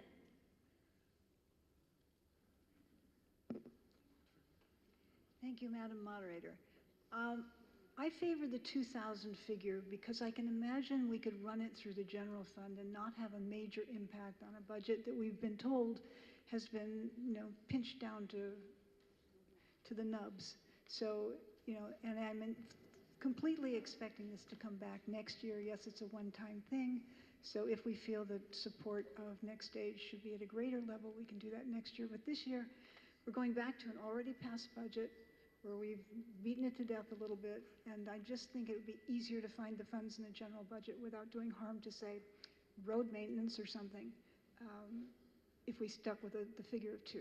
Great, thank you very much. We just heard an argument against the amendment to the amendment. Does somebody else want to speak in favor of the amendment to the amendment? Favor of the amendment to the amendment, Jamie. Thank you, Jamie Comtois. I have to go get the little one, so I have to say this quickly. Can you hear me? As a family with young children, I am tremendously appreciative of the work of Next Stage, and I support this amendment to the amendment, Madam Moderator. Great, thank you very much. And we are now looking for an argument against the amendment to the amendment, the $4,000. Laura Chapman, did you want to speak against the amendment to the amendment?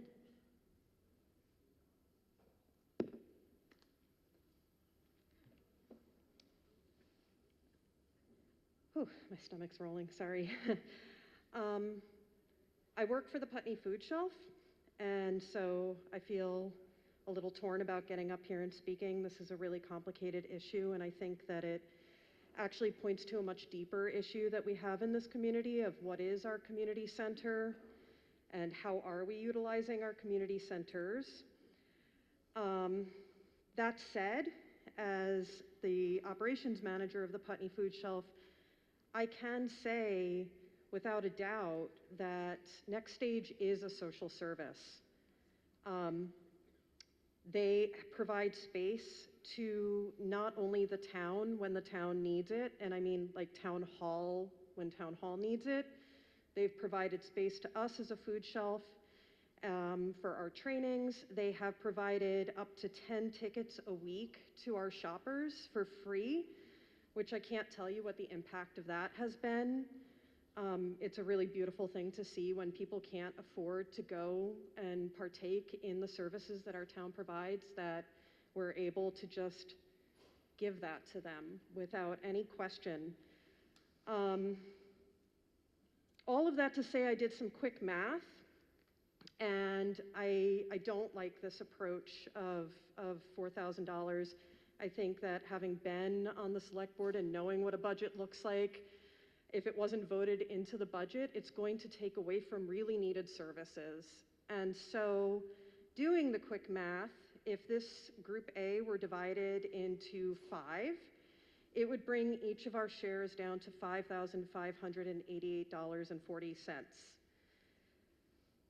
Again, as the operations manager for the food shelf, I'm like kicking myself to shut up right now, but I don't think that that $1,500 is going to break any one of our organizations. And I'm also counting on all of you to donate so that it doesn't break us. And I encourage all of you through this conversation to really think about, because in many ways, and I'm gonna say the unnamed thing in the room right now, Next Stage is replacing our community center. Our community center is outdated. It's a great home for the food shelf. I love it dearly. I consider it a second home right now. But Next Stage is offering things that they can't. And that's a really important conversation that needs to happen outside of this one. So I'm not in favor of this amendment. Great, thank you very much for that clarity. I'll take an argument in favor of the amendment to the amendment. It looks like we may be able to vote on the amendment to the amendment. Elizabeth? Can you use the mic, Elizabeth? I have a question about, number one, where the 2,000 and 4,000 came from. I don't remember ever seeing it go by, number one. Number two, I'm looking at the next article, and it's the same kind of thing again. And we're gonna end up with this again and again and again. And I think we should just look back to the original one of this particular version of Next Stage. Because basically Next Stage and the field are kind of like the Grace Cottage thing. And we're kind of splintering it up, and we need to understand what we're doing in a bigger way. I'm not opposed to any of them, but I just think we need to look at all of them, plus what Laura just said, you know, the community center is being eclipsed by this. And we're not using the fire department as much as we could, and we're not using a lot of places as much as we could, because this is the newbie on the block, and it's shiny and new and wonderful, and they're doing a lot of good things. But not everybody goes there. A lot of people are more comfortable in the fire department or other places. So I think we need to think about what we're doing in the bigger picture for the whole community and in relationship to the Putney big plan that we're trying to do with rural development. Great. So I'm against this. Great, thank you. It looks like I've heard, I know, a number in a row against the amendment to the amendment, so I want to move it to a vote.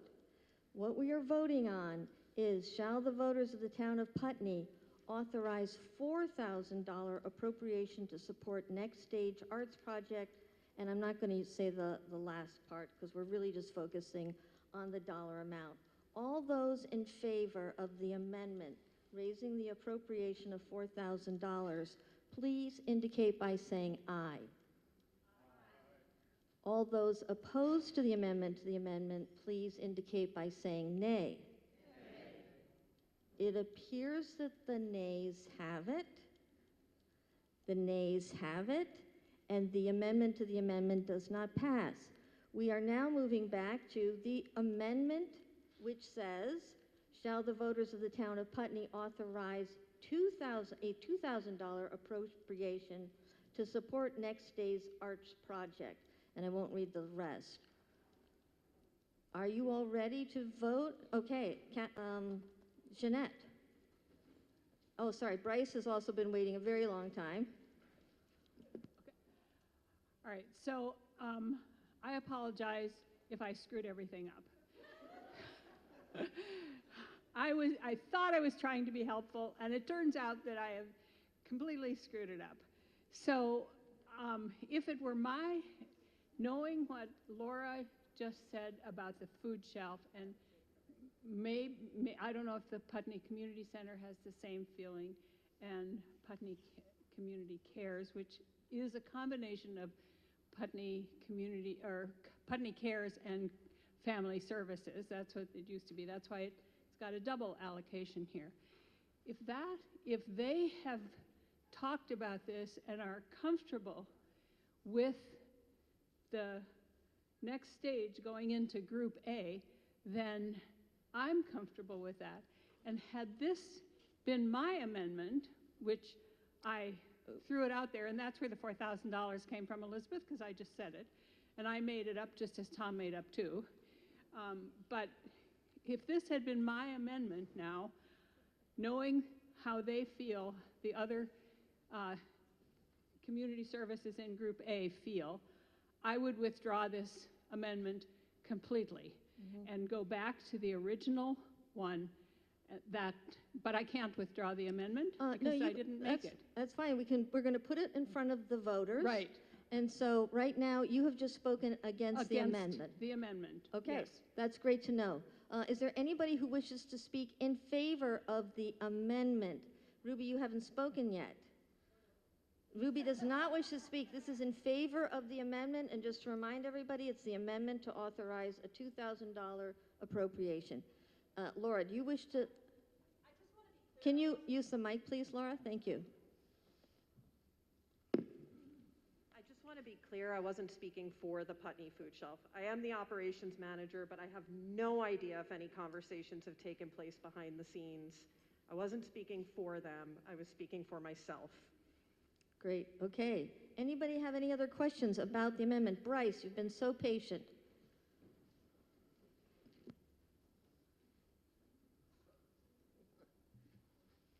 How do you do this?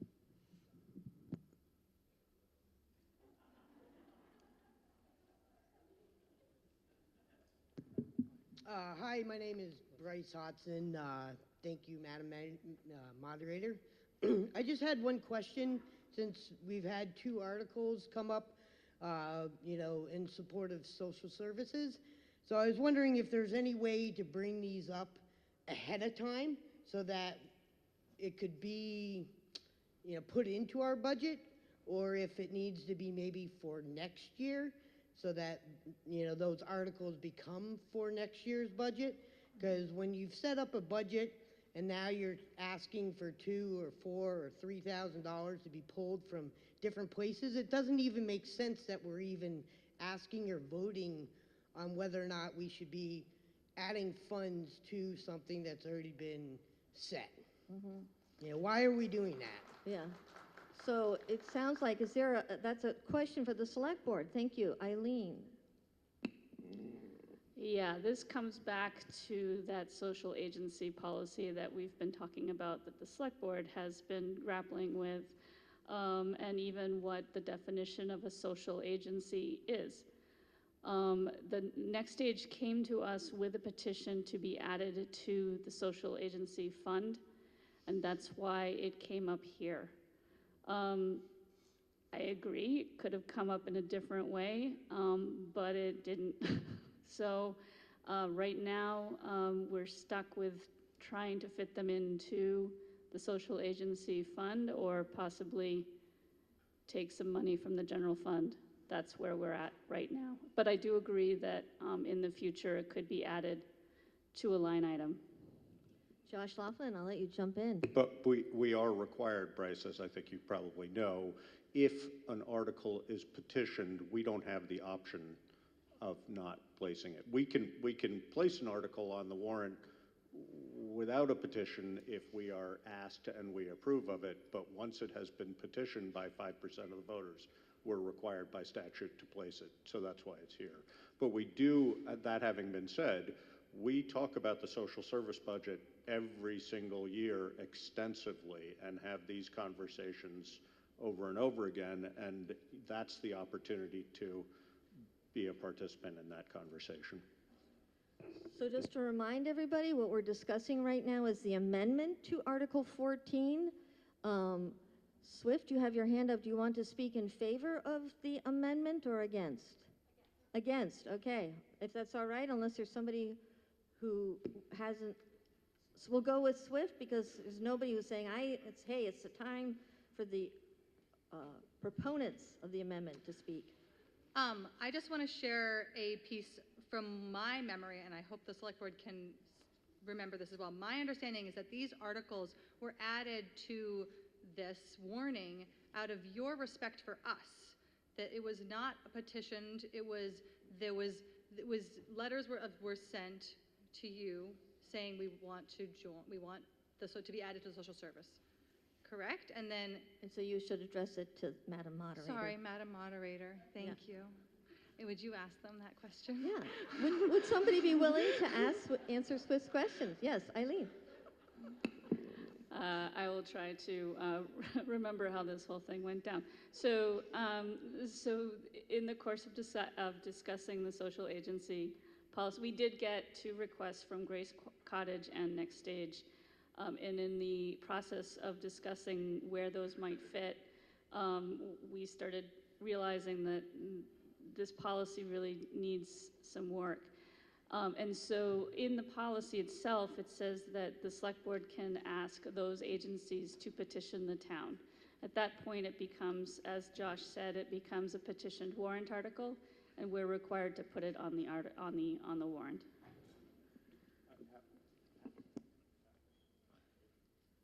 However, you may be remembering from last year, Swift, that when the Equity and Inclusion Group brought some smaller agencies forward to be included in this, they were included without it having to be petitioned. We are able to do that. It was because, as Eileen highlighted, sort of the complexity of this question that we asked it to be petitioned. Madam Moderator, can I just ask? So, I guess what I wanted to clarify for us to know is that my understanding of the reason this was really put to us was, do we support these 2 agencies? Do we want the select board to decide how much money we're going to be giving? Do we support them? I think we're clearly support Next Stage. That seems like we've answered their question of saying, here, do you want us to support Next Stage? The way we have to support Next Stage right now is the social services agent policy. It's kind of messed up and we're working on it. But do you support Next Stage? I'm sorry to interrupt, Swift. It's just that at this point we're dealing with the amendment, and the amendment has taken social service so I'm appropriation out. I'm against the amendment to the amendment and putting it back to the original amendment, and I'm in support of the original amendment. So I'm going to just have to restate that in the way, because actually the amendment to the amendment was taken out. We are now just dealing with the amendment, and if we can take care of the amendment, we will then be able to go back to the original articles. Everybody following this? Hey, we've come out of pandemic and twice we've gone amendment to the amendment. I think we should be very proud of ourselves. So good job, everybody. Okay. Somebody must have bingo, don't they? I mean, come on, folks. Yay, bingo's happening. All right, it appears that we may be ready for a vote on the amendment, not on the article. Okay? So we are voting right now on the amendment. Shall the voters of the town of Putney authorize a $2,000 appropriation to support Next Stage Arts Project, ... All those in favor of this amendment, please indicate by saying aye. All those opposed, please indicate by saying nay. It appears that the nays have it. The nays have it, and the amendment to Article 14 does not pass. We are now able to discuss Article 14 in its original glory. Ruby.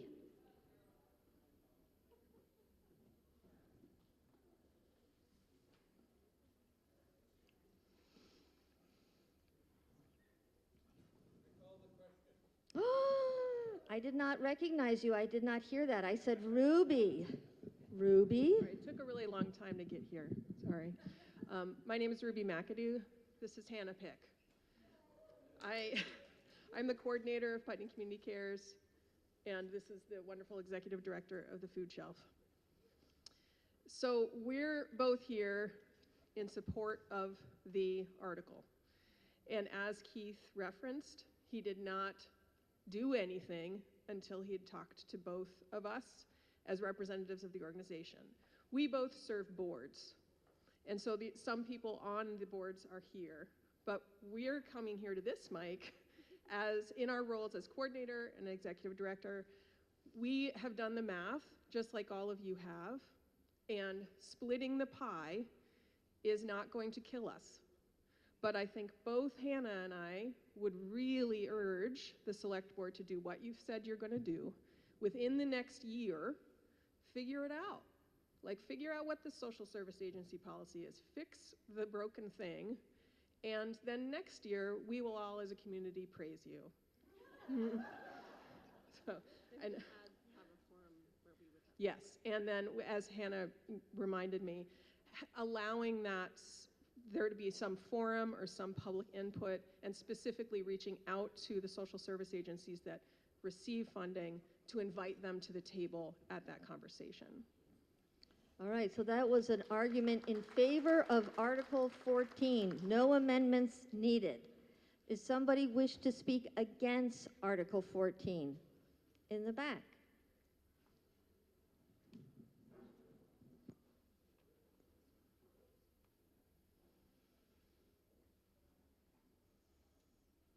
Ms. Lauren Johnson, Madam Moderator. I'm speaking against the amendment. I'm speaking against the amendment in It's article. You're actually article. Excuse me. That's okay. In a specific way. We already voted the budget, and now we're going back and looking at little pieces of it here and there, and trying to fix things from the back. And it's important in terms of coming up with a social services budget, which I support, and I like what Next Stage is doing, to look at it all at once and not go back and look at it again later on. So the obvious thing to do is to be voting who we want to include for next year into the budget, and then the select board can look at those things and make intelligent decisions based on what's actually going on and without being second-guessed afterwards. Great, thank you. That was an argument against Article 14. I'm looking at the select board just to see if there's anything they wish to add. Otherwise, I am going to look for an argument in favor of Article 14. Barry Stockwell. I'm going with people who we haven't heard as much from first. Well, yeah. Hi. I would like to urge you to vote in favor of Article 14. When Billy, John, Eric, and Chip and myself founded Next Stage 13 years ago, it was an arts organization. That's pretty much what we started at. We brought Keith on 3 years ago, and it's become so much more. What he's done for us is to expand our reach beyond Southern Vermont. He's also done incredible things to integrate us into our community.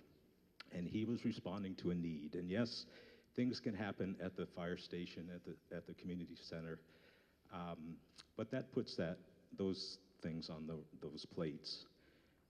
And those organizations tend to be maxed out. We invite those types of events at Next Stage. It's what I do. It's my job to make those events look easy and seamless. They're not. But I'm happy to take that on, and I would appreciate your support in letting us continue to be more and more part of this community. This works for us. I hope it works for you, and hope you vote for this article. Thank you. Great, thank you. I'm looking for somebody who hasn't spoken yet, who wishes to speak against Article 14. Against? Yes, Laura.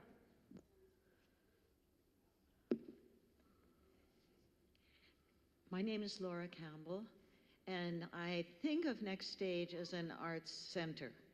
And so I'm surprised to hear about the widening of the scope to include social services. But I know that either as an arts center or as a social service provider, safety is really important. And in the last 2 or 3 years, correct me, the elevator has been out of order. And a good portion of our community, including myself, are elderly. The other thing is that it is dim and dark in the upstairs. There is no reading your program notes. There is no reading the material that's handed out at community meetings. There is real opportunity for falling and tripping. And, excuse me. And so this is just, why have those needs not been addressed with whatever money has come in from ticket sales or grants or whatever? And my hope would be, I'm speaking against the article because I want to see those needs met and consideration shown for audiences. Thank you. Great, thank you. So we've heard an argument against Article 14. Is there somebody who wishes to speak for Article 14? Or a question, Lionel, and then to Jim. Yes, I'm in favor of this. I urge everybody to vote for it. I'm delighted to see that at least 2 of the 3 organizations that will be affected are happy to share their funds with this, and I'm delighted to think of the Next Stage as perhaps our new community center. Maybe that's where we're going with this. And just want to remind everybody that we're also subsidizing a lot of organizations through our exemption from taxation. I believe it's $604,000 that we're foregoing in tax income per year, not just to organizations, for other reasons as well. But I would really encourage the Select Board to include that in your thinking when you're discussing the policy around social services, cash allotments. If you could please include the tax exemptions that are also being extended as another monetary value, and then we can have a really good conversation about the total amount of money that the town is allocating to itself. Thank you. Great, thank you. And that was an argument in favor of Article 14. Do we have an argument against Article 14? Against? Question, Jim. I think it's a simple question. Are we just assuming that this is going to go into the top category, or the article doesn't speak to which category this goes into? How is that going to be decided? Let's ask the Select Board. That is up to the Select Board's discretion. Great. Okay, I'm wondering if we're able to move to a vote on Article 14. I'm seeing a lot of nodding and excitement. Yes, Josh? I just want to clarify, that is up to the Select Board's discretion, but that will be discussed at an open meeting in which all participants are invited, or all townspeople are invited. So Okay. when that's, keep an eye on your Select Board agendas and you'll know when it's coming up.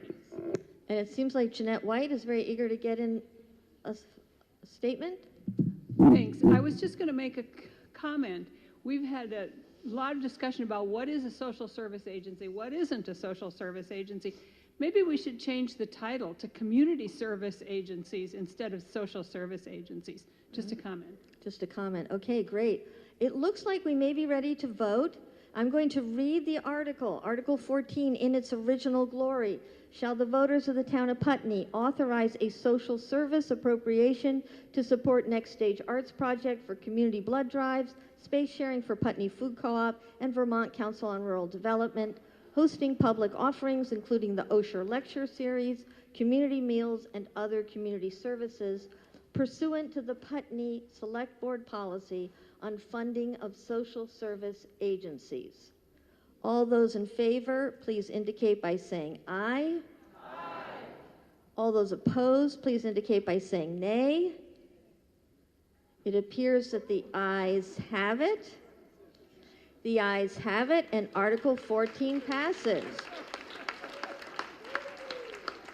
We are now moving to Article 15, to transact any other town business that may legally come before the annual town meeting. I don't think I need a motion for this one. I believe that this is an open-ended, and because it's not warned, it's much broader. Ruby McAdoe. Hi, thank you, Madam Moderator. So I wear many hats. I am coming to you as Ruby McAdoo, involved in and interested in the school district and school service. I realize that you think that this is not related to the town, but I think that this is the only place that I can come to invite you. I'm on the leadership council for Putney Central School, and we actually encourage and want everyone in our community, not just parents, to participate and be part of the leadership council. One of the many goals, but one of the primary goals of the Putney Central School Leadership Council is to gauge and be informed about community values and to make sure that those community values are reflected in the school, including in the budget. So this is my invitation formally to invite you to come to a leadership council meeting. If you're interested, if you want to know about it, you can ask me. There's a Facebook page. I try to push it out to the community as much as possible. And then the second point that's related to the schools and the school,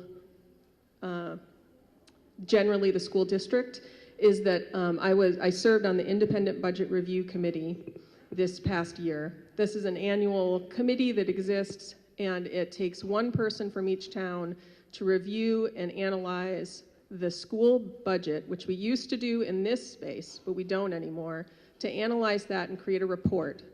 And if you are interested in this report, it is online on the school district website. I can direct you to a link. I'll probably start pushing it out to our social media platforms in the next week or so.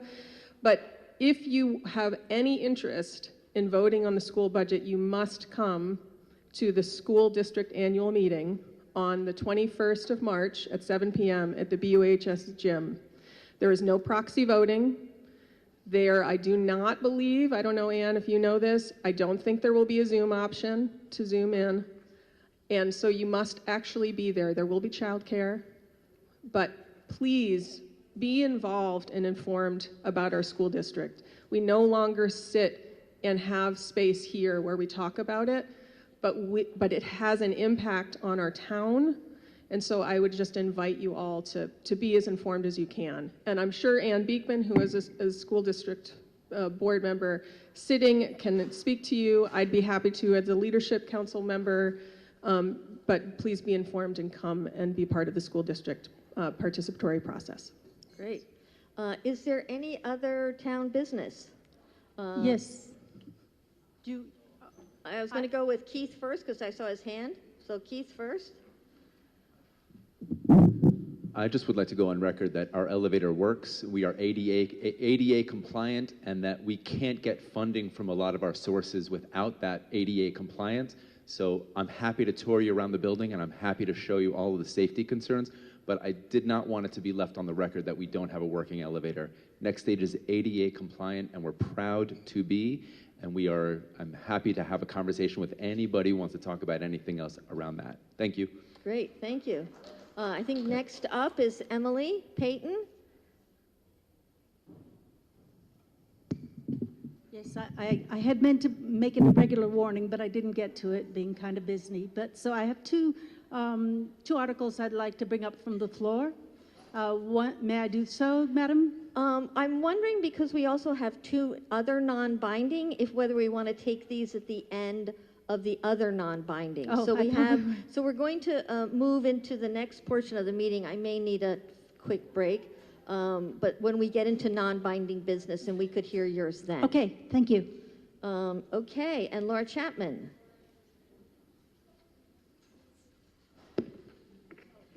Can I get my own microphone next time? I don't know if we do that. It's kind of equal I'm protection. kidding. I would like to request at our next town meeting, we have a school board representative here just to give a small report similar to our senators and state representatives. Yeah, thank you. I know there was interest in doing that, and I think John Sessions was part of that. Sue Coakley.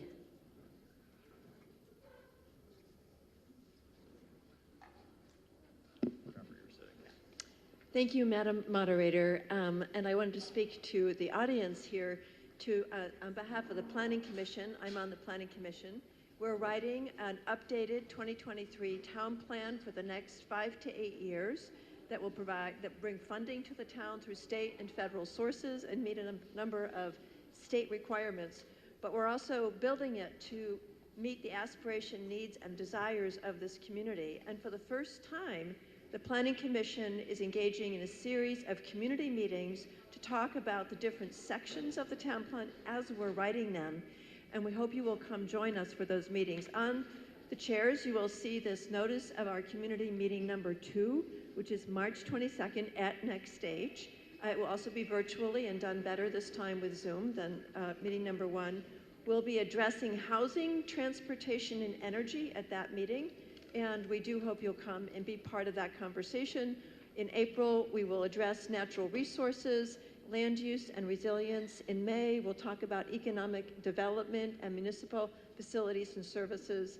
And then in June, we'll talk about an implementation plan, and in July, we'll talk about the whole plan and be ready for hearings in August, September, and October. So they'll all be at Next Stage, and we hope you'll come, or if you can't come in person, please attend virtually. And on the town website, you will see links to draft materials and how to provide comments in writing. So thank you for your attention, and I look forward to seeing you or hearing from you. Great, thank you. Let's move on to the non-binding, which these next 2 items are for discussion purposes only. They are non-binding. Number A, letter A, shall the voters of the town of Putney authorize the select board to purchase from Putney Community Center lot 070340, located at 39 Sand Hill Road, known as Cooper Field, containing approximately 10.2 acres for a sum not to exceed the assessed value of $147,900, the source of funding to be determined, and use of the property to be subject to such terms and conditions as the select board may deem appropriate. Is somebody on the select board going to describe this and explain why it's in front of the voters? Do we need a motion, or? Are we going to go with a motion and second for non-binding? Okay. We'll So give it- moved. So moved. And may I have a second from the floor? Jordy Heller. And so we have, although I don't want to get people confused that we're moving into a motion that you can vote on, we're having a discussion. So anyway, if somebody on the select board could explain why we are considering item A. Sorry, I'm confused, Meg. Why would we not, we typically vote on non-binding articles. Why would we not vote on this? And we're asking, it's phrased as an article that's asking the voters to answer a question. Okay, what do you think? All right, I am overruled on that one. So the motion is on the table, that question, number A. And is there somebody who wishes to explain letter A's reason why it's in front of people? Do we still have somebody from Putney Community Cares here? Putney Community Center, I'm sorry. Is Nancy here? Nancy, would you be able to speak to this?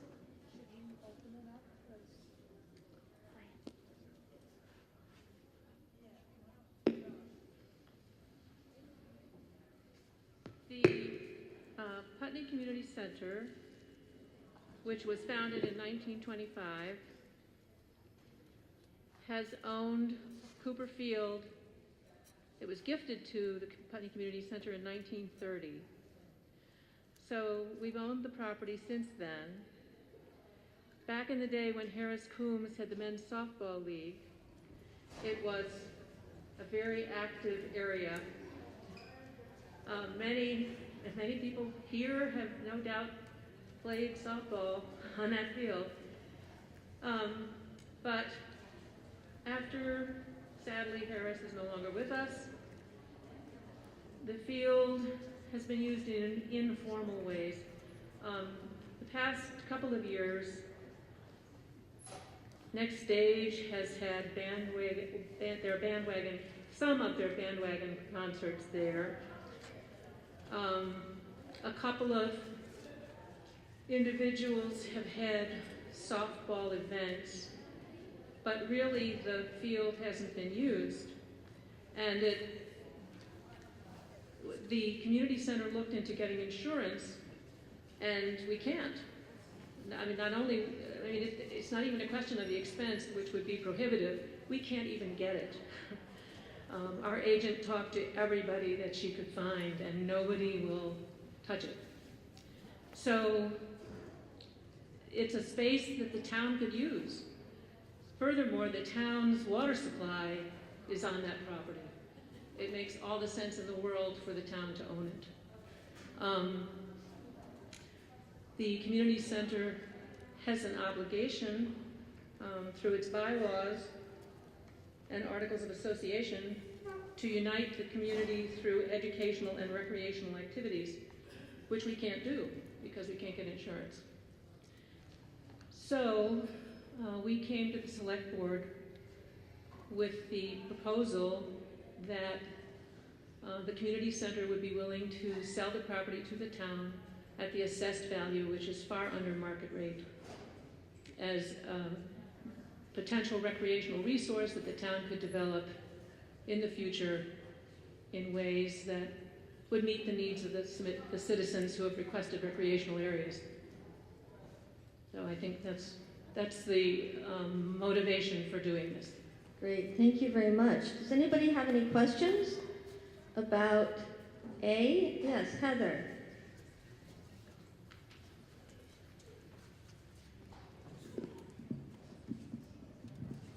I think my question is point of education, maybe in multiple parts. Why is it uninsurable? Does that uninsurable property become uninsurable per the town? And if the town chooses to use it as public recreation, if it's uninsurable, how do we do that? Great question. Is that something, Nancy, you wish to answer, or the select board? I think it's not that the property is uninsurable, it's uninsurable from the community for the purpose of a softball field.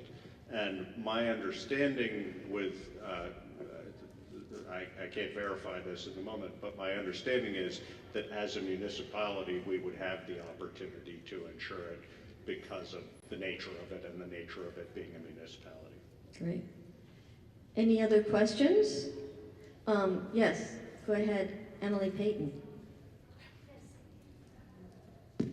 If the town were to get this property, would the town be limited to only recreational instances? And I happen to be pretty focused and interested in the town increasing its food production capacity. So I'm looking at the places where we could put in, there's a certain type of dug-in greenhouse where we could be growing citrus, because it seems to me that this would be absolutely appropriate for so many reasons. But my question is, would it have to only be used for recreational, or would you have the latitude to use it for anything we need? Is there somebody on the select board who can answer Emily's question? I'm not sure I can answer it definitively, but are there deed restrictions on the property right now, Nancy? Sorry, I need to, unless I Josh think my answer would be that the most important aspect of it in staying with the intent that it was initially donated to the community center would be that it would support the citizens of the town in endeavors related to recreation and otherwise. I can imagine food production could easily fall within that category, not necessarily recreationally, but in being meaningful to the town. So my feeling, as somebody who's not going to be here sitting making the decisions, would be, I think we can imagine all sorts of things it could be used for as long as it benefits the town. Yeah, my name's Chris Couturier. I'm on the Community Center Board, and that's about my understanding too. So that would be part of a negotiation upon the sale. So at the moment, there are no deed restrictions on the property that we know of, and we've done a little bit of research into that. But, you know, it's sort of the responsibility of the Community Center Board to sort of keep with the spirit and the responsibility that was there when it was initially donated, that we would try to maintain that. But it's pretty broad. You know, they use terms like, you know, recreation, education, citizenship, those kinds of broad terms. So it would be up to the select board as to how they would interpret that, and up to the community centers to whether they would try to put any restrictions on it at the time of the sale, but that would be a negotiation. Great. Any other questions or comments? Tom? Why is it non-binding?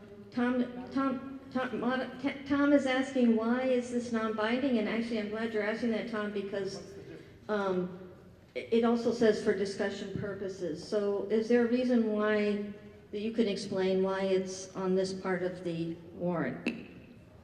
Well, for one thing, we don't have a funding source, so we couldn't definitively say where the money would be coming from. Because it's a negotiation between the select board and the community center, a binding resolution would bind our hands to some extent.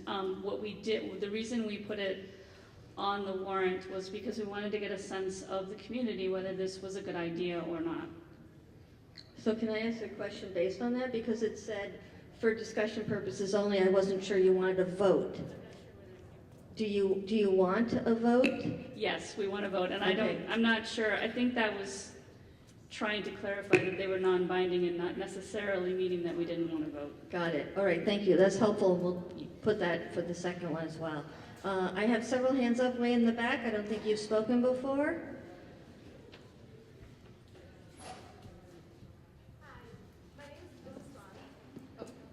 Hi, my name's Libby, and I'm the program coordinator for the Rec League here in town. And we've had some lengthy discussions about where we can have recreation services for our youth and for adults. And currently we share space gratefully with Putney Central School and have for a really long time. And that poses some scheduling conflicts and quite a few other conflicts. And we are thinking that as a rec league, it would be really nice to have that space for children to use. We could have soccer fields, we could have basketball court. At our future Putney meetings, people were talking about wanting a pickleball court. So there's kind of unlimited options to use that space for benches for people to sit. And that was another thing that people really seemed concerned about, was having space outside for people to gather, whether it's for recreation or just saying hi to a friend. And so that's one thing that we have discussed in length, of where we can have those soccer games and stuff for kids and for everyone else. And this was just a thought that we had, and we want to share that with the community, that we support this, and hopefully we can work together to create a space like that. Great, thank you. So we're hearing a lot of arguments in favor of, I'm calling it item A. Is there anybody who wishes to speak against item A? Are we ready to move to a vote? Sue Coakley, and Anne has her hand up. So we'll go Sue Coakley and then we'll go to Anne. Madam Moderator, I mainly have a question. So if we did approve this and the select board was able to find the money and reach terms with the community center, then they would be able to go ahead and purchase the property outright, and we would not have to come back and vote on it again. Is that correct? A great question. What do you say, select board? So I've been reminded that nodding doesn't count. So yes, select board has the authority to secure lands at any time of the year, so we don't have to bring this back to the town, and that's why we're bringing it up now. Great. Does that answer your question? Great. And Anne, you've been waiting patiently. Hi, Ann Carey. I just want to say that this is part of the town well source protection area, which the select board already knows as water commissioners. And this recreation idea would be perfect. It abuts, this area abuts the town well. That area is forested, the steep slopes are forested. That really helps with the cleaning up the water. And to keep that area as a recreational areas was intended by the original donor back in the day, I think would just be wonderful. So I'm definitely for this. Great. Well, it looks like the select board wants a vote, and I have a sense that we're ready to move to a vote. So let me read the language. shall the voters of the town of Putney authorize the select board to purchase from Putney Community Center lot 070340, located at 39 Sand Hill Road, known as Cooper Field, containing approximately 10.2 acres for a sum not to exceed the assessed value of $147,900. The source of funding to be determined and use of the property to be subject to such terms and conditions as the select board may deem appropriate.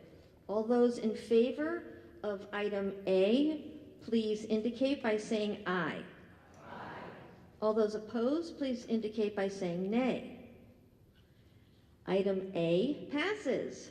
We will now move to the second non-binding issue.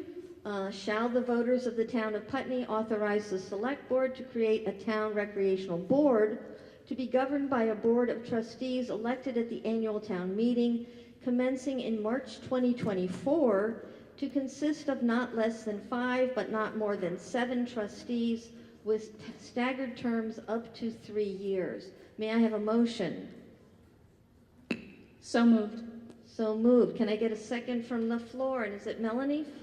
Melanie Fletcher. We have a second. It has been moved and second for the second non-binding item. If it's all right, I will not read it again, but I will before we vote. It is in front of the voters. Are there any explanations? Does somebody want to speak on behalf? And in the back, yes. Hi again. Is it okay if I read a statement that Sure. we wrote as a And rec league board? Is it Libby? Yes. And Libby what's her? North. Libby North, thank you. So the Putney Rec League Board of Directors and I got together and we wrote this letter. The Putney Rec League's mission has always been to support youth and families in our community, providing low to no cost opportunities for our kids to stay healthy and active and instill a lifelong love and appreciation of teamwork and support. The Putney Rec League is a small, nonprofit organization run primarily on volunteer engagement. We operate primarily on revenue generated through fundraising, such as our Snack Shack, which is out on the soccer field here, and our annual soccer tournament. I'm just gonna add a little note. We have done other fundraisers too, and we pretty much break even every time.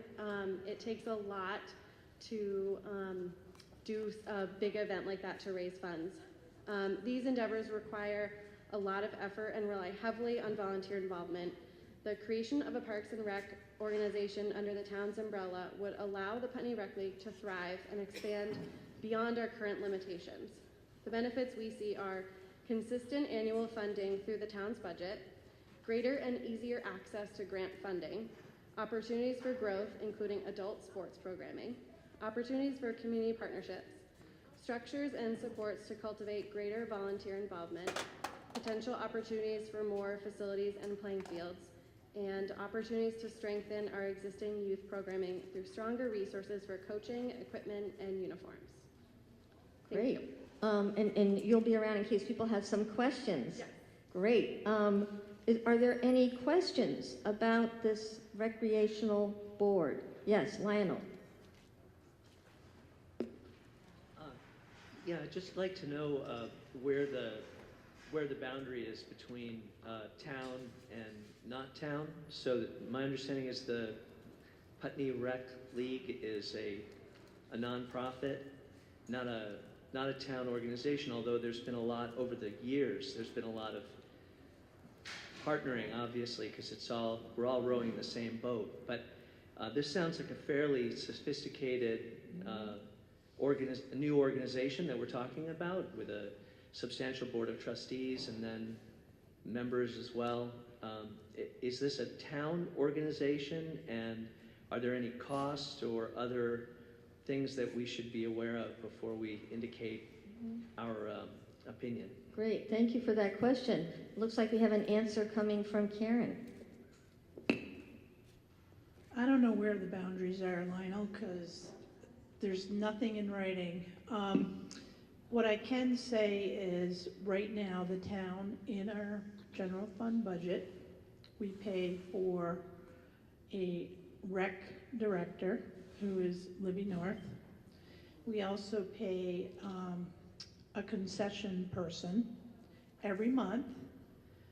And we also put insurance, liability insurance, on their fundraiser at Landmark College.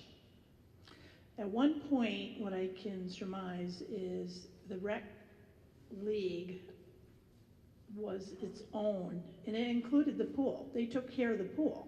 So the town has the pool back, and I can presume it's for insurance purposes, because that organization cannot get the insurance. The library also has a board of trustees, so they were a private library, and then they came over as a public library. We make the appropriation to the library, they're town employees.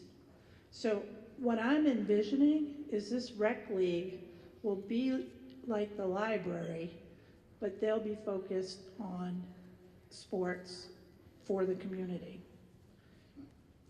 And we can support them through grants much quicker and much larger as a town board versus them being on their own. And Peg Alden. Yeah, I would like to say, I just want to make sure that we're talking about sports and recreation. We're not just exclusively sports, and also that I as a citizen, am super interested in making sure that we're talking about recreation across generationally, not just for the kids. Great. And Josh wants to also add something, and then I'll go to the floor with Janice. I just want to say, Lionel, you know, the article reads such that it would be to authorize the Putney to create a town recreational board. So, again, I won't be here, but I think the idea would be to get a committed group of people who want to explore, and I think this falls well into, you know, what we've recently been talking about as far as future Putney, et cetera. What does a recreational board do? What does the creation of it entail? What are the boundaries, et cetera? But I think that would all fall within the language of creating a board. Great. So it looks like, are we starting to move to a vote? I have 2 hands up. I'll go with Jeanette, Ruby. Oh, I have 3 hands up. Bryce. First to Jeanette.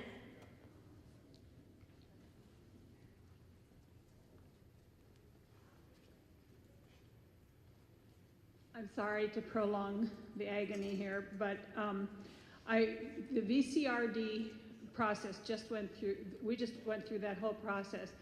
And one of the 3 groups that came out of that, and I've been attending that group, was to look at community space, community centers, whatever. And at the first meeting of that group at the next stage, there were maybe, I don't know, 60 or 70 people in that group.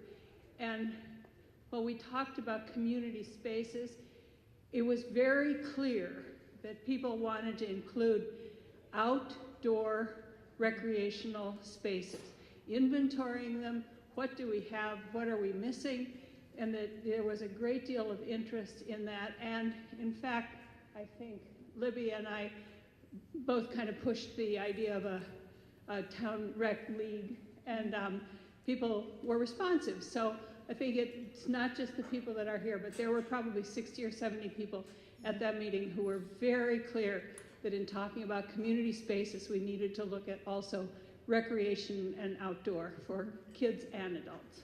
Great, thank you. I think Ruby had her hand up, and then Bryce, and then Janice. Hi, Ruby McAdoo.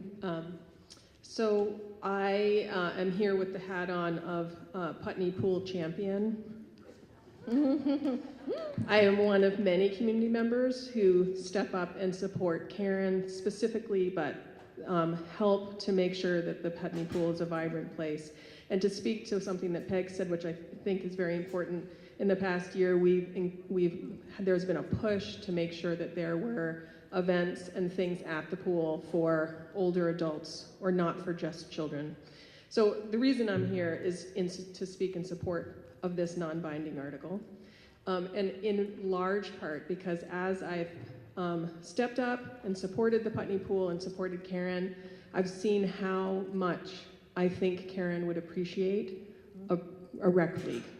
And I mean, it would be really, really transformative to the work of the town, of the town manager and of Karen, but also to us as community members. I think that us voting for this and pushing it forward is really critical, so I'm in support. Great. So we've heard lots and lots of arguments in favor of non-binding item B. Is there anybody who wishes to speak against? Against, yes. Thank you. It's better to have pros and cons. Daniel Hardigan, Madam Moderator. Sounds like a great idea. I'm all in favor of outdoor rec, and we need it in Putney. However, I don't like the expansion of government. We have a lot of committees. We've expanded the select board, and I think it's confusing. There's too much to keep track of. And I think we should be cautious in creating another committee with more people. And, I'm in favor of smaller government. Great. Thank you very much for an argument against non-binding item B. Is there somebody who wishes to speak in favor? Does it look in favor? Or a question? Okay. Bryce, did you have a question first? Hi, Bryce Hodson. I just had a brief question because I was confused. By creating this board, would that mean that we're absorbing Libby's group and she could theoretically be on our board, or would it be two separate boards where they would be private and then the town would have its own board? Great question. Great question. Libby, do you want to answer that, or should we take it to the select board? Let's take it to select board first. Select board. Or Karen. Okay, Bryce, so Libby's already technically a town employee because we pay her, although she's on a board of trustees. It's a little complicated. So what I'm envisioning is like a Parks and Recreation board department. It's going to be town, and it will be eventually in the budget if this is favored for a lot of different reasons, because they struggle already to get funding. They're short-staffed sometimes. I don't have a problem working with the Board of Trustees because I do it with the library. So it's going to mirror that model. So not much is going to change. It will be a town department.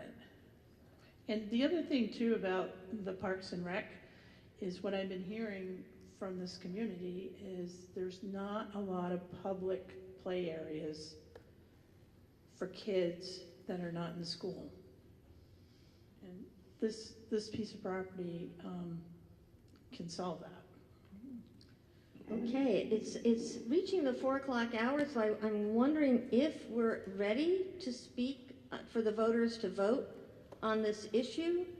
Okay, I'm getting some thumbs up, so let me read it out loud. Shall the voters of the town of Putney authorize the select board to create a town recreational board to be governed by a board of trustees elected at the annual town meeting commencing in March 2024 to consist of not less than 5 but not more than 7 trustees with staggered terms up to 3 years. All those in favor of item B, please indicate by saying aye.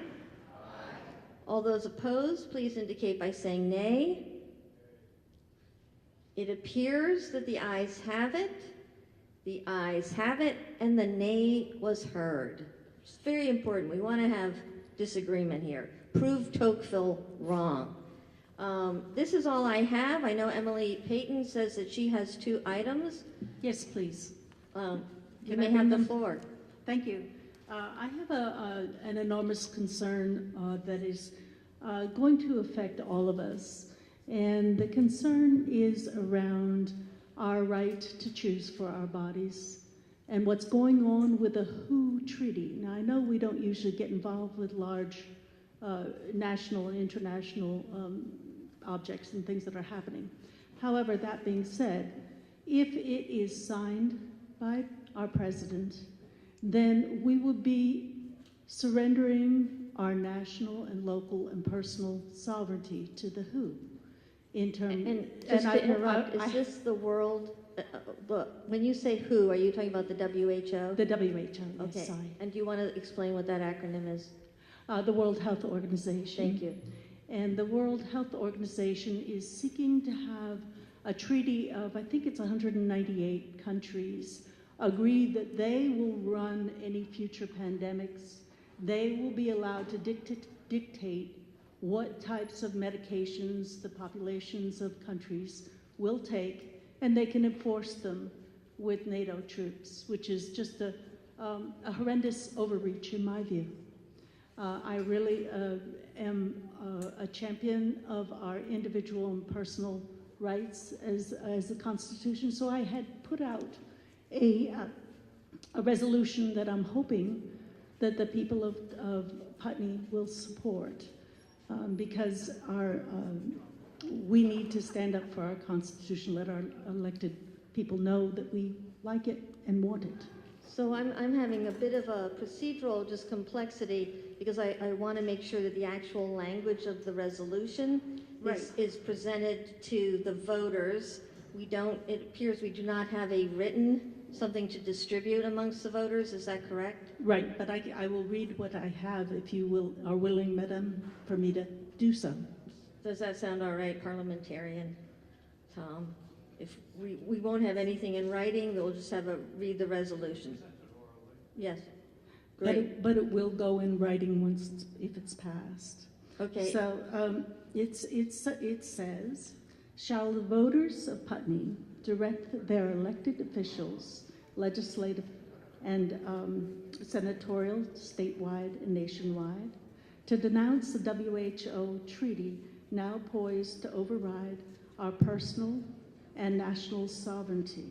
And furthermore, the people of Putney depend on their elected officials to defend and protect our God-directed constitutional rights as described in the U.S. and Vermont Constitution.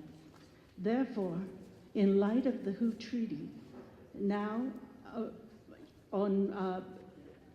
about to be with Biden's anticipated signature, a treaty that would surrender personal, state, and national sovereignty to the WHO would be unnatural and would be inappropriate. I'm skipping some to make it shorter, and would violate the spirit of our Constitution. And we, the people of Putney, expect our elected officials to refute its capacity to do so. So that's a motion for a resolution. I need a second. Is there anybody who's going to give a second? And could you say your name, sir? Daniel Hartigan. So we have a motion and a second. The resolution is in front of the people. And Emily, are you able to give a copy to Kim for the minutes? Yes. Great. I'll just move right to a vote on that. All those in favor of this resolution, please indicate by saying aye. Aye. All those opposed, please indicate by saying nay. It appears that the nays have it. The nays have it, and that resolution does not pass. Okay, I have a second one, please. Okay. So this was, shall the voters of Putney urge the legislature to direct funding and attention to increasing local food production as a means to improve our standing in environmental and economic conditions. Great. So we have a resolution has been moved. Do we have a second? Janice Baldwin. It has been moved and seconded. All those in favor of the resolution, please indicate by saying aye. Oh, sorry. Can we hear it one more time, Emily? Oh, well, let's see.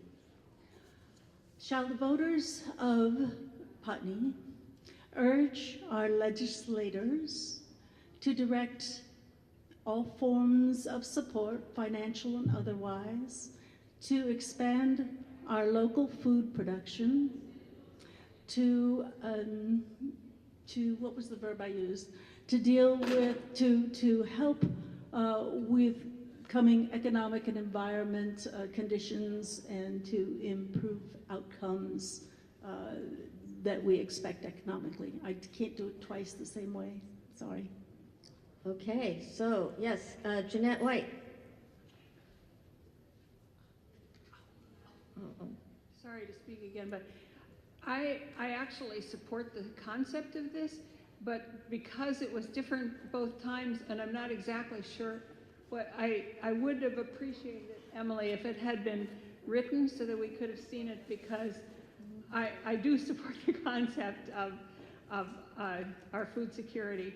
And in fact, with the first one, I don't know enough about what that was about, so I didn't even vote on it because it wasn't written, I couldn't look at it. So I would just appreciate if people bring resolutions to the town meeting that they be in writing somehow, even if they don't make it into the town report. Yeah, and we are running into a problem with having two different iterations of the resolution. I'm a little bit stuck how we can vote. Okay, I did write it down and I could follow it more exactly. I just didn't read it the second time. I'm looking at the parliamentarian. What do you think?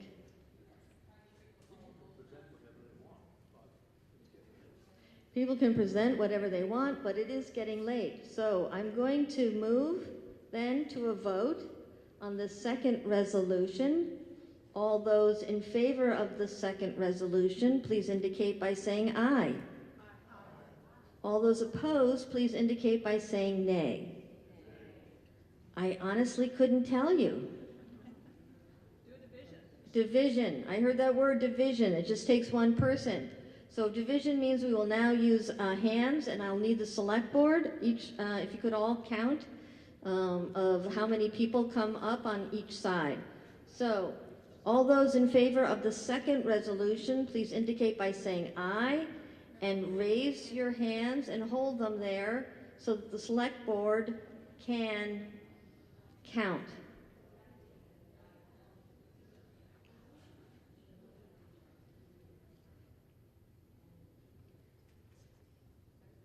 you get a number?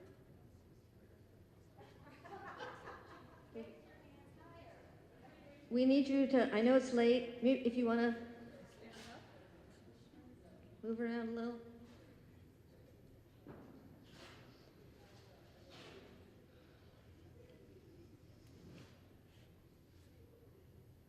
You guys have a number? Okay, great. And so you can now put your hands down, and it was only Putney voters. And all those who wish to vote against the resolution, please indicate by raising your hand.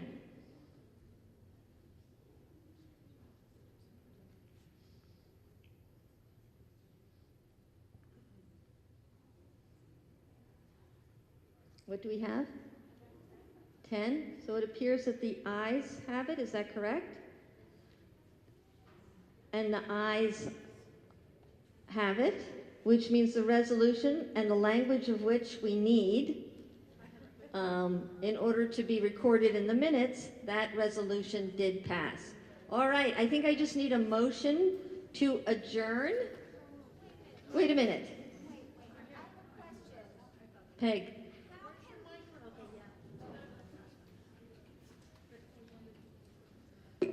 How can we vote on a resolution that we don't have language for? I'm confused about that. That would be called the will of the people problem. We have to follow the will of the people.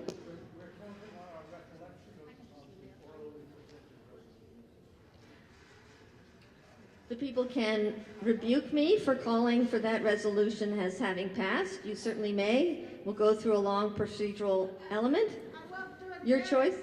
Madam Moderator, thank you very much for your very difficult service. Thank you, and thank you to Tom Ehrenberg. Yes, 2 amendments to the second. Do we have a motion to adjourn? Yes, and do we have a second? Ann, fine. Okay, the first one was Heather, and the second one was Ann, fine. And Carrie. And Carrie, I'm sorry. And so all those in favor of adjourning, please indicate by saying aye. Okay, anybody opposed? It appears the ayes have it. Bye, everybody. 166 people attended.